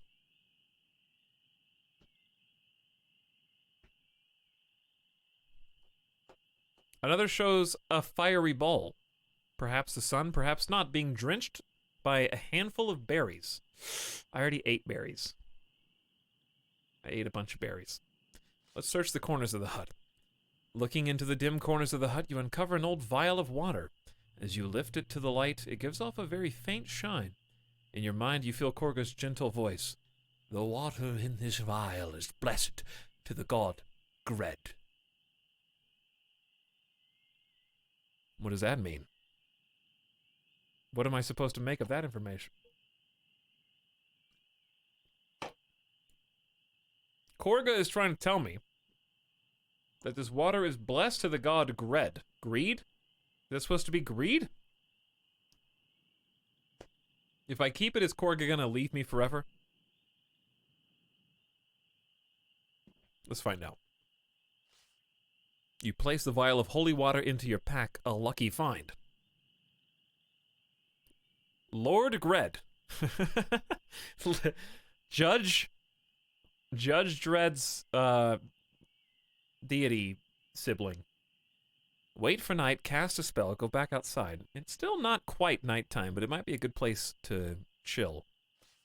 You slip through the branches till you're outside the hut once more. We also should be relatively close to the water. Lord Gred. There's nothing more to be done here, and you leave the hut behind. You follow what might be a path, might be an old river through the trees of the forest. Another night begins, and you need to rest. You pause suddenly. A heavy, dark shadow lies across the path.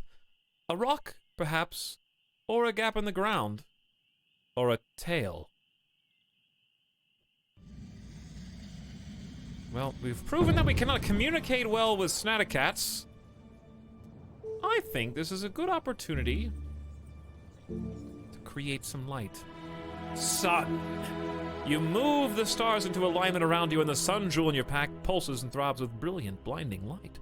The light floods the clearing, allowing you to make out the shadowy form in front of you, a tree trunk lying across the paths. Move on. The place feels too exposed. You clamber across the path and move on. So if I have the opportunity, I would like to fill the gourd with water here. It's a good idea. You fill the gourd with water from the pool. Didn't we sleep here once before and it was fine? I do need to make my way over to the tower anyway, so we may as well just go up there. It is time for foul! Where did this Snaticats... Where did this command come from? Jin. You slowly and gently rise into the air, floating onwards across the pool and up into the tower. You are now back at the foot of the tower. And, oh wait, we can't, no, we can't float from here, right? We already opened the door? We did open the door. Excellent. You return to the tower and the tree. I'll sleep here, that's fine. This is a dry, sheltered, secure place to rest. You set yourself down against the bark of the ancient tree.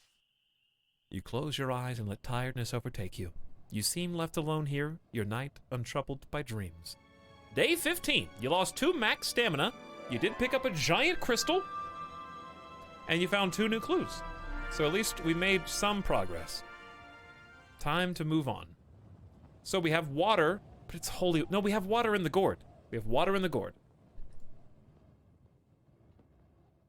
Okay, we're going to touch the blue crystal, float up in the air, teleport back this way, go talk to the dude. And actually give him water.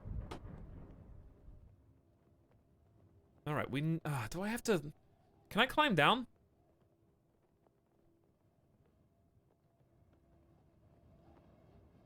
Yeah, there's no trapdoor here, right? Is this the one with the trapdoor, chat? That won't open?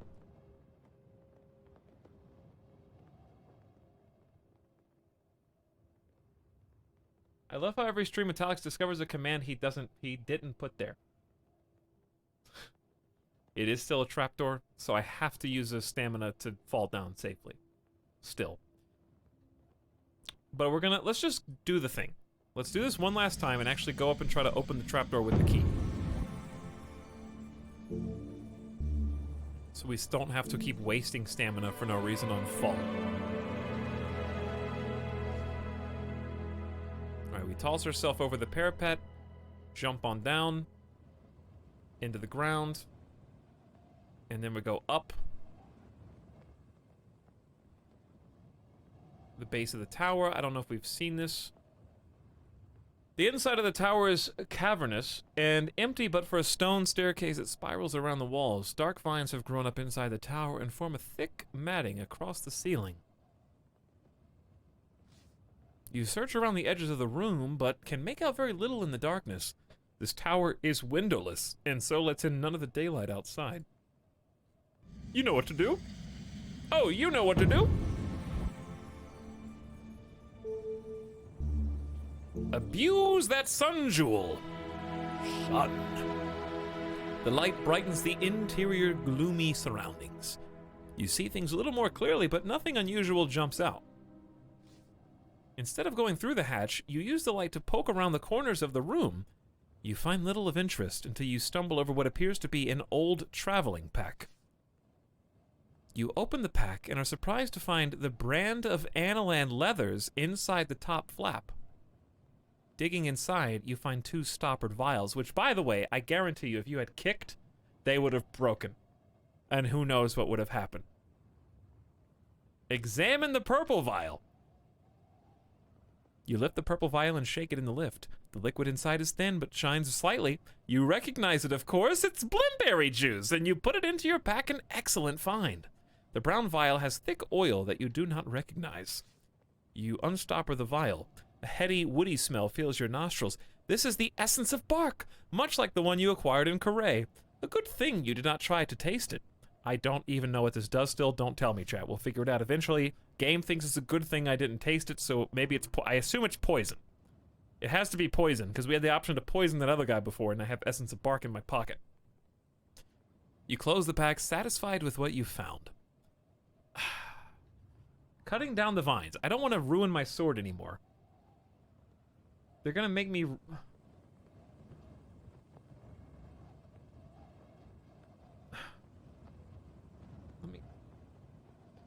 Fine. We'll come... We'll eventually unlock the door properly. But I don't feel like trying to cut through vines right now. The light from your sun jewel pulses and fades. The winds tug at the pack. At your pack and sword. You come across a lone hut in the middle of a tented field. Peering through the windows, you see a stooped young boy sitting by a fire. He's squatting on the ground, intent on something, perhaps drawing symbols in the dust. You push open the door. The boy jumps to his feet, grabbing a crooked stick. Did we do this yet? I don't think we did. We went to the fields up here. Who are you? The boy demands, the stick in his hand to solid oak and raised, ready to swing for your head. What do you want with me? Put that stick down before I beat you with it.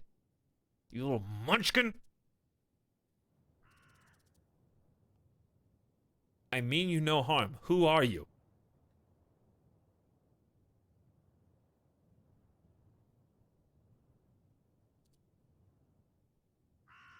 Put that stick down before I beat you with it. You advise him firmly. The stick shakes in the boy's hands. I have no food, he replies, or gold. Who are you? I am a great and powerful sorcerer.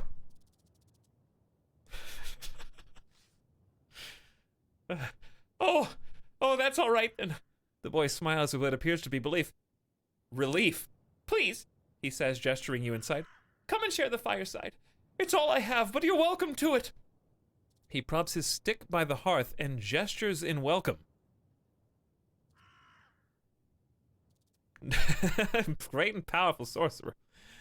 You live out here? The boy shakes his head. Only when the animals are grazing. Otherwise, I live in the village. I saw no animals, you remark. The boy nods sadly. I've lost them. There's something wrong with these plains, stranger. Things go missing. They just seem to wander off and disappear. You can lose anything. Paths, houses, people. You nod to the boy and take a seat beside him. The peaceful atmosphere and gentle warmth is most restorative. Do you play dice? Hey, do you play dice? Reaching for your pack of stones, the boy shakes his head. My father plays dice with mother, but it does nothing but make them argue. I don't touch the things. You put the dice away once more. Oh, no swindle stones today. Where are you from? Kariyama, he replies. In the foot of the mountains, near a long bridge. The boy lifts his crook once more, but uses it only to poke the fire. Ask about the 7 serpents. Chat, how little is this little kid? I'm assuming the boy is like 12, 13. If he was like 5... We would have to use a different voice. He's just a little kid. He doesn't know any better. He's just some stupid kid that doesn't know how to play swindle stones. Ask about the 7 serpents. What can you tell me of the towers? Or I am on my way to Mampang. What can you tell me of the towers? You ask. The beacons, the boy asks. Don't you know? They were built by the sorcerers, of course. I'm not sure what they're for, but they're meant to keep us safe. They were built by the Archmage? Not the Archmage himself, the boy replies with a laugh, but I suppose it was on his word. You should not trust them. I'm kind of trusting them. I'd be hypocritical. Keeping you safe from what? He shrugs. I don't know. My mother says rock falls, but I don't understand that. Where would all these rocks fall from? The boy pokes the fire a little. But the Archmage can see the future, so I'm sure he did what was best. I can also see the future, you tell the boy. Would you like to see yours? The boy nods nervously. Make something up or cast a spell. I don't have a crystal ball. We're just going to make something up. I'm gonna read his mind and then tell him what he's thinking or something. Cause sleepiness. Have a nap. Oh no. Why would you do this?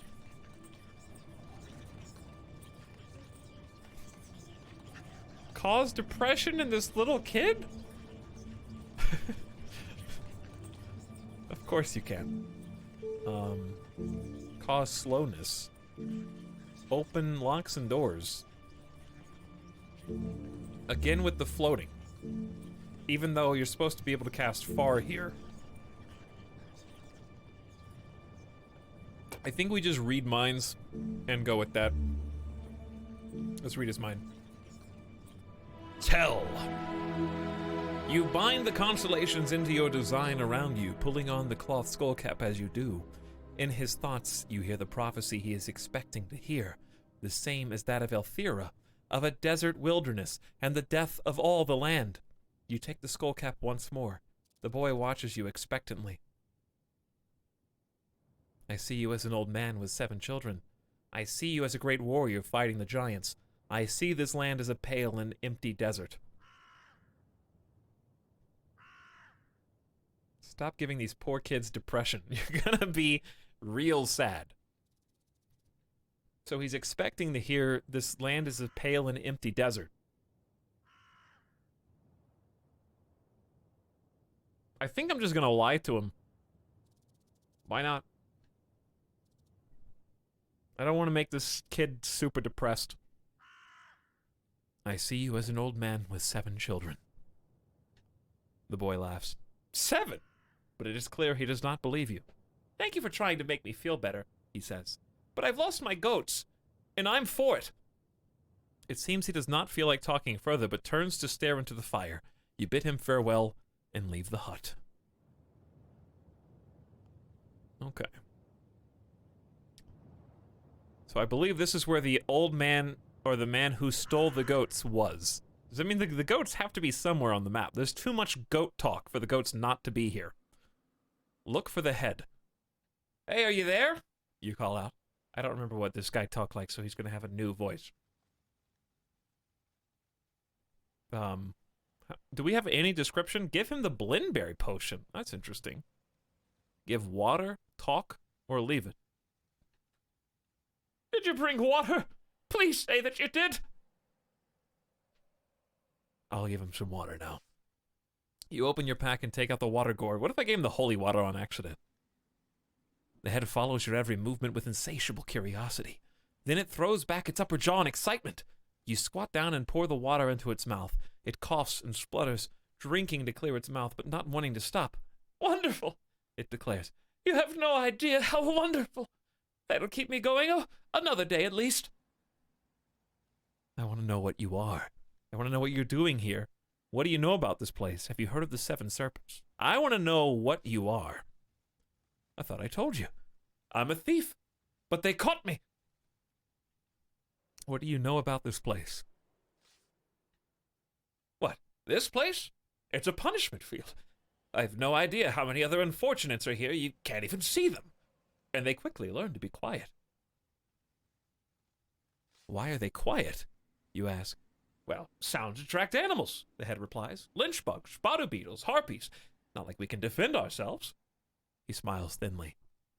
Tell me about the land here. You change the topic. I don't know much about Ishtara, but this valley belongs to Kariyama, the village in the mountains just east. The head squints up at you. We've met before, you know, the head remarks. Don't you recognize me?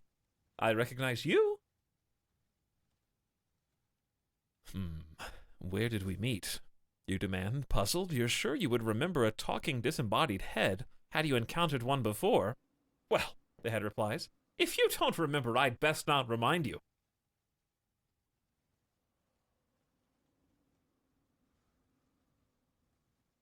The head mumbles something but keeps its lips closed. It clearly isn't going to speak any further. Yeah, I'm pretty sure we already dug this guy's dead head up and pulled it and put it into our knapsack. I'm gonna dig him up. I'll get you out of here, you declare. The head jiggles. That would be a great idea, it agrees. I'd be more grateful than you can imagine. Pick up the head, dig in the mud, cast a spell. But the real question is, where does he know us from?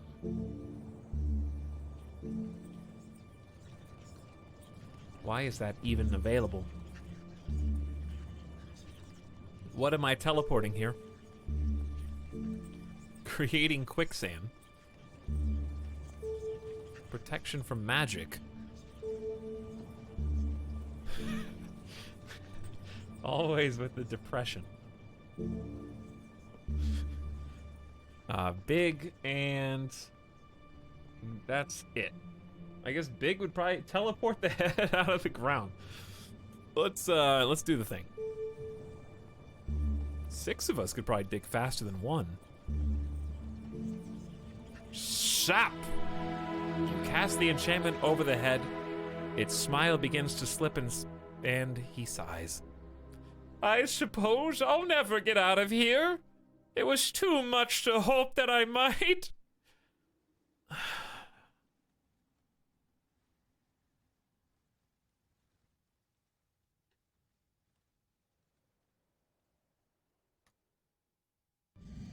Okay. Alright, I'll help you. I just wanted to see what would happen. Clone the caster. Clone jutsu! 6! Looking to the constellations overhead, you craft the spell and 5 clones step out from behind you, forming a semicircle. Working together, you dig the head out of the ground in no time to find he is in fact a man buried up to the neck in the ground. Blessed Throth, he breathes. I can hardly believe it. Turning to you, he lowers his eyes in solemn acknowledgement. I am quite clear. I owe you my life. I will repay the debt in any way I can, though I have little to offer. One by one, your clones vanish. He pats down his pockets. I have nothing to offer. I require information, you tell him. He shrugs. I have been buried in the ground for some time, but I'll tell you what. I'll go back to Kariyama and find out what I can. If we meet again, I'll give you the meat of it. Acceptable? I should rebury you. It will do. He nods. And so, we are quits. Be well. He flicks up his hood. Suddenly, you realize where you've seen him before. This is the creature you encountered by the whirlpool on the south side of the fissure. You vowed revenge should you find him. Oh, boy.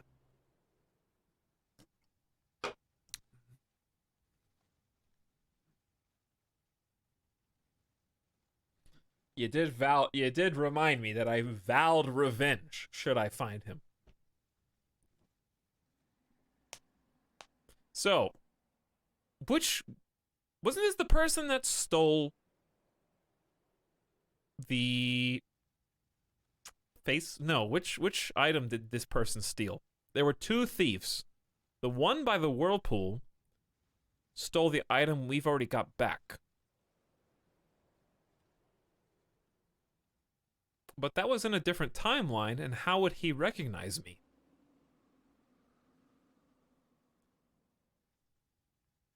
Because this is in the past. So where does he recognize me from in the past? Because the whirlpool was the future, right? Monk cap was the hooded man, hooded person. Yeah, it was the monk cap. The horn was stolen by the child. Right? Recognize you or let it pass? I'll let it pass only because I got the cat back and I need the information. I can always kill him after he gives me the information. If we ever see him again.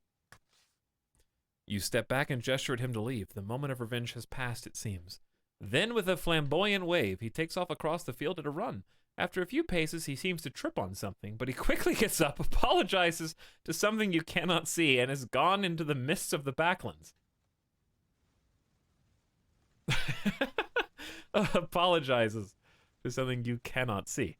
Well, we did not save the dog, but we did save the guy. That's got to count for something. Have we ever gone east here? Don't think we have. Have we ever gone southwest here? I don't think we have that either. Let's go east and see if anything's over here. He tripped on another buried dude.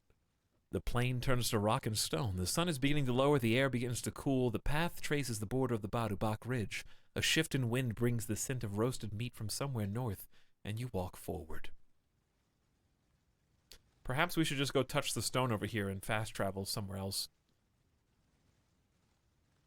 Option B is move the light up to this bridge, but then we have to pay the troll toll. We could go look for the serpent up there again, though. We don't know for certain that it's up there. The only other options we have are basically fully convert this into bog, and then investigate Bog World. We've done, I would say, like 75% of this. We've done like 82% of this. We could go back and try the Whirlwind with our new powers. But that's going to take a while. What's the best way to do this? I think going to the west again and then touching the crystal at the work camp. The evening is drawing in and soon it will be dark. You are back amongst broken mudflats and continue on your way. You pass the Snake Charmer's pit. Uh-oh. He waves cheerfully to you but does not stop playing. I thought we were in the other timeline here. It must be just out of reach. Uh-oh. I'm not ready to sleep. I haven't had any food. Well, let's go this way towards the actual crystal then. It will be night very soon. Indeed. And we back.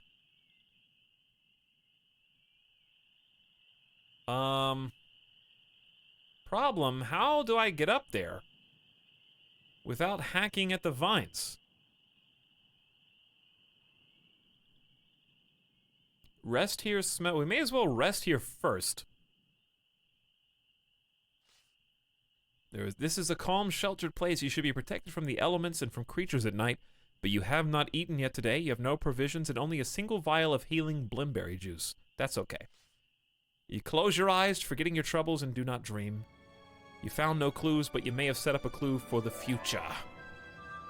Good morning! Cut down the vines with your sword. I'm gonna be very sad boy, but this has to be done. You climb to the top of the stairs and hack at the dark vines. They begin to drip a thick, oozing sap onto the floor of the tower.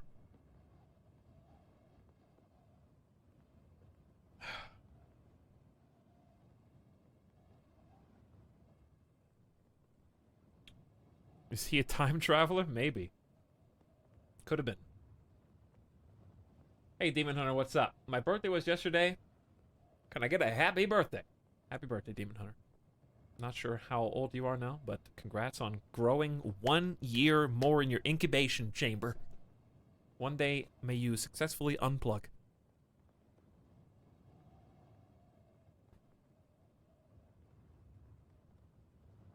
Keep cutting the vines and lose all your weapons. Oh yeah, it's a great idea.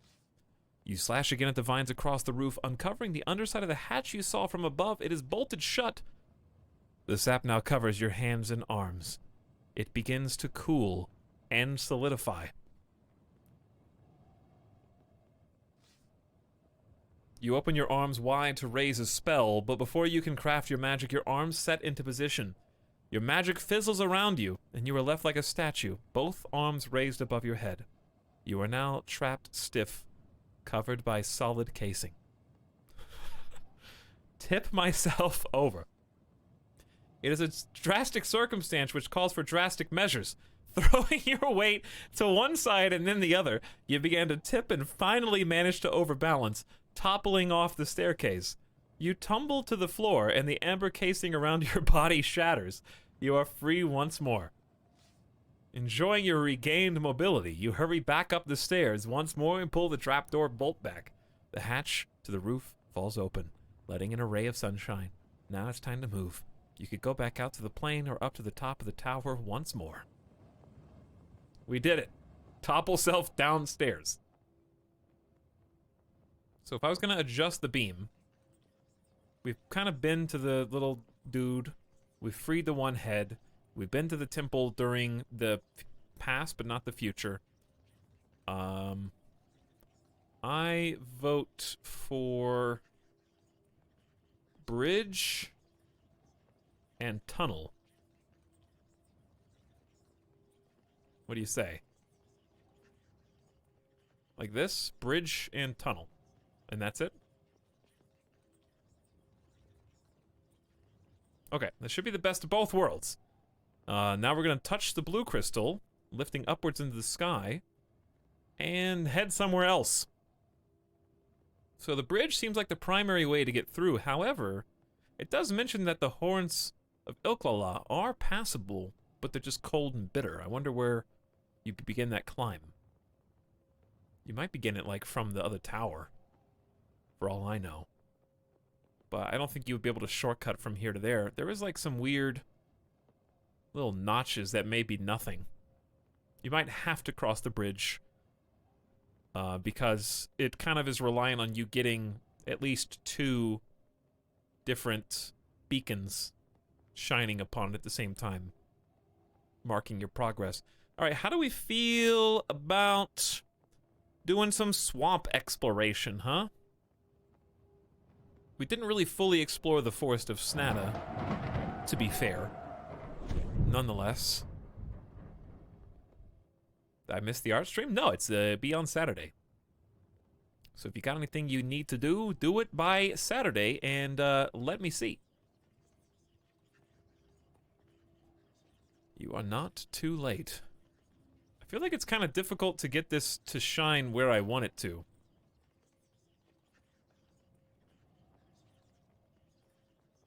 Because there's no landmarks. It's all just swamp and bog. So what I'm trying to say is, what's the best way for us to progress? You know what I'm saying? I'm kind of thinking maybe we should explore the bog down there first. So let's use this beacon to kind of help illuminate some of that.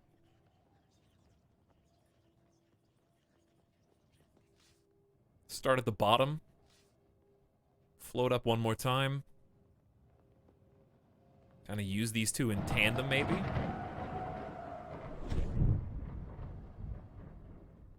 Thank goodness I didn't miss it.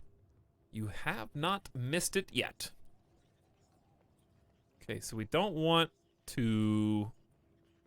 Well, there's a thin area where they cannot both exist. Unfortunately. There's the old well.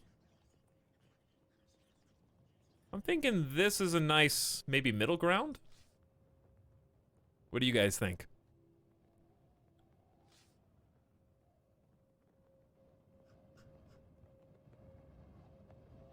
Not sure which one this is gonna be, though. Have we been to this spot without the ship there? I don't know, maybe I should mess with it one more time.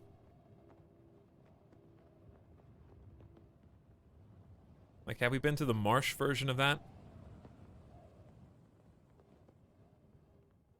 I'm gonna adjust it just in case.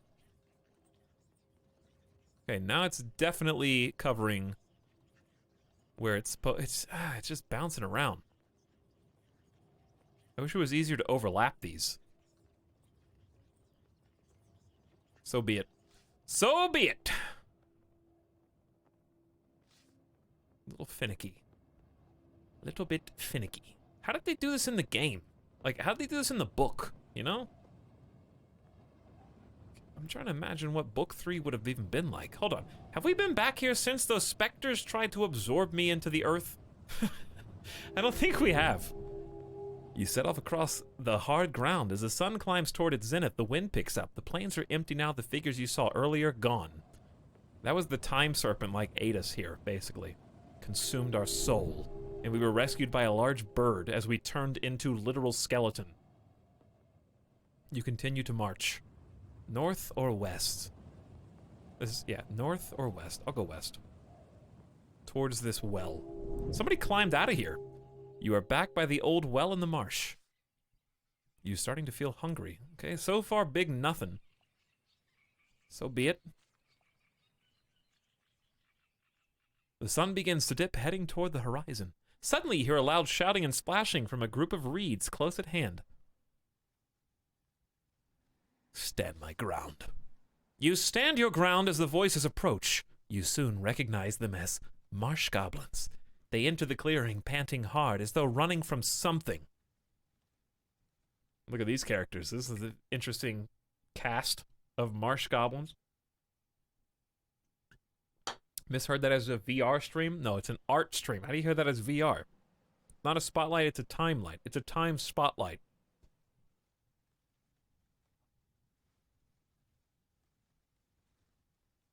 It's a time spot. First sewer goblin, now marsh goblins. Look at their little crests. They got like spiked spears, got like daggers, bone decorations coming through the reeds. Greet them, draw my sword, run away, or cast a spell. Well, they're marsh goblins. So there's a couple different ways to handle this. Create a stench was not really what I had in mind. Cause sleepiness. Also not what I had in mind. Summon another goblin. I don't really know what that would do. Cause strength. I can also throw pop rocks near them. Try to read their minds. Maybe they speak a different language? They may speak a different language. Not a bad idea to try to talk all languages and see what they say. Rap! Grabbing the wig from your pack, you put it on and weave your spell. The goblin's guttural tongue begins to transform into words. Who is this creature? The first goblin is saying. I am from Analan. Why not tell them? Why not? Just be honest. What's the Archmage really gonna do? I'm from Analan, you reply. The goblins almost jump out of their skins as they realize you can not only understand them, but also communicate. We do not have time for this, the second goblin says. We must escape. What are you running from? You ask. We're being chased by a terrible serpent, one replies. It does not seem to matter how fast we run. However, it is always ahead of us. It's like it knows what we're doing at each turn. Why is it chasing you? They shake their heads helplessly. It's been coming for us since we encountered the sorceress Bria, one says, waving a sheet of parchment. She told us this parchment would save us, but we've been persecuted. The serpent is clearly scared of it, whatever it is. I thought that was me talking. Ah, yes, I am the intelligent goblin. The serpent is clearly scared of it, whatever it is.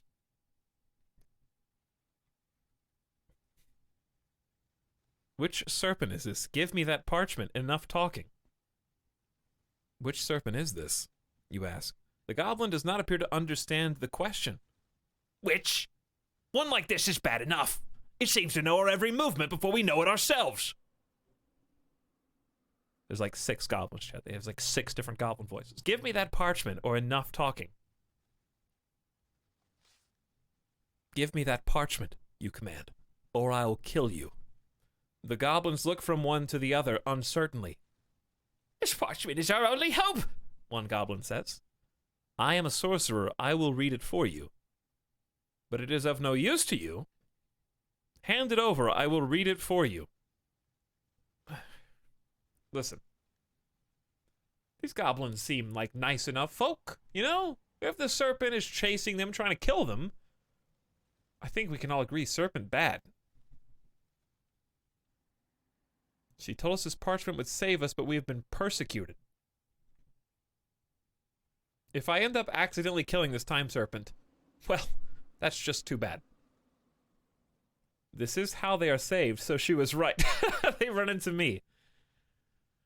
I am a sorcerer, and I will read it for you. The goblins look from one to the other and then nod. It is worth trying, one says. They hand over the parchment and then step back as though expecting the ground to open underneath you. Of course, nothing happens. Thank them, read the parchment, leave. I gotta read it. I don't know what it says. You unroll the paper and look it over. Unfortunately, it is written in a language you cannot understand, despite your spell. It simply says Etalyx at the top. His Fizz Danodo. Symbols Agabaga. We've seen Agabaga before. It's a cipher.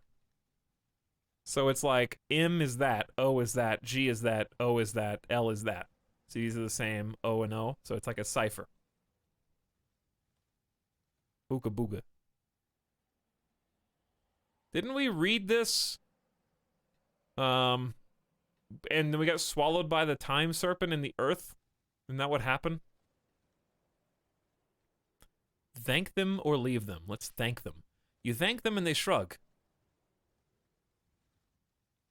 It will do you little good, stranger. You nod to the goblins, thankful for their help. We must hurry, one says and gestures to the group. They select a path through the marsh and begin to move away. Attack them or let them go? I'll let them go. With the weird cult figures? Yes, the weird cult figures. You stand aside and the goblins hurry through the marsh. They move with the speed of rats. Though peering into the distant fog, you cannot see what it is they are afraid of. We got some problems. No, there's still places to explore. Okay, never mind. We'll go north. Kill them. The sun lowers toward the horizon, and soon it will be dark. With each step, your boots sink lower into the mud. Looking around, you can see nothing but endless marsh in all direction, until the strange mists of the backland swallow up the view. This place is empty and desolate. Where am I gonna... I'm probably not even gonna sleep. I'll just take the stamina hit, because it seems too dangerous to sleep out here. Big, so you don't get your boots swallowed up. How to escape. A little bit not a good time to dance, in my opinion. Or float, which, again, is available despite not seeming very useful. Alright, let's keep walking. You stride on across the mud, hoping to luck you will not sink to your death. Oh. Yeah, that's a good thing to hope for. The marshes give way to more solid, barren ground. The sun is now in the lowest quarter. No, it didn't do the thing that I wanted it to do. This is like an old time, or a new time. I'm trying to go to the time where the strange pole platform's not here. I failed. I thought that it definitely looks like it's in the past. I mean, look how bright it is.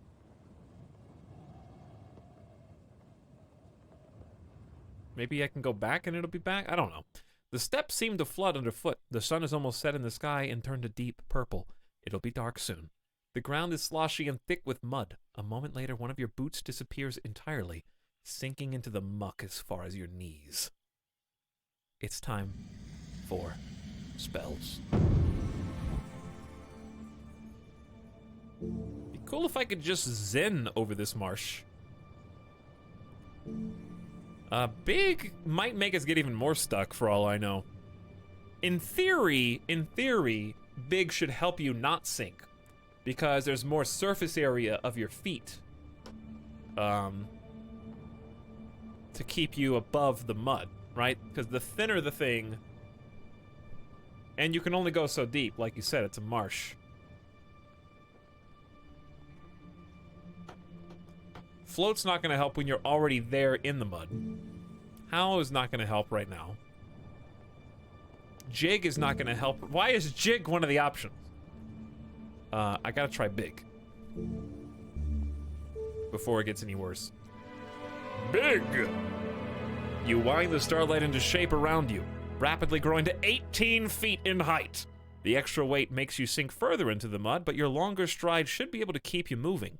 You make giant strides through the mud. It's time to dance. I know I'm not supposed to be like exploring every single pip, but there's not really many clues to go on. It's like east, southeast. You're just feeling your way. Gradually, you shrink back down to normal size. Darkness closes in. You need to rest after all day with no food. Your boots disappeared again. It only lasted for one? Oh, this is like a stamina check. Big stamina check here. Big. You weave the spell, expanding to triple size. You take great steps through muddy water. A few steps further, you come across a bony hand sticking upward from the mud. It is clutched into a fist. You snap open the finger bones to find a stack of gold pieces. It seems as the creature sank, it held out a bribe in case anyone should come by who might be able to help. Unfortunately, you are somewhat too late. The money will do this creature no good now, so you pocket it. Then it's time to move on. I could have pulled the arm out, too. I don't know what good that would have done, but I'll take the gold, I guess. Okay, so from here we should go to this one. That was some big money, though. That was some big money. Gradually, you shrink back down to normal size. Your boot disappears entirely.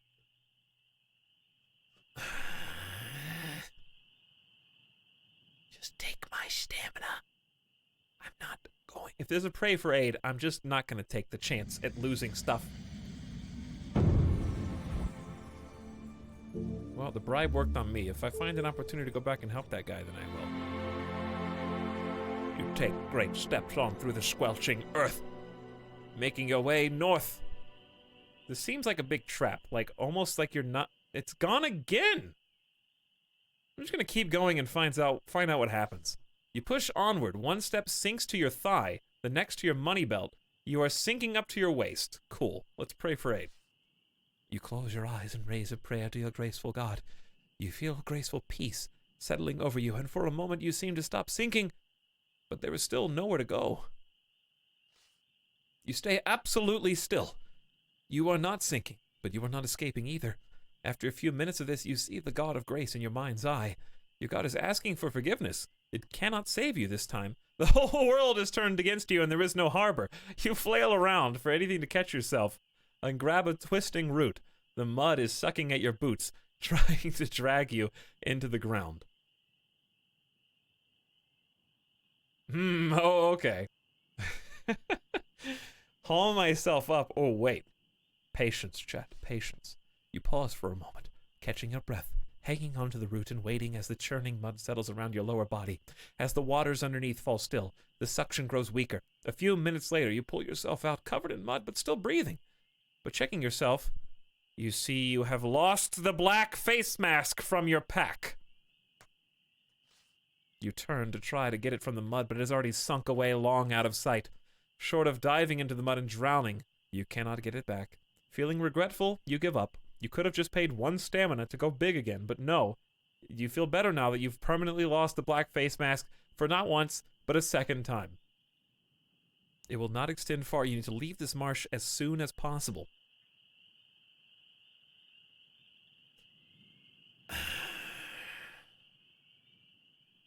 The stars turn in the sky overhead. The thick water around you sucks and sloshes. This is just a big get baited area. Literally, I got some gold. I traded a little bit of money for my black face mask. Hoping you will not attract the notice of any more bears, you keep moving.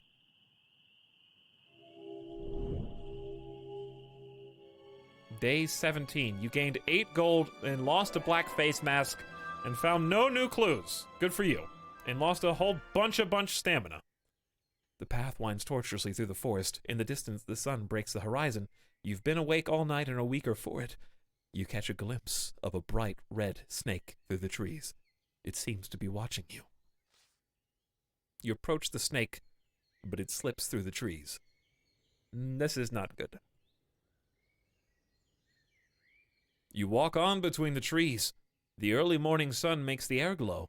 Something looms between the trees, and you emerge into something of a clearing to find a towering stone structure built into the earth. Not a tower, but one leg of an enormous arch. Who could have built such an incredible thing, and how long ago was it done? Oh, wow.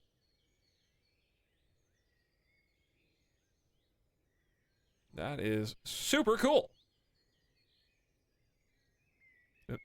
There's like so many different ways to go over it, or under it. You can go through it here, though. Beneath the bridge. With only 7 stamina, by the way. It's like a big aqueduct, yeah. The trees are thinner, replaced by climbing weeds and shrubs that grow in and around broken stones of the bridge. You make your way to a point where the path splits. Craning your neck to look back at the stone pillar. It's made of bricks, each one normal size, but thousands upon thousands in number. They climb up into the air in a stack no wider than a tree, but 3 times taller than the tallest in the forest. Then, almost beyond what you can see, the stone begins to form a curve, branching into the beginning of an arch. But the rest of the arch has crumbled to ruin, and this single leg is all that remains. The pillar might be climbable, otherwise several paths lead to the trees. So you can try to climb the pillar. For what? I don't really see any reason for that. Seems like a danger. I'm going to choose the road north. I was trying to follow a snake and nothing really happened. We've already been here. So we're just kind of taking super long, unnecessary route. You trace what might be a path, might be an old river, through the trees of the forest. A damp chill hangs in the air and you stride forward. Things scurry in the branches all around you. As the morning moves on, the wind begins to rise. You hear a soft padding sound on the path behind you. You whip around, expecting to see something terrible at your back, but there's nothing there. The path is quite empty. "Who's there?" you shout, but it seems you're quite alone. You turn back and start to walk once more. The padding noise begins once more, but more quietly, until you lose track of it. You walk on again as the sun climbs steep into the sky. Well, We took a really unnecessarily long route away from our target. What I wanted to do was go here and not only form the bridge, but maybe check out some other points of interest in the swamp. So we're just kind of waste a day. Again, with no food, but at least we'll be able to sleep this time. Oh, you walk on between the trees. The sun is hot now. Oversized cobwebs flutter in the breeze. A movement in the bushes catches your eye. A glimpse of red in a snake's body. The snake disappears before you can catch it. You continue on your way. Hang on, we're right behind this red snake for some reason. And it's taken us back here. Mid-afternoon heat makes the air uncomfortably warm. Paths lead in both directions. We have to skirt around this hut once again. Don't think we'll be able to just go back inside. Things move in the trees. Climb the hill for a view. You hop up to the top of Fenestra's Hill for a view. To the south, fragments of stone masonry rise high into the leaves. Fragments of an ancient bridge. This is an open place, not somewhere to wait. And out we go, the other side. You move around the hill, close to the door. From somewhere nearby, you hear a tapping noise, and then it is gone. Hi, Fenestra. I am the Enderlander. I've come back to see you. How's it going in here?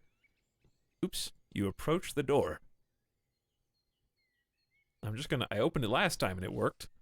You reach for the handle and the door flies open of its own accord. You move to go inside, and then the door slams shut on you. And stay out, calls Fenestra from below. I'm working. But perhaps Fenestra can translate the goblin's parchment for you.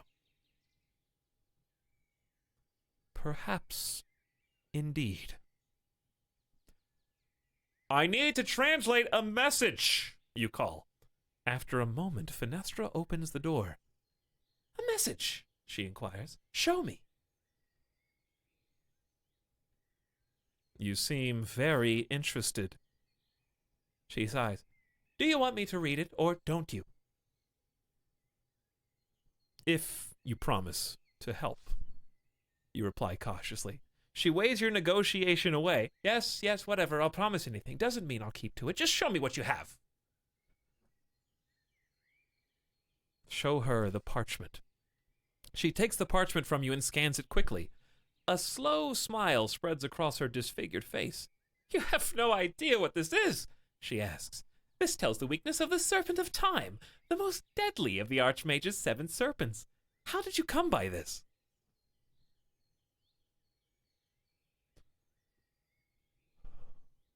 I was given it. Quite some gift. She returns to the paper and you wait. Finally, she finishes her study. This line is key. She taps the paper with a fingernail. In time, all things must end at last. The back and forth of ages past. Time's great light will cast a pall. 2 times too many. Time will fall. She smiles. Quite a discovery, don't you think? But what does it mean? Are you stupid as well as illiterate? Didn't I, tell her that I was stupid when I came in? I'm pretty sure that's what I said. Did you hear me? I would have thought its meaning is more than clear. She nods twice, clearly satisfied with her reading, then she hands the scroll back to you. In time, all things must end at last.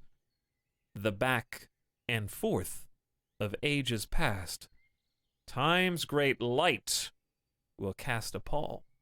2 times too many, and time will fall. The light of the towers. The back and forth of past and future.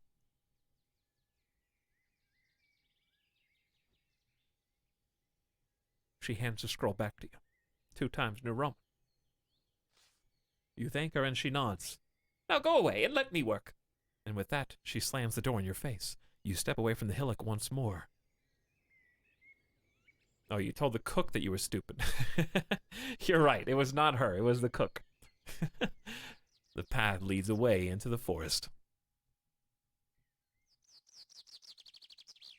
You are close to the empty hut as evening draws on. I don't remember finding anything in there. I bet there would be a reason to go north again once we can move. We're gonna try and move the light this way, and then go back through. You return to the side of the fallen tree. It provides something of a clearing. Let's move on.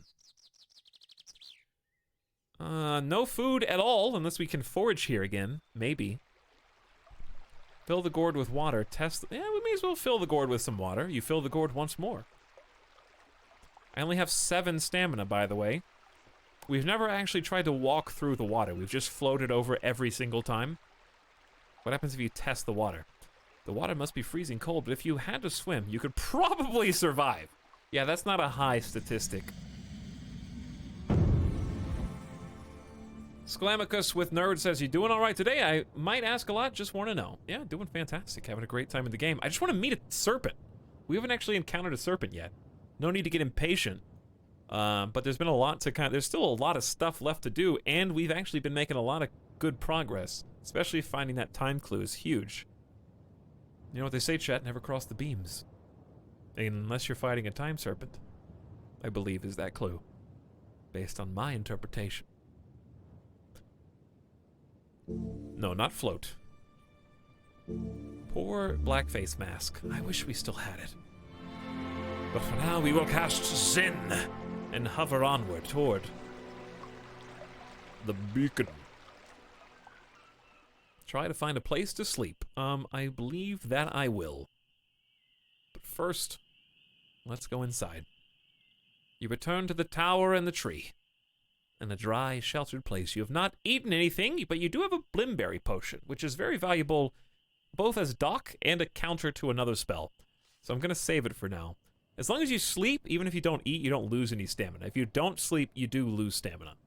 So it's more important to sleep than anything else. I feel like I did find a clue. Maybe the game just doesn't remember. Oh, I got 2 stamina back for resting. Not bad. We just had to go without food. Alright, so we need to ascend to the top, turn the tower.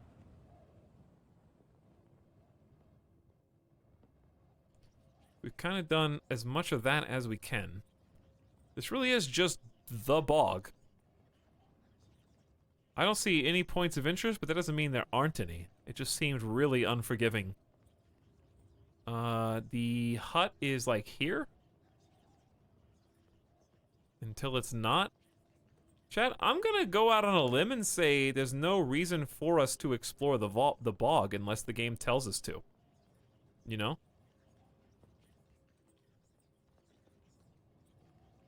So let's just do the bridge. You shift the brass cylinder, then step back to regard its effect. The bridge is whole.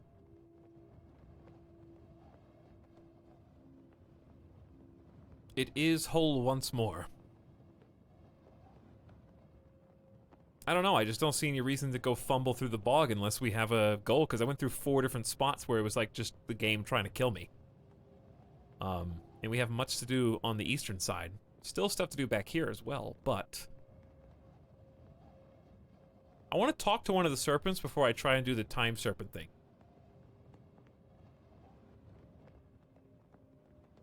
Can this beacon even reach all the way down there? I guess maybe it can. Okay, we're gonna go, I guess, back to this guy. And then walk the stairs. And then see what's up there. This is also where the moon serpent was, if I wanted to see if he was there, but I have to turn the beacon off.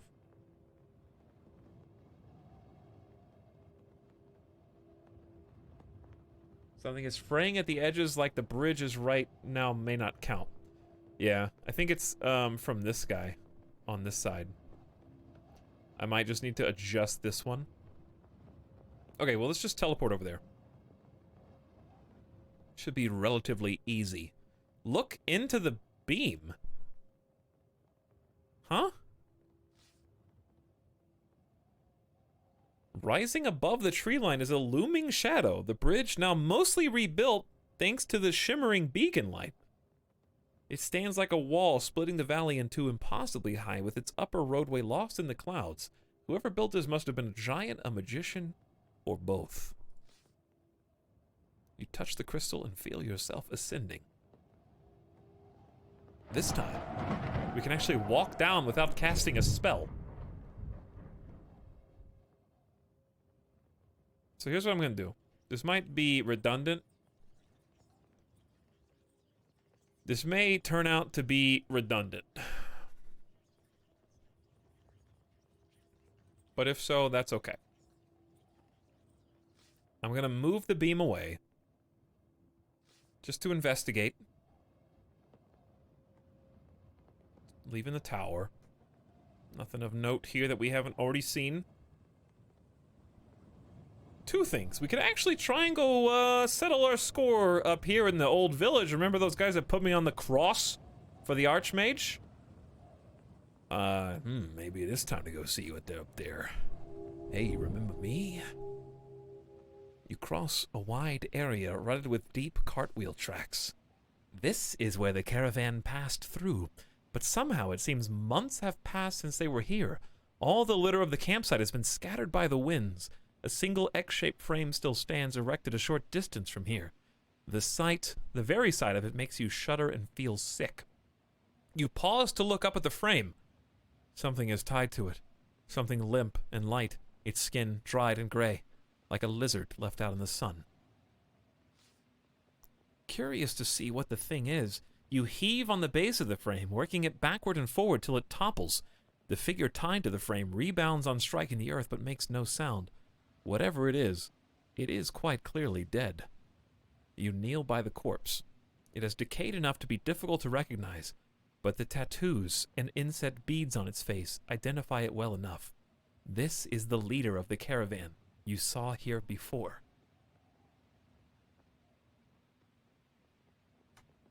Wish I could resurrect this dude.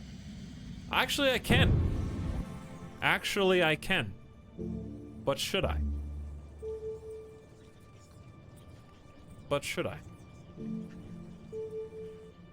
Heal disease. I think it might be a little late for that.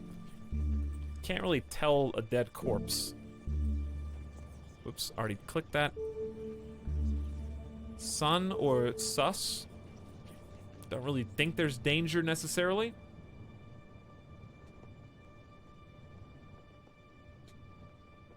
Is holy water consumed? Yeah, it would be. So I can either use it on this guy and find out what happened, or save it for another occasion.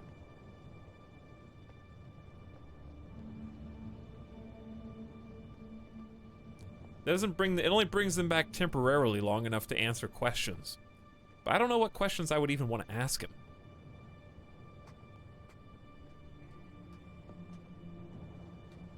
I think I'm gonna save it.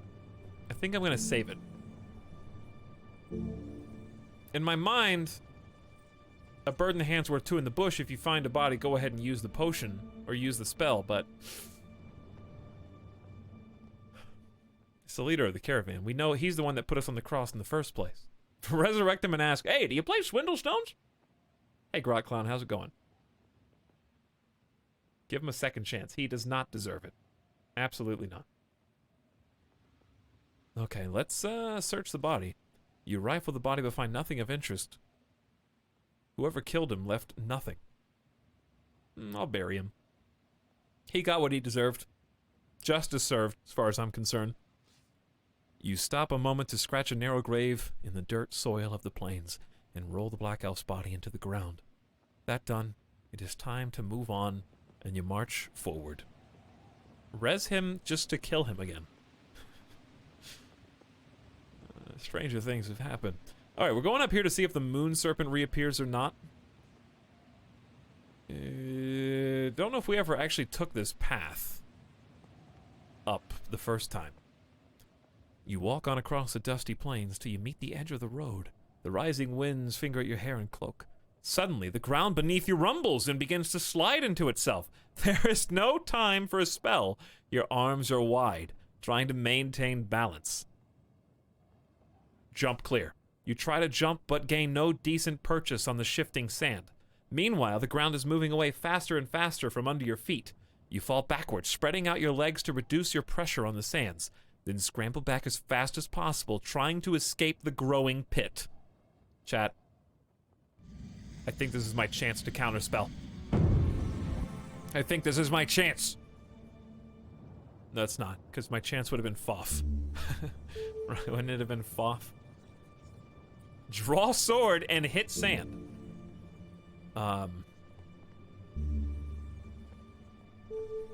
Whoa.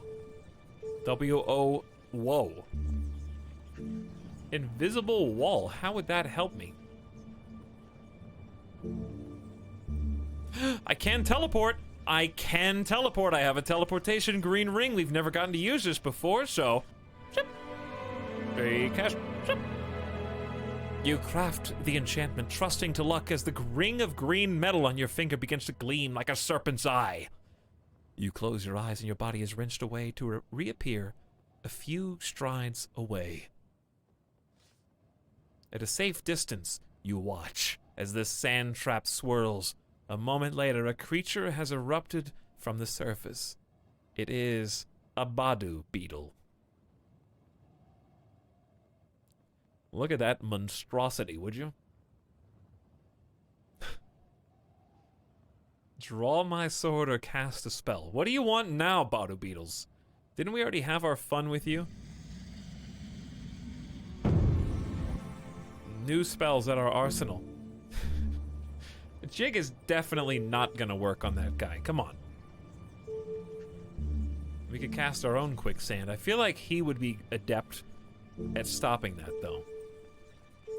Turn to stone. Sharpen blade. Talk all language. He speaks in animal language, right? I do have some pebbles, right? I do have some pebbles. Let's use one. Pop. Pop. Pop. Peak microphone. Peak microphone. Reaching up to the constellations above, you create this spell over one of your pebbles. Throw it into the beetle's mouth. Throw it at the creature. Throw it into the pit. So many options. Well, the beetles were aight. They were, like, nice to me before. I'm gonna throw it into the pit. You toss the pebble into the pit behind the creature. It explodes on impact, opening a wide void. The beetle waves its legs furiously, but it cannot hold itself upright and quickly plunges down into the ground, which seals over its black and terrible head. Time to be moving on. Indeed, time to be moving on. That beetle should not... He definitely needs warning if he's going to erupt from the earth and possibly kill me. He came from the earth, he can go return to the earth. I didn't harm him. You begin to make your way up the mountainside. It is very warm now. You begin to sweat in your tunic. The climb is uneventful as you reach the top. Hang on, it's daytime. The moon serpent probably only comes out at night. You return up the winding path of the mountain. The afternoon draws on. Something seems to flicker in the air overhead. You call up to the flickering shape. It seems to hover, thickening a little at the sound of your voice. Perhaps you can call it down if you know what will attract its notice. You are the moon serpent. The words echo around the stones, lost. The shimmering disappears.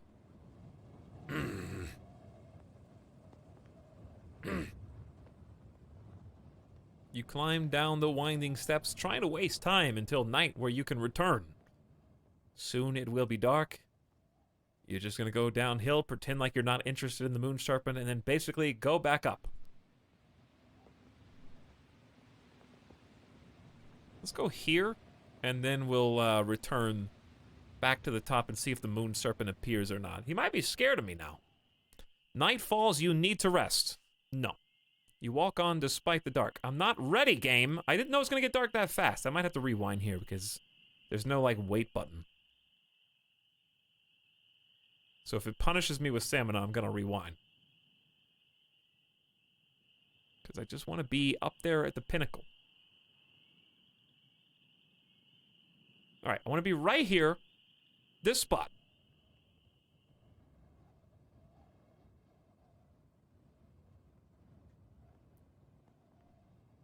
Did I miss my opportunity with the moon serpent already?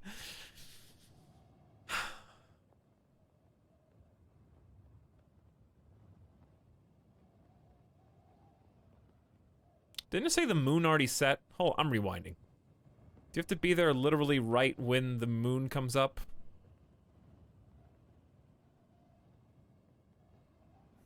Very specific. I'm gonna give that one a fair rewind.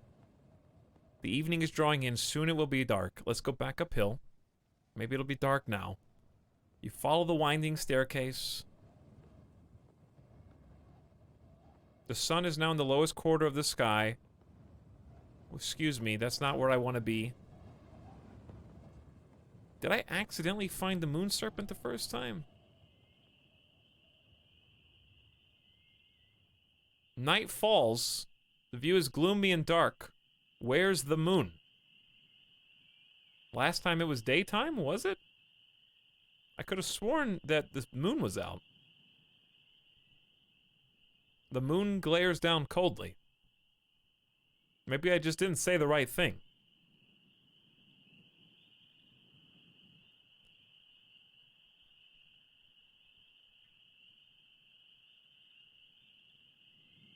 Maybe I just didn't say the right thing. Whatever, I'm not gonna like undo, redo over and over again. Just let me have this one rewind. Something flickers overhead. What happens if you watch it? Nothing. Is it even possible to? Yes, I'm cheating, chat, but I need this because I can't just keep wasting time. And doing this over, waiting for each day for the specific time. I'm just gonna say, I come from Analand. That will attract its notice if it's the moon serpent. I come from Analand! Your words echo around the rocks. In response, the lights in the sky seem to turn and coalesce into something solid. A moment later, the moon serpent is above you once more, screaming down for your neck. See? See? I knew it. But we were gonna do that eventually. Just pretend like we went around long enough until daytime again and said the other thing. Very specific. That's okay. I can't just spend another hour trying to, like, find it. You just have one other day of no clues, basically. We went up and down the steps for 3 days. Okay, it's time, at last. A moment later, the moon serpent is above you, once more screaming down for your neck. But I am prepared this time. Oh, yes, I am. Hiss with me, sisters. Talk to serpents with the serpent ring. Holding up the serpent ring, you cast a spell. The serpent hisses loudly in response, angry as it feels itself coming under your will. While the spell lasts, you will be able to demand information from the serpent. Foolish adventurer, it cries. Your ring will not protect you from my wrath. Wow, they really... Okay, so they want to kill me. That's good to know. What advice can you give me? What is your weakness? Where are the other serpents, you ask? The Serpent of Time. Oh, he's speaking. The Serpent of Time waits on an island in Lake Etalyx. Should you meet him, you will be dead before you understand what has occurred. Tell me about Mampang. What advice can you give me? What is your weakness?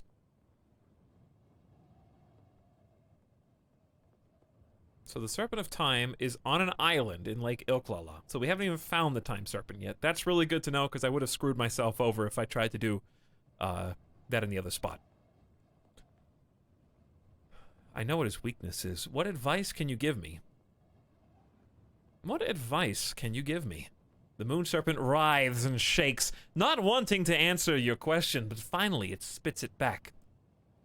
Pay respect to Naga Mantek, the Torture Master, should you meet him. The serpent of moon hisses and spits. But this will do you no good, as you will never leave this spot. The spell has worn off. The serpent is almost on you now. Alright, sassy chat. The reason why it wasn't clear that they wanted to kill me is, as you know, the last time we met the moon serpent, he did not attack me. I attacked him first. And there was some dispute as to what the intentions of the serpents were. The only thing we heard is that we were supposed to kill them. Who told us that? An army of giant beetles. Also, a mysterious sorceress. And the King of Analand sent us a note that told us to deal with them. It didn't explicitly say kill. There could have been room for a trap there. There could have been room for, well, we burned the note, so I can't tell you what the note says anymore because it's burned. But there was some dispute. Since we couldn't speak to the serpents, we wouldn't know what their intentions were, and perhaps there was more to the story because the sorceress that was down in the mountains specifically said that they were somehow tied to the stars. And killing the serpents may somehow affect magic.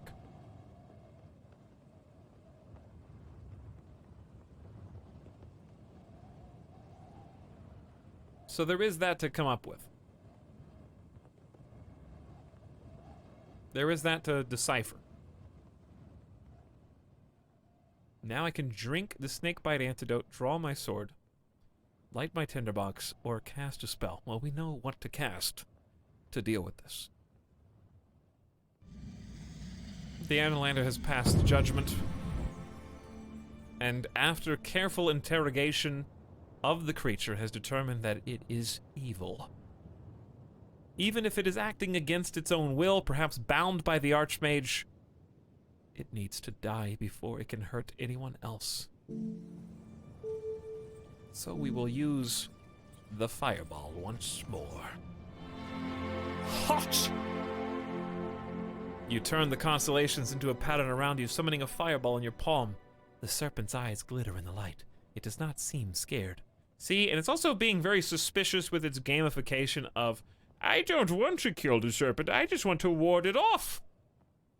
Perhaps there may even be multiple endings, maybe even more than two, where you do kill all of them, you don't kill any of them. It doesn't say that you have to. Chat, my goal right now is simply to cross to Lake Ilklala and go to the Kakabak River. And drop as many frames as possible on the journey, of course. So perhaps it is actually possible to avoid combat altogether with these serpents, survive, ignore them, and continue going. But I believe our Analander at this point in the game sees a moon serpent rushing towards him, vocally calling him foolish, giving him preemptive knowledge about the serpent's wrath. If the serpent has wrath, then it must meet in the middle with my own. The flames of the burning fireball gutter as it flies through the air toward the serpent. You score a direct hit. The fire spreads across the creature's skin. It is truly the serpent's weakness. One by one, the scales pop from its hide, peeling back and falling like leaves to the rocks below. The creature is screaming, now in pain and terror. You draw your sword, ready to finish the serpent off before it can escape. He darts low, and you set yourself for battle.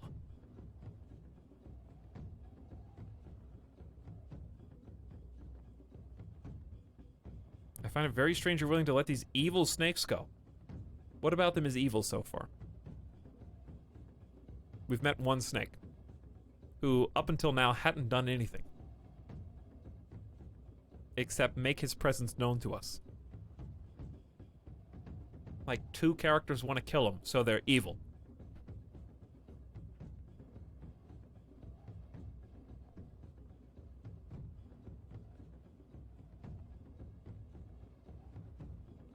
Can you romance the serpent? Probably. If you make the right choices, perhaps.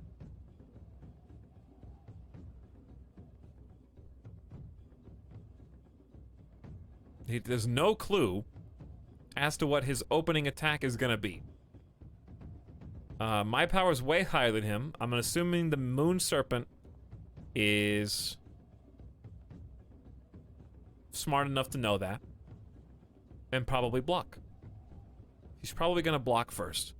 But I don't trust him, so I don't trust him, so I'm going to defend too. Okay, well, I should have attacked. But at least I defended, and I didn't do like a low attack. So best option there was all in. Worst option was middle attack. Second best option was block altogether. You ready your blade. Even though it is weakened, you will need your wits about you against this foe. You take 2 steps back across the dust and raise your guard. The serpent stumbles forward, tracing a painful arc toward you, only to crash against your defense. The serpent's skin lessens in color. I wonder what that means. Lessens in color. He did 6-7. I'm gonna do like a 2-5. Okay, fair enough. Didn't take much. You sense the serpent panting for strength. A quick stab cuts through the serpent's half-moon scales. The moon serpent scrabbles backward, escaping the most of your swing. The silvery glow around the creature seems to wane a little. He retreats into the rocks. Is this a trap?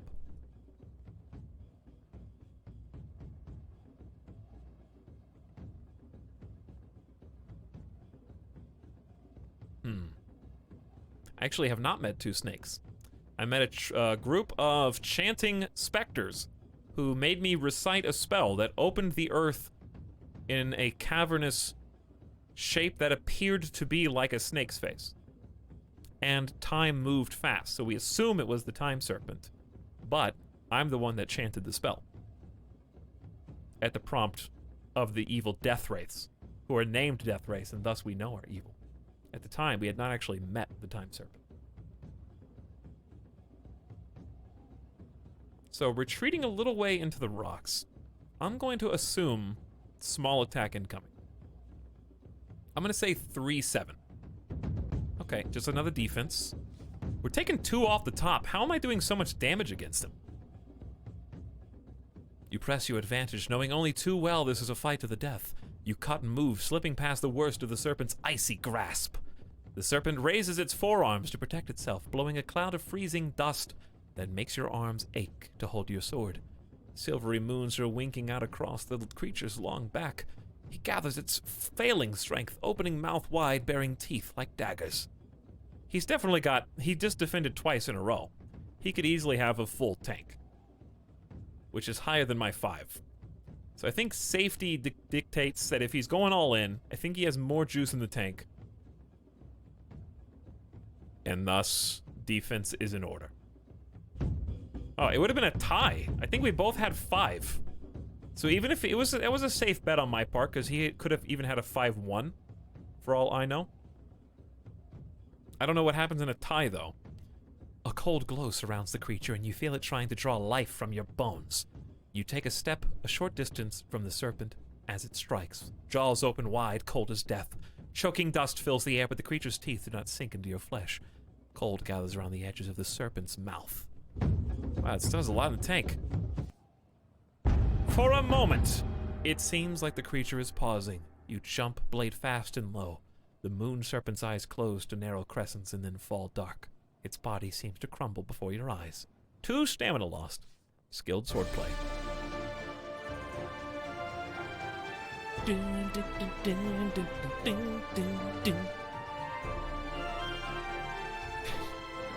Congratulations, you have defeated the first of the 7 serpents of Manpang.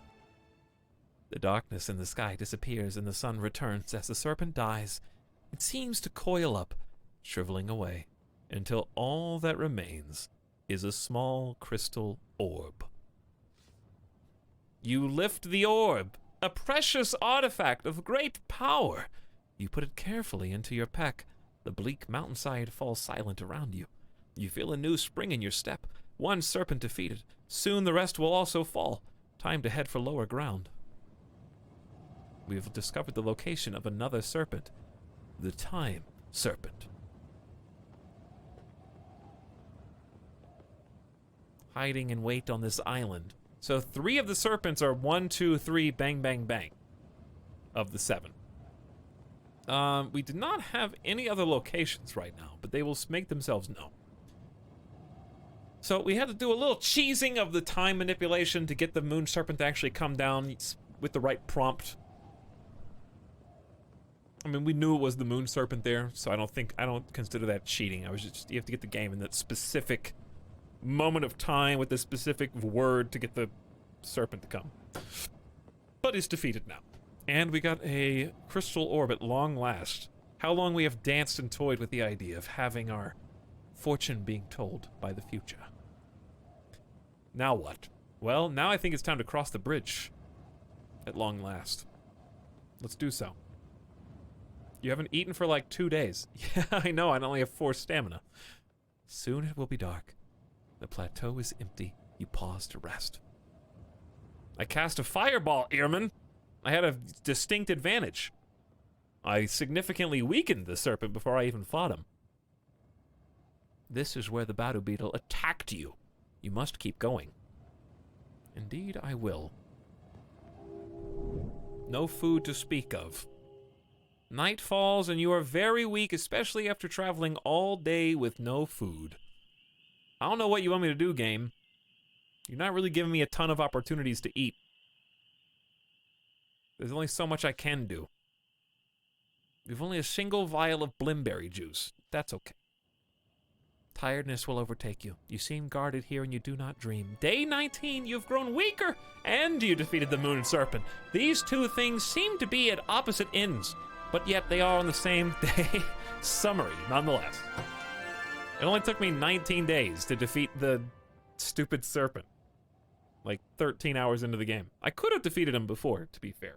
I just didn't. But now we defeated him with more knowledge. It's time to move on. And I would say it is time to move the blue crystal and adjust the beam to guarantee that the bridge is complete. I can't move it any further than this, so hopefully that works. That's all I can do. And now we go. Now, I remember the dude, the toll guy, is not to be crossed. Specifically. Take me away. Simply, perhaps you should rest here and regain some strength. Sure. We'll wait and rest. You feel a great peace as you kneel down, but hours pass. The time has come to move. Is there a spell that replenishes magical ingredients? Not that I know of. Not that I know of. There's a spell that replenishes your stamina you can use with blimberry juice. It also heals you from, disease. The slopes of the mountain burst into sudden color. Ropes slung with prayer flags of all colors crisscross overhead. You pause to look around. What is so special about this place that warrants the decorations?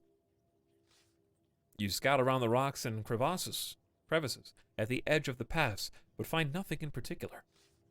You look up at the flags, which cross and recross, suspended from tall wooden poles set into the earth. It must have taken the effort of several people to erect this place, but what for? The lines of flags form a triangle, with one corner higher up in the mountain, and two on either side of the path. The flags flap and rustle in the morning breeze. What spell might I even cast here?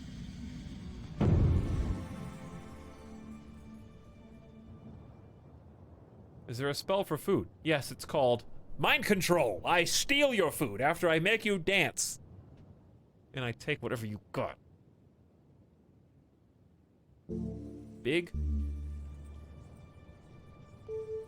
Magical protection. Suspect danger. Depress myself. Or dop? I'm not convinced this is a door.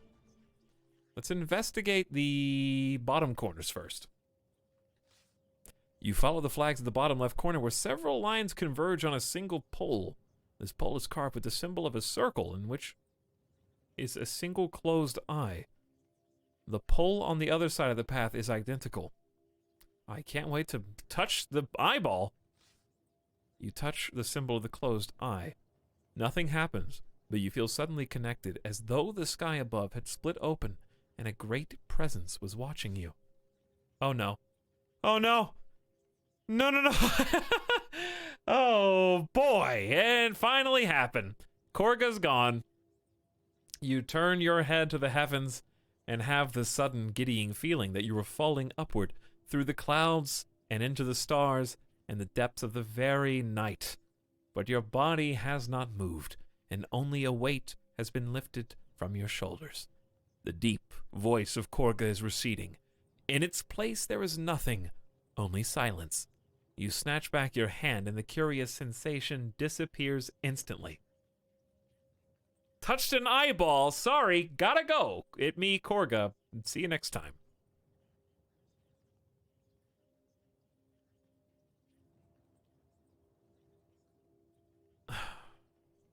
Quick, if we touch it again, he'll just come back. You rejoin the path. Trace the flags up the slope and clambering over the rocks till you reach a pole set higher up, to which several lines are tied. This pole is also carved with the symbol of an open eye. You touch the symbol of the open eye. With a sudden rush, you feel your soul filling as though your mouth had opened and a stream was pouring in. Suddenly, walking by your side is the gorilla, and you stumble back to the path.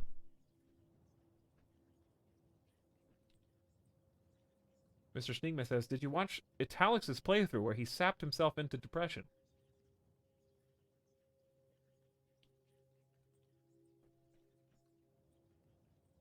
Wow, it's crazy. Everyone's done it.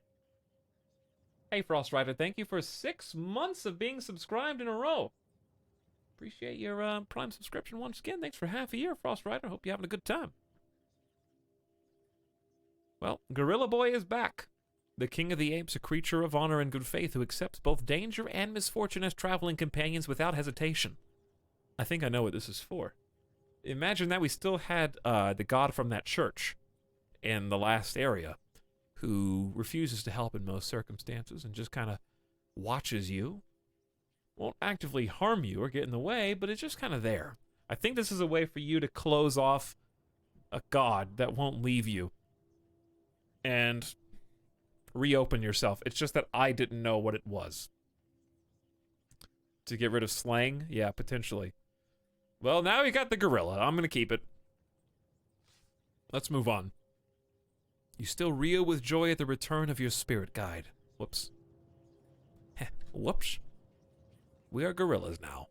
You return up the winding path to the top of the mountain. The sun begins to lower in the sky. Remember we rested at the tower, wasting a few hours to try to get our stamina back? At the peak of the mountain is a sudden plateau looking down across the marshes to the east. But you may not need to tramp through them again, as a magnificent stone bridge spans outward from the peak. All alerted by some sixth sense, you hesitate behind a rocky outcrop, just as a figure shambles into view, emerging from a small hut beside the bridge.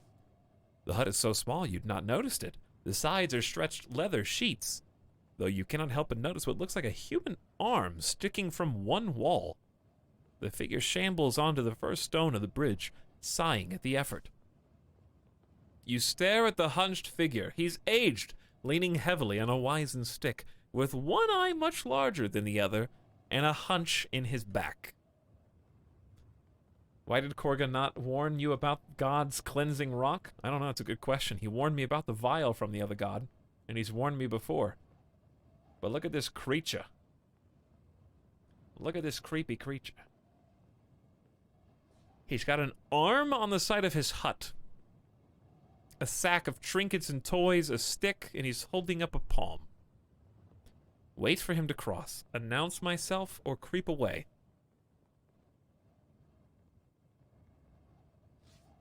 You wait for the crooked man to limp away across the bridge, but he stops again, as though unable to walk any further.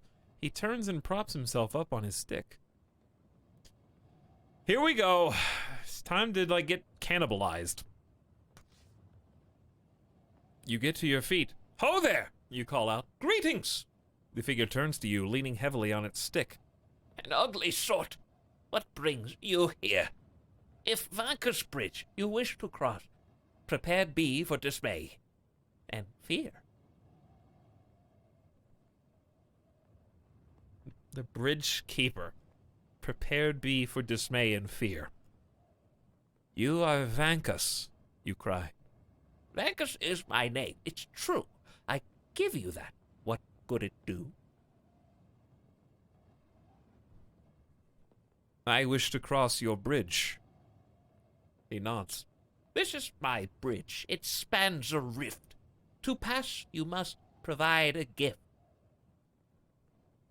The sudden image of the orb of crystal pops into your head. I just got this, man. I've been trying for like 2 games to get an orb of crystal.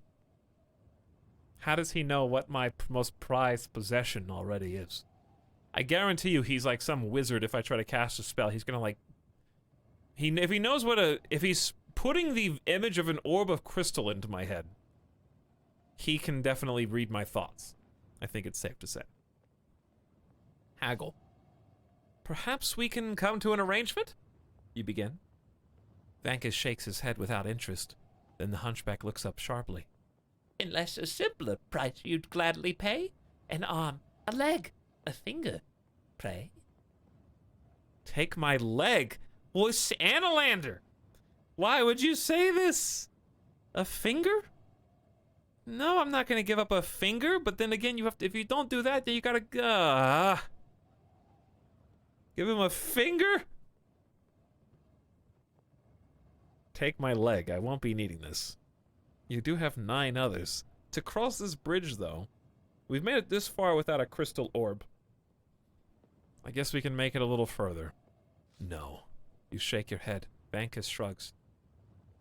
Just as you please. Patience is some men's disease. With a thought, he gently reminds you of the original price, the orb.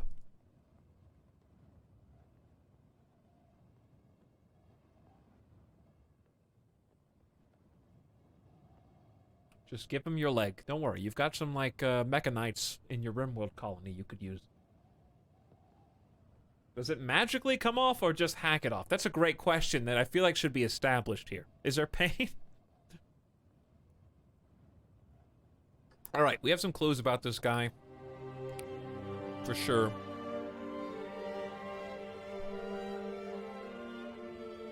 He's not the ferryman. Pay respect to Naga Manta, the Torture Master. I don't know that he's the Torture Master.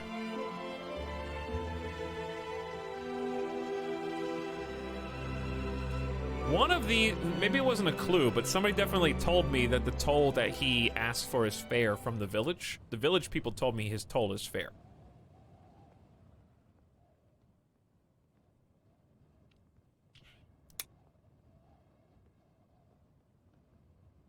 Do we really need to cross the bridge? Yeah. If there was another way to climb these mountains, the game did not make it clear. The bridge, however, is a very direct path to the other side. So I'm sure there might be another way, but this is my way. And it's the only way we have at the moment. What happens if I walk away? Your heart, you find, is pounding. You turn and leave the mountaintop. What happens if I leave and then come right back? What does he do? You climb down the winding steps once more, away from the foot of the bridge and its strange keeper. The stairs grow firmer and better carved as you descend. Let's see what he says on return. Just go back to Analan. I bet he will interrupt me casting a spell. The bridge is open for your way. I hope this time that you can pay. He nods as you approach. Wow, it actually lets me cast a spell. Amazing. I genuinely was not expecting that. Oh boy. Cost teleportation. Oh, what would my Analander do, though? I wonder if you cast magical protection and then keep going. Oh boy, we got some options. We got some actual options here. Cause stupidity.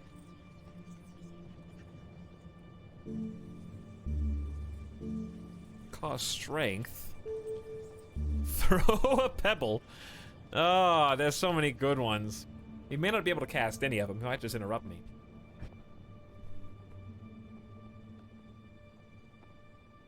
Because he's clearly doing magic to put in my mind. So if he knows that I have an orb of crystal, It means that he knows that I know that I have an orbital crystal. So if I cast illusions, he'll know that it's an illusion. Because he'll be able to read my mind to find out that it's fake.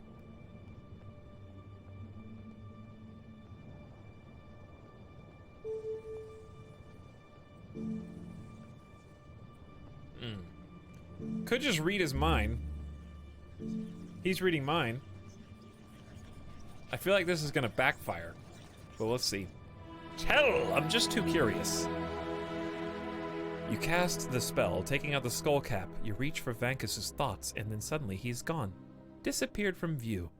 You feel your spell disintegrate, and as it does, Vankus reappears, a pearl flashing on his finger. Vankus nods. Curses like chickens will round yon head be flocked, he murmurs, lest you learn that every spell you cast is by another blocked. You recognize the spell he cast, so then the spell of telepathy is countered by that of invisibility. Well, we can learn something from casting some spells on this dude. Invisibility counters telepathy. That's kind of crazy. We did not have the power of invisibility, so no, he did not just steal that from me.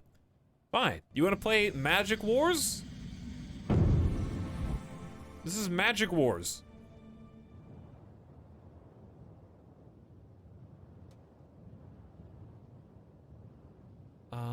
What next?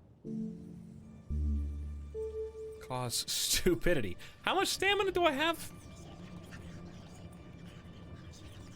There's only one. We might learn at least what this counters, so even if this fails entirely, he'll do a counter. Dim! Looking to the stars, you craft the magic, but Vankus raises one arm, on which is hung a bone bracelet. He utters something under his breath, and a moment later your spell has evaporated. Vankus shakes his head. If you will not learn the rule, you must expect to be taken for a cretin. His spell is familiar to you. It seems the enchantment of stupidity matches the spell of illusion. This guy thinks I'm the dumb one. I'm actually using him to learn what counters what in the world of magic. He's teaching me more than any of these other sorcerers and sorceresses could possibly know. None of them have been willing to reveal anything to me. I bet he can tell me what zap counters too. I just have to be willing to commit to it with 3 stamina. How many pebbles do I have, huh? 2 pebbles? It's not very many. He's like a master wizard.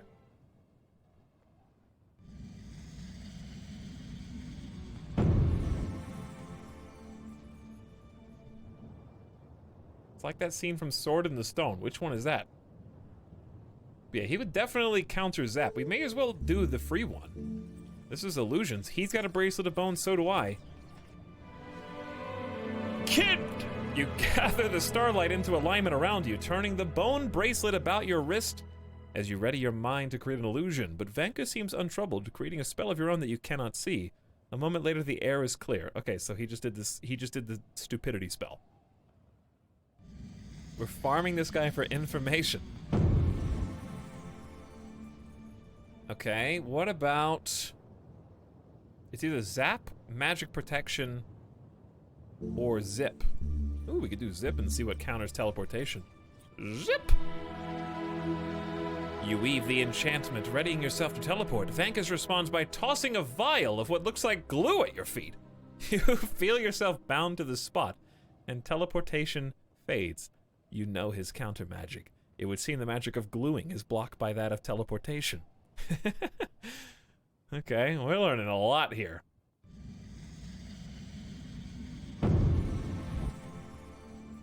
Okay, what next?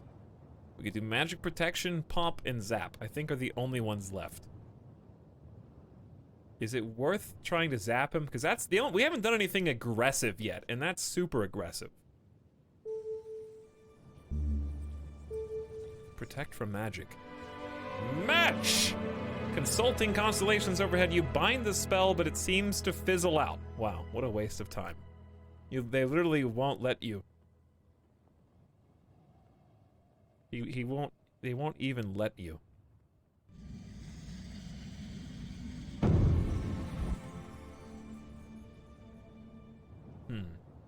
Okay. I don't really want to throw a rock, and I don't want to use 3 stamina.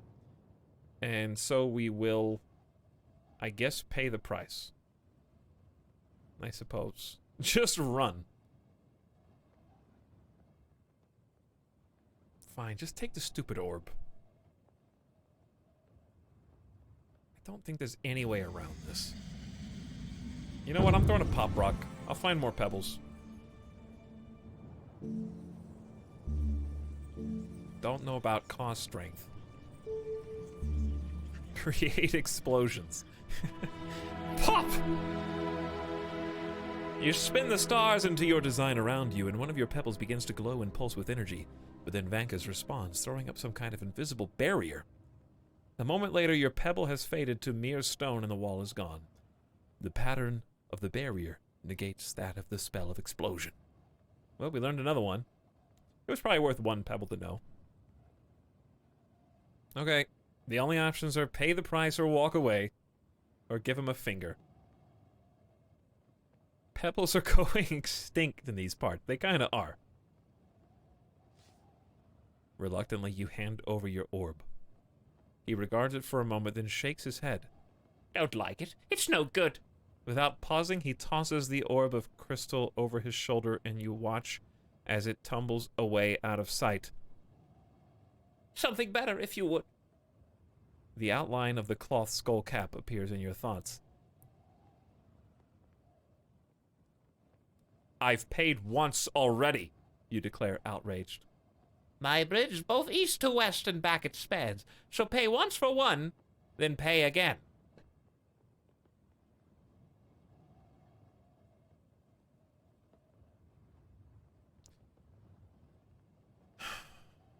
I'm not getting rid of my mind-reading cap. No way. You have had enough of this riddling loon. You draw your broadsword and approach him, meaning to threaten him to let you pass. But Vankus only nods. Your rage is wasteful, 'tis best neglected, he says. But your price is fair, and is accepted. Am I giving him my broadsword? Is he gonna steal my broadsword?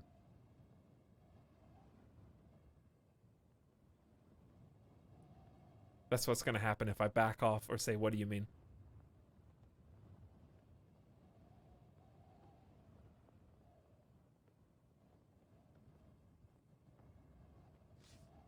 You raise the blade to cut him down, but you cannot move fast enough. A moment passes, and suddenly, the broadsword is no longer in your grasp, but hangs at Vankus's belt. With a last clear nod, the hunchback steps from the bridge and back into his hut, leaving the way clear for you to pass.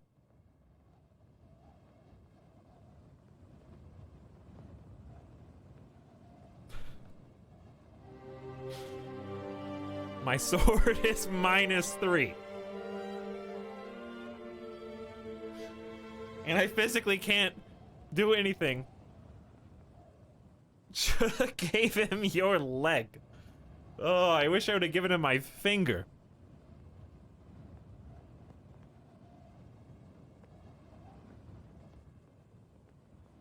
And he threw my orb off the mountain that I just got seconds ago from the moon.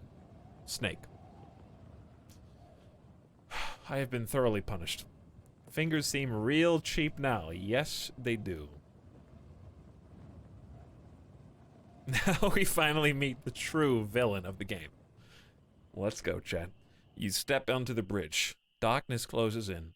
You should find a suitable spot to sleep, especially after so much walking on an empty stomach. The flagstones laid along the bridge top form the straightest, smoothest road you've ever seen, finer even than the King's Road of Analand. You cast a look over the side of the walkway, and your head begins to swim. The drop is immense, the ground lost far below in mist. How was this bridge built? How could it ever be repaired? Uh-oh. The moon glares down coldly. You make your way onto the stones of the bridge, which form a broad, solid path.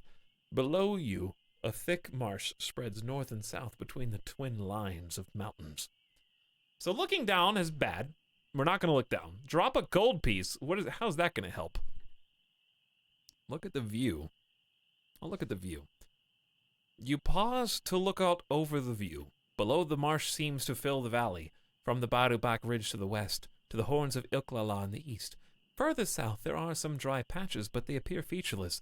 It seems no one has even attempted to inhabit this area. A strong gust of wind blows across the bridge. Why is it so insistent on dropping a gold piece? Let's move on. The wind plucks at your cloak. Time to move.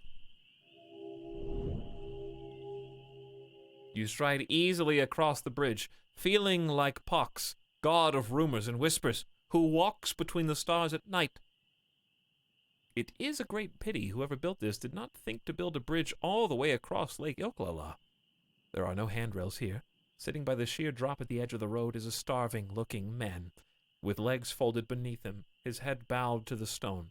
He is perhaps asleep or drunk or dead. You watch him for a moment.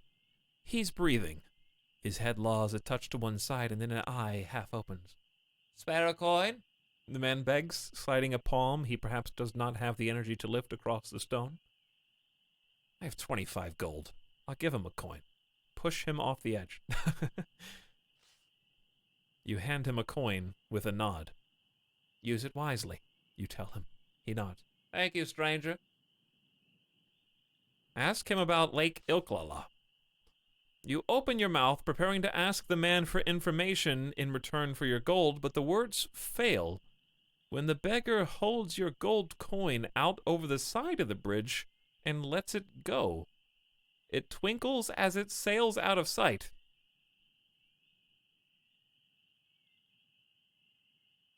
How many coins do you think he's going to drop over the bridge if I just keep giving them to him to drop? How many? What a power move. Do you think he'll spend my whole purse? You hand him another coin to replace the first, and he tosses that off the bridge as well. "Isn't falling wonderful?" he says wistfully. "Why did you do that?" you demand. "You wouldn't understand." He shakes his head. "Now give me another coin, or push off." Okay. You hand him a third coin. He tosses it off the bridge and sinks into a deep, meditative silence. You leave the man and move on along the bridge. All right. There, you got 3, I guess. 1, 2, and 3. You reach the other side of the bridge. The stars are carpeting the sky. From here, a set of chiseled steps is just visible in the darkness leading down toward the water. You feel cheered by the sight. You've crossed the horns of Ilklala, and now only the lake stands between you and the high road. I can't read this sentence. High Zaman lies ahead. This is no place to sleep. You will have some way to travel before you are clear of the backlands. "Oh yes, let's just go ask the serpents down here what they think, and if I should sleep down there." Wouldn't that be nice? You make your way down the mountainside slowly, careful with your footing on the scree. In the distance, the sun breaks over the horizon. You've been awake all night and are weaker for it. Oh boy. The road winds this way and that, from the mountain top to valley floor. To the southeast, the lake glimmers and shines through the mist. The water is wide, and from here seems perfectly still, broken only by a few islands that jut from the water. Peering more closely, a few boats sail this way and that across the surface.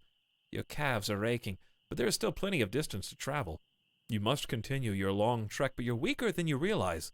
Perhaps you should simply rest here for a few hours and regain some strength. I feel like I have to because the serpents are just ahead. You seat yourself and feel a great calm. The moaning winds pull at your pack and sword as you stand once more at day 20. You change to using the -3 Analan sword, lost 3 gold, reached the Lake of Ilklala, walked on the ancient Backlands Bridge, and found no new clues. Day 20, baby.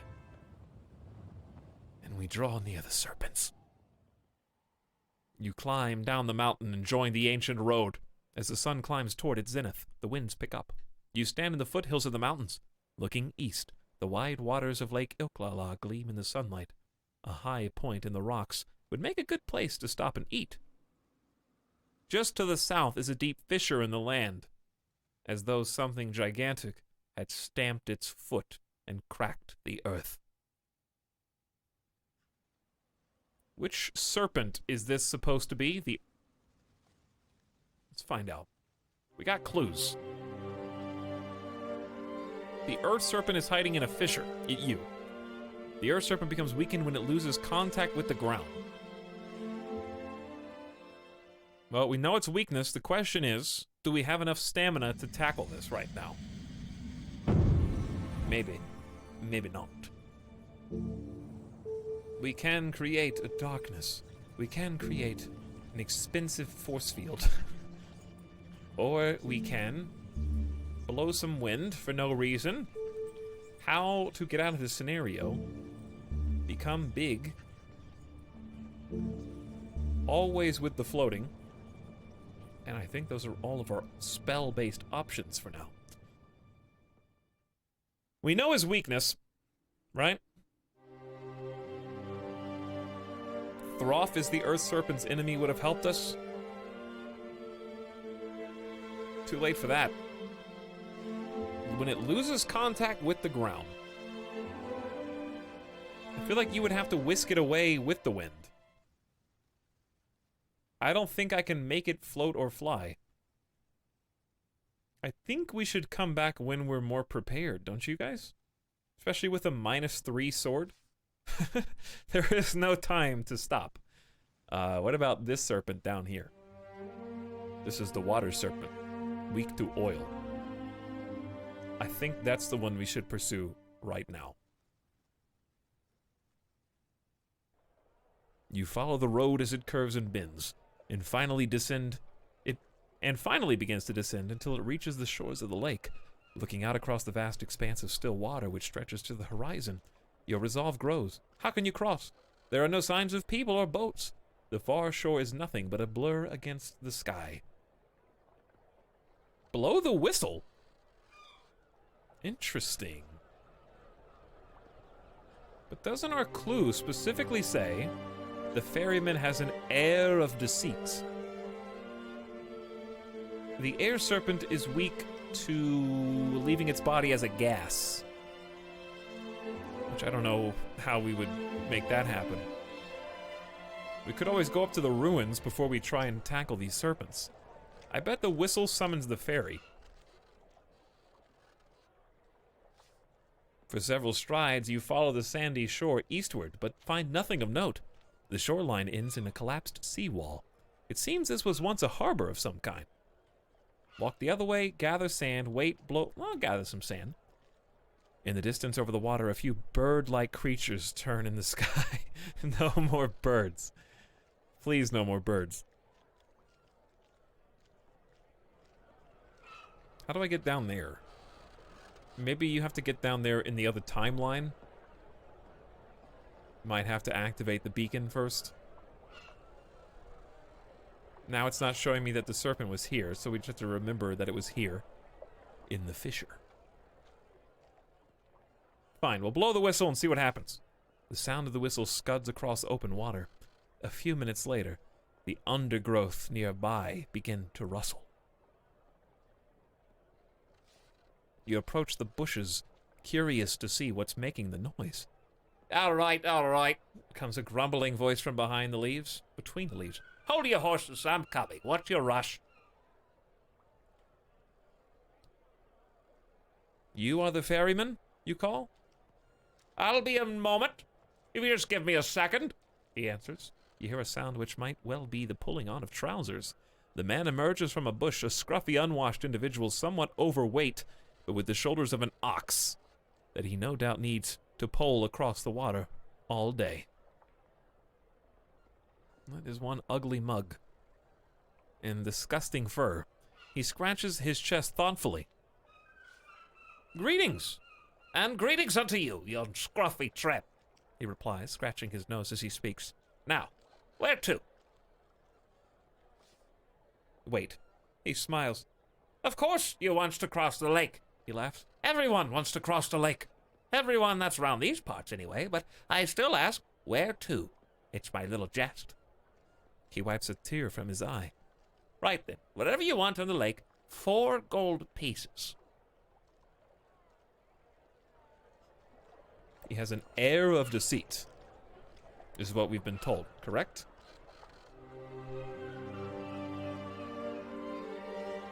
So he's going to lead us to the air serpent. If the air serpent leaves its body as a gas, it becomes vulnerable.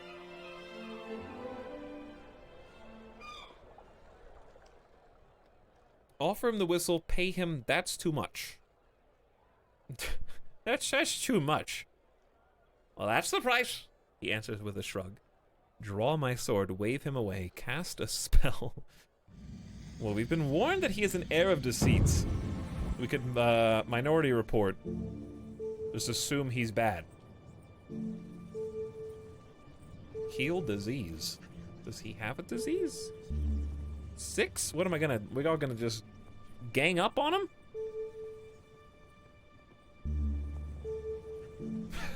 The illusion of worship. It might be a good time to do that, actually. We really think he's that dumb that we could control him? Alright, you know what time it is. Bow before me, the Analander. God! You craft the spell and your jewel of gold begins to shine and gleam. As the spell takes effect, the ferryman's face softens a little. Forget the money, he says. I've nothing to spend it on anyway. Hold on there, I'll get the boat and row you across just for the company. He disappears into the undergrowth once more and reappears a few moments later, dragging a heavy boat behind him. Give me a hand, idiot, he barks.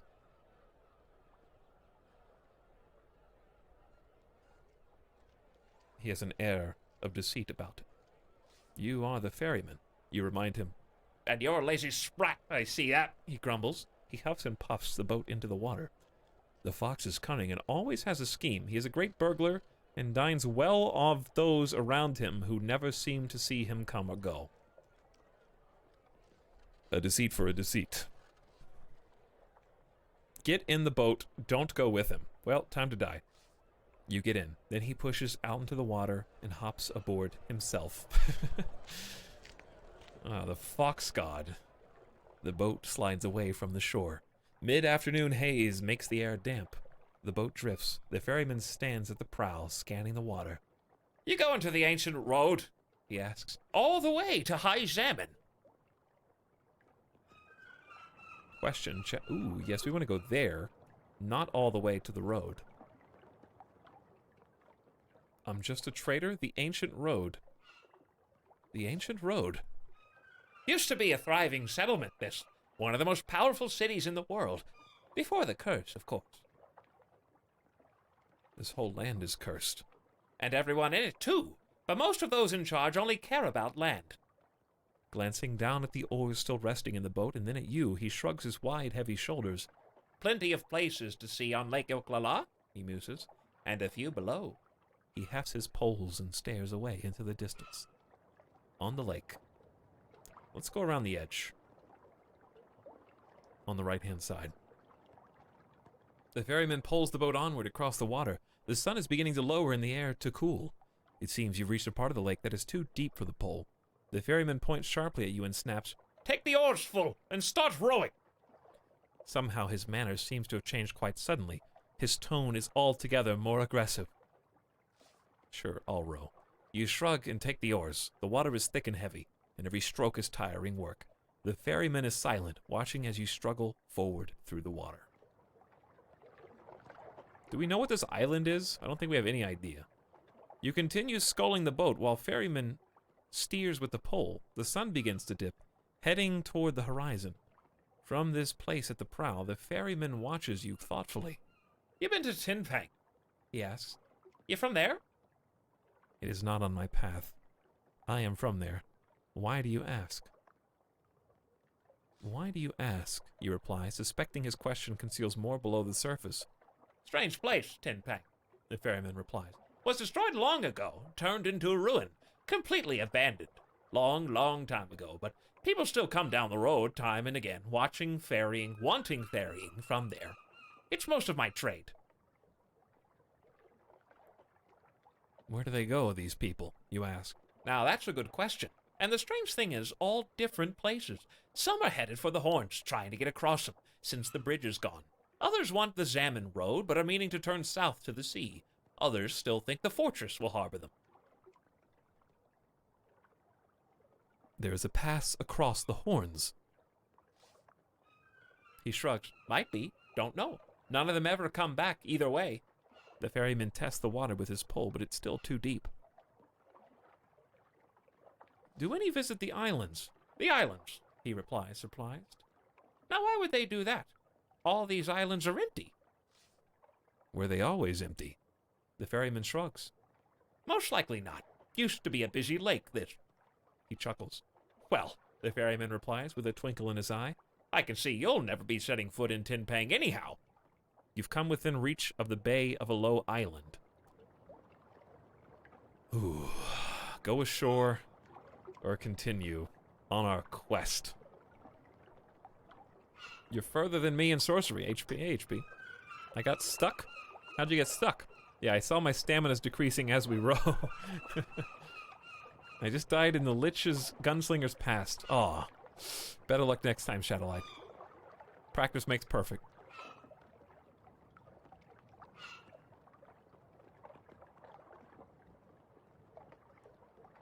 Practice makes perfect. Go ashore or on the lake. I do want to see what is on this, and the ferryman seems to be the best way to do that. There's one tree. We're losing stamina anyways. Gotta check out the spooky island. You row onward under the ferryman's guidance. I'll get out here, you say. He tips his hat as you approach land. Call if you need me again, he remarks as he ships away. The wind picks up as the evening draws on, and soon it will be dark. The island is rocky and barren. In the center is a rise of land from which a tree glows. In the shallows stands a tall pole from which hangs a bell. The bell is set with a silver clapper attached to a rope. The wind shifts for a moment, bringing with it a terrible stench, and then the smell is gone. Ring the bell. That seems really dangerous. You leave the shoreline and head inland. With only 6 stamina. We need food. You circle the shoreline of the island to the north as you climb your way up the rising stones. The surfaces are slippery, with thick moss and vegetation. Suddenly, your easy pace is interrupted by a cry from somewhere inland. You stop to listen. It's a human voice. You make out 2 words. Stay away! Hey, stay away, chap, please. Stay away. Keep listening. You make no more movements, not wanting to give away your presence. Stay away, cries the voice. Analanders, stay back! Don't come closer! You hesitate on the rocks. Surely this is a trap. What am I gonna do? Not go investigate the trap voice? You know what I'm saying? What am I gonna do? Not? The voice is whimpering and dire cries continue. You climb further around the island, a little higher at every step, till you reach the peak. But as you approach, you realize it is in the lip of some kind of pit. Yeah, he knows that we're named Analander. Somehow. Well, we didn't give up our cap. Perhaps we should use it. Big is not what we want. Walk is a shield. Tell is what I want to do. Fog and Foff. Fog never seems useful. Maybe I'm just misusing it. Suspect danger. I mean, I know it's a trap. But let's at least read the dude's mind. Counters Yaz, by the way. Drawing the skull cap from your pack, you craft your enchantment. Reaching out with your mind, you detect the faintest sense of a creature nearby. The voice is not an illusion, nor a mimicking creature, but true human intelligence. But it is very faint now, and must be close to the point of sleep or death. You reach out with your mind to reassure the creature, but the presence of your thought seems only to make its pleas more panic-stricken. Stay away, it calls. Please, stay back.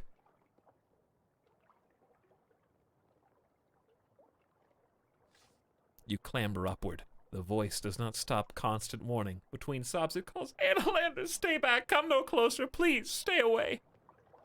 Well, time to die. You clamber up and over the edge of the stony pit.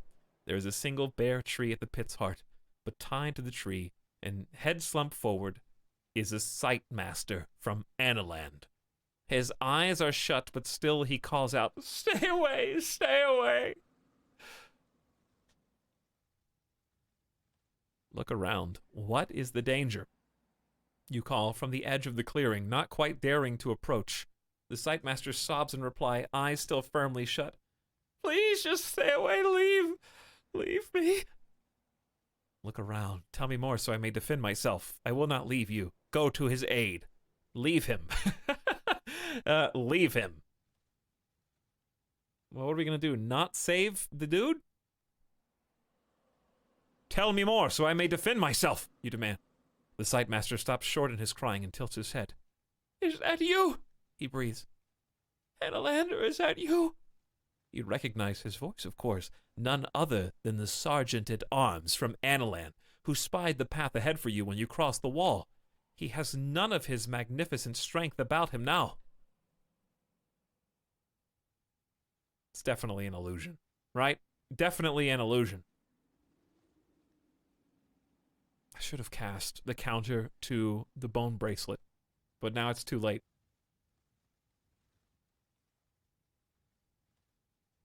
There's no way he got here first. No way. He wants me to admit I'm the Analander so the snake can reveal himself. Who I am is not important. Analander, I know your voice, the sightmaster replies weakly. I tried to shout. I hope you would turn back if you heard. What is the danger?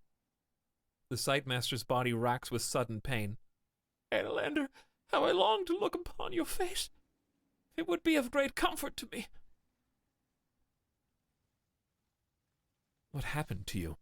You ask, horrified. The sightmaster shakes his head pitifully. His eyes, you notice, are still firmly closed. The worst thing that could be done to such as I, he murmurs.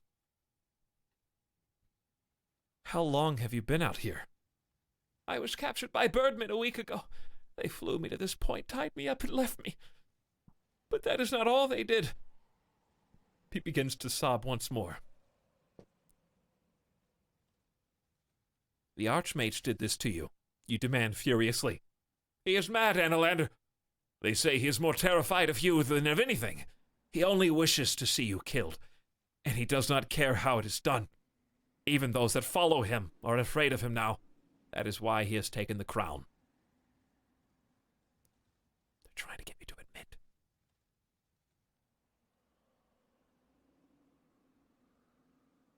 Tell said it wasn't an illusion, that's true. Tell did say it was a true human. But why are his eyes still firmly shut? That's the trap, is to get me to admit that I'm the Analander. Or, if he opens his eyes, something else is going to happen. I don't know. But the eye shut is too suspicious. If I say I will get the crown back, then that admits I'm the Analander. He has taken the crown to rule the land. You tell him he wishes power. You are wrong, gasped the sightmaster. He is far more dangerous than that.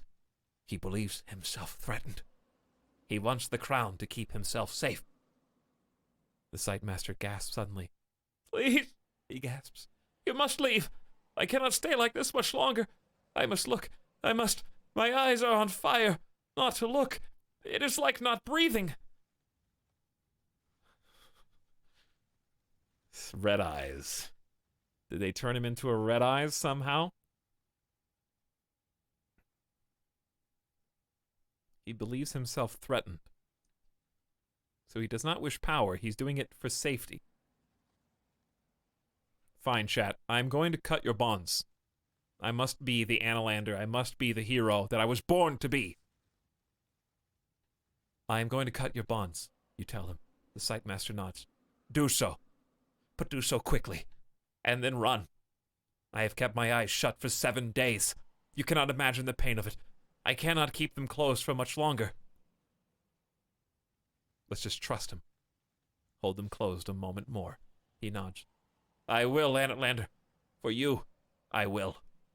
You hurry over to the man and slice through the bonds that hold his arms against the tree. The Archmage knew you would come this way, he breathes. He knew you would search the islands on your journey. I am not the only trap that awaits. We will encounter the others as we may. Save your energy. He shakes his head. There is nothing to save it for, Anaslander. He gulps, perhaps about to vomit from pain. Beware the other islands, he continues. For on one waits the most powerful of the 7 serpents, the serpent of time himself. Beware, he means to kill you. His eyelids flicker for a moment and you sense a fiery heat behind them. Is it time to run? I think it's time to run for it, Chad. I'm just going to burn my hands by covering his eyes. That doesn't make any sense. He's about to full Cyclops. It's time to go. We cut the bonds. Time to go. Thank you for all that you gave me in my training, you tell him firmly. You clasp his shoulder once, then turn and scramble away down the stony gully. The Sightmaster's gasping breath echoes after you, and you head back to the shore. There's the time serpent, so do not go to that island. You return to the shore of the lake. The pole with the bell marks the edge of the water. The Sightmaster's desperate whimpering is carried to you for just a moment on the breeze. You stupidly tug the rope and ring the bell. With a clear and steady chime, a few minutes go by. The boat slides from the mist of the lake towards you. The ferryman hops into the shadows. You again, he smiles. Climb aboard. Wave him away. What am I going to do here? I got to get on the boat. You clamber into the boat and the ferryman pushes you away from the shore.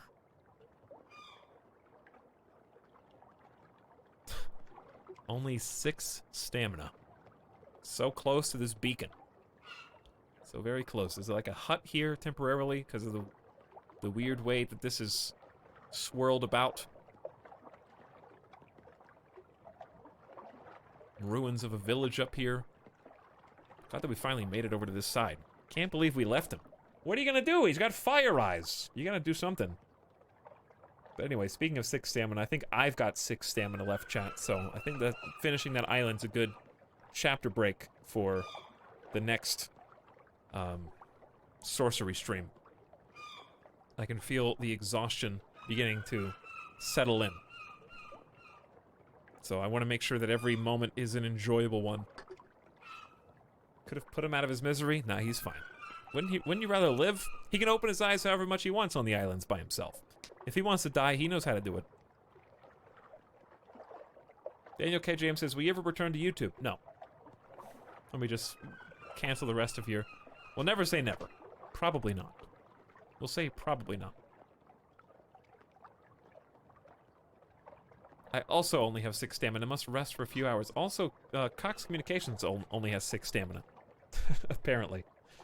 But anyways. It's definitely... I think sorcery is definitely better in those kind of 6 to 7 hour bursts. Instead of like trying to cram 9 hours of story. Unless that's what happens. But you gotta know your own limitations. And I'm looking forward to being in this new zone, checking it out. We definitely did a bunch of cleanup stuff that we needed to do. Namely, we got our first serpent. We investigated a bunch of areas under different time circumstances compared to last time. There may come a time where we need to go to the swamp for some reason.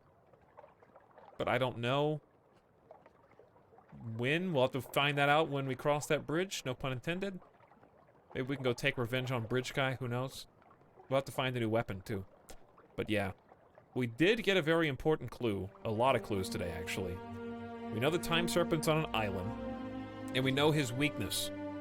We have a riddle basically suggesting that we need to use time against the Time Serpent, which is pretty cool. So you've got beacon here that absolutely needs to be lit. And I think the beacon here can help out too, if not this one. So at least 2 of those should be good. We'll do that next time. We'll also try to get some more stamina, some more weapons, some more rations. Been really short on food and stamina to go fight these other serpents. We know water serpents here, earth serpents here, Time Serpent here, that's 4 out of 7. Fire Serpent's chasing us, 5 out of 7. There's 2 serpents that we don't know about yet. Right?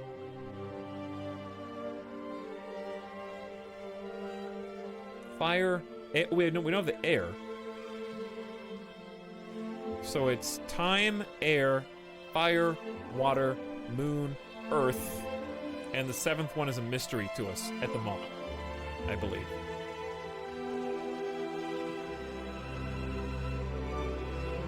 Have we seen Snaticats yet? We have. We went to the Forest of Snatta earlier today, actually, and saw our first Snaticat, which promptly scratched me a few times with large claws. Did not feel good. The Cock Serpent is on our trail. Yes, the Cock Serpent is hot on the trail. Anyways. Part 3 has been really fun so far. A little too much of the, like, climbing up and down the towers. It'd be nice if after you unlock the doors you can just skip straight to the top. But it is what it is. It's interesting that there's safe places to rest. We just need to figure out a better source of food. Should have bought that meat from that cart lady earlier, but then we wouldn't have had as much money as we do now. But yeah, still plenty of stuff left to do. Namely, this entire quadrant of the map is open to explore. Probably need to do some more swamp exploration. We explored the forest. This has been pretty well explored. This has been really well explored. This has been like 82% explored. The only thing I can think off the top of my head is this in current day. That's the only really outstanding point. Maybe revisit one of these towns under different circumstances. Maybe go back to the tree and see how the tree is progressing.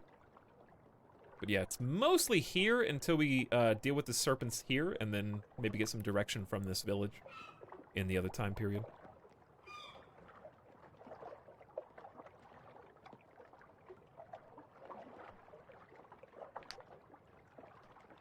That's very fair. 12+ hour streams are the best, though. Well, come back. We might do a bonus stream on Thursday. The next scheduled stream is Friday. So, gonna take a day tomorrow to just chill and do chores. I have to do a bunch of laundry bull crap. Cox! Stop this shit. Please, Cox. I beg you. Please.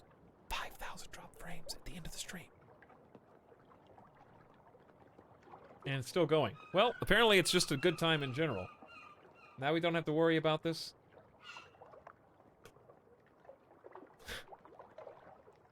Still dropping. Anyways, fantastic game. Good experience so far. I expect that we'll be finishing up Sorcery Part 3 in about 2 more streams, is my guess. So we'll be doing another one probably this weekend sometime. Maybe like Sunday or something. We'll see. Timing may vary. Maybe we'll do a Forbidden Monday stream. A lot of people still doing finals this week as well, so people are still super busy. And here's to a happy and what's the word I'm looking for? Happy and calming summer, where you can look back at all the success that you had for school, or maybe settling down now that we're well into May. Whatever your jobs may be. Got a final tomorrow morning. Yeah, that's kind of what I'm referring to. So, we'll be back definitely on Friday, if not before. I'd like to do a bonus stream. I just need to figure out exactly what I want to do. So I'll let you guys know a little bit more information tomorrow. Very enjoyable again. Thanks for saying so, Aaron. And thanks for hanging out tonight, guys. Sorcery's a great game. We'll play it some more this weekend. So you guys got some time to catch up on VODs if you're interested in that. Or other people that weren't here will have some time. Also have a final tomorrow. Woo! Good old May. Anxious for summer. Don't forget, Saturday is the art stream. Should be RimWorld on Saturday. Doesn't have to be. Could be.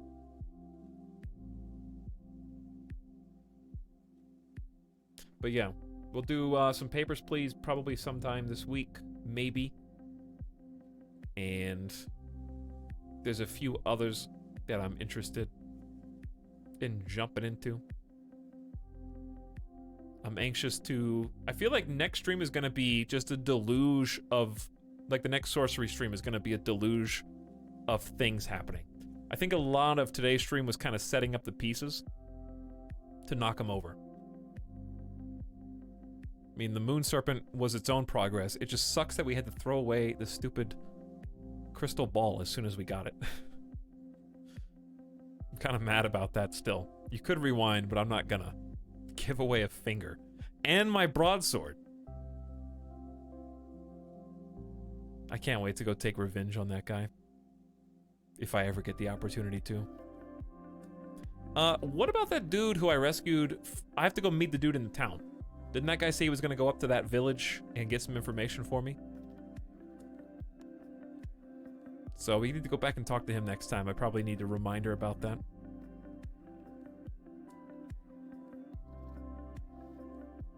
Haven't had a final in 5 years. Yeah, I haven't had one in like 7 or 8. It's been a while.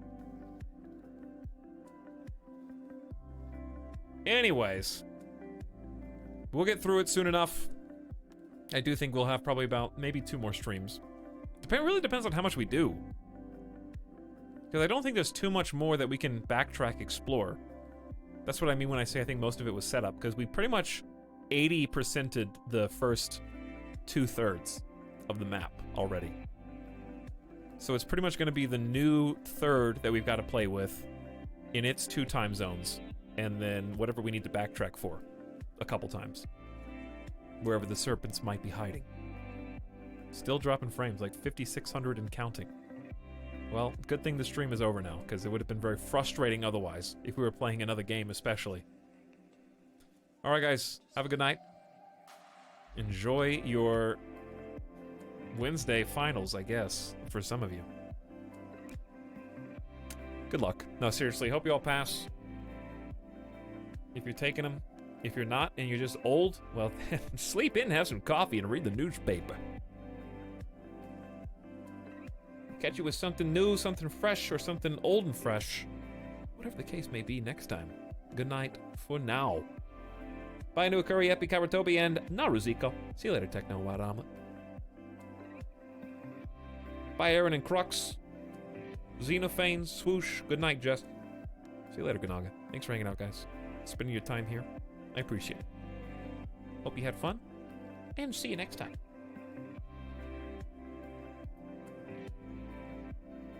Midas also wants to say bye. Is that right? Midas also wants to say bye. Where are you going? He's going right there, where he always goes. You gonna say bye too? Are you gonna say bye too? Okay, that was his bye. See you guys.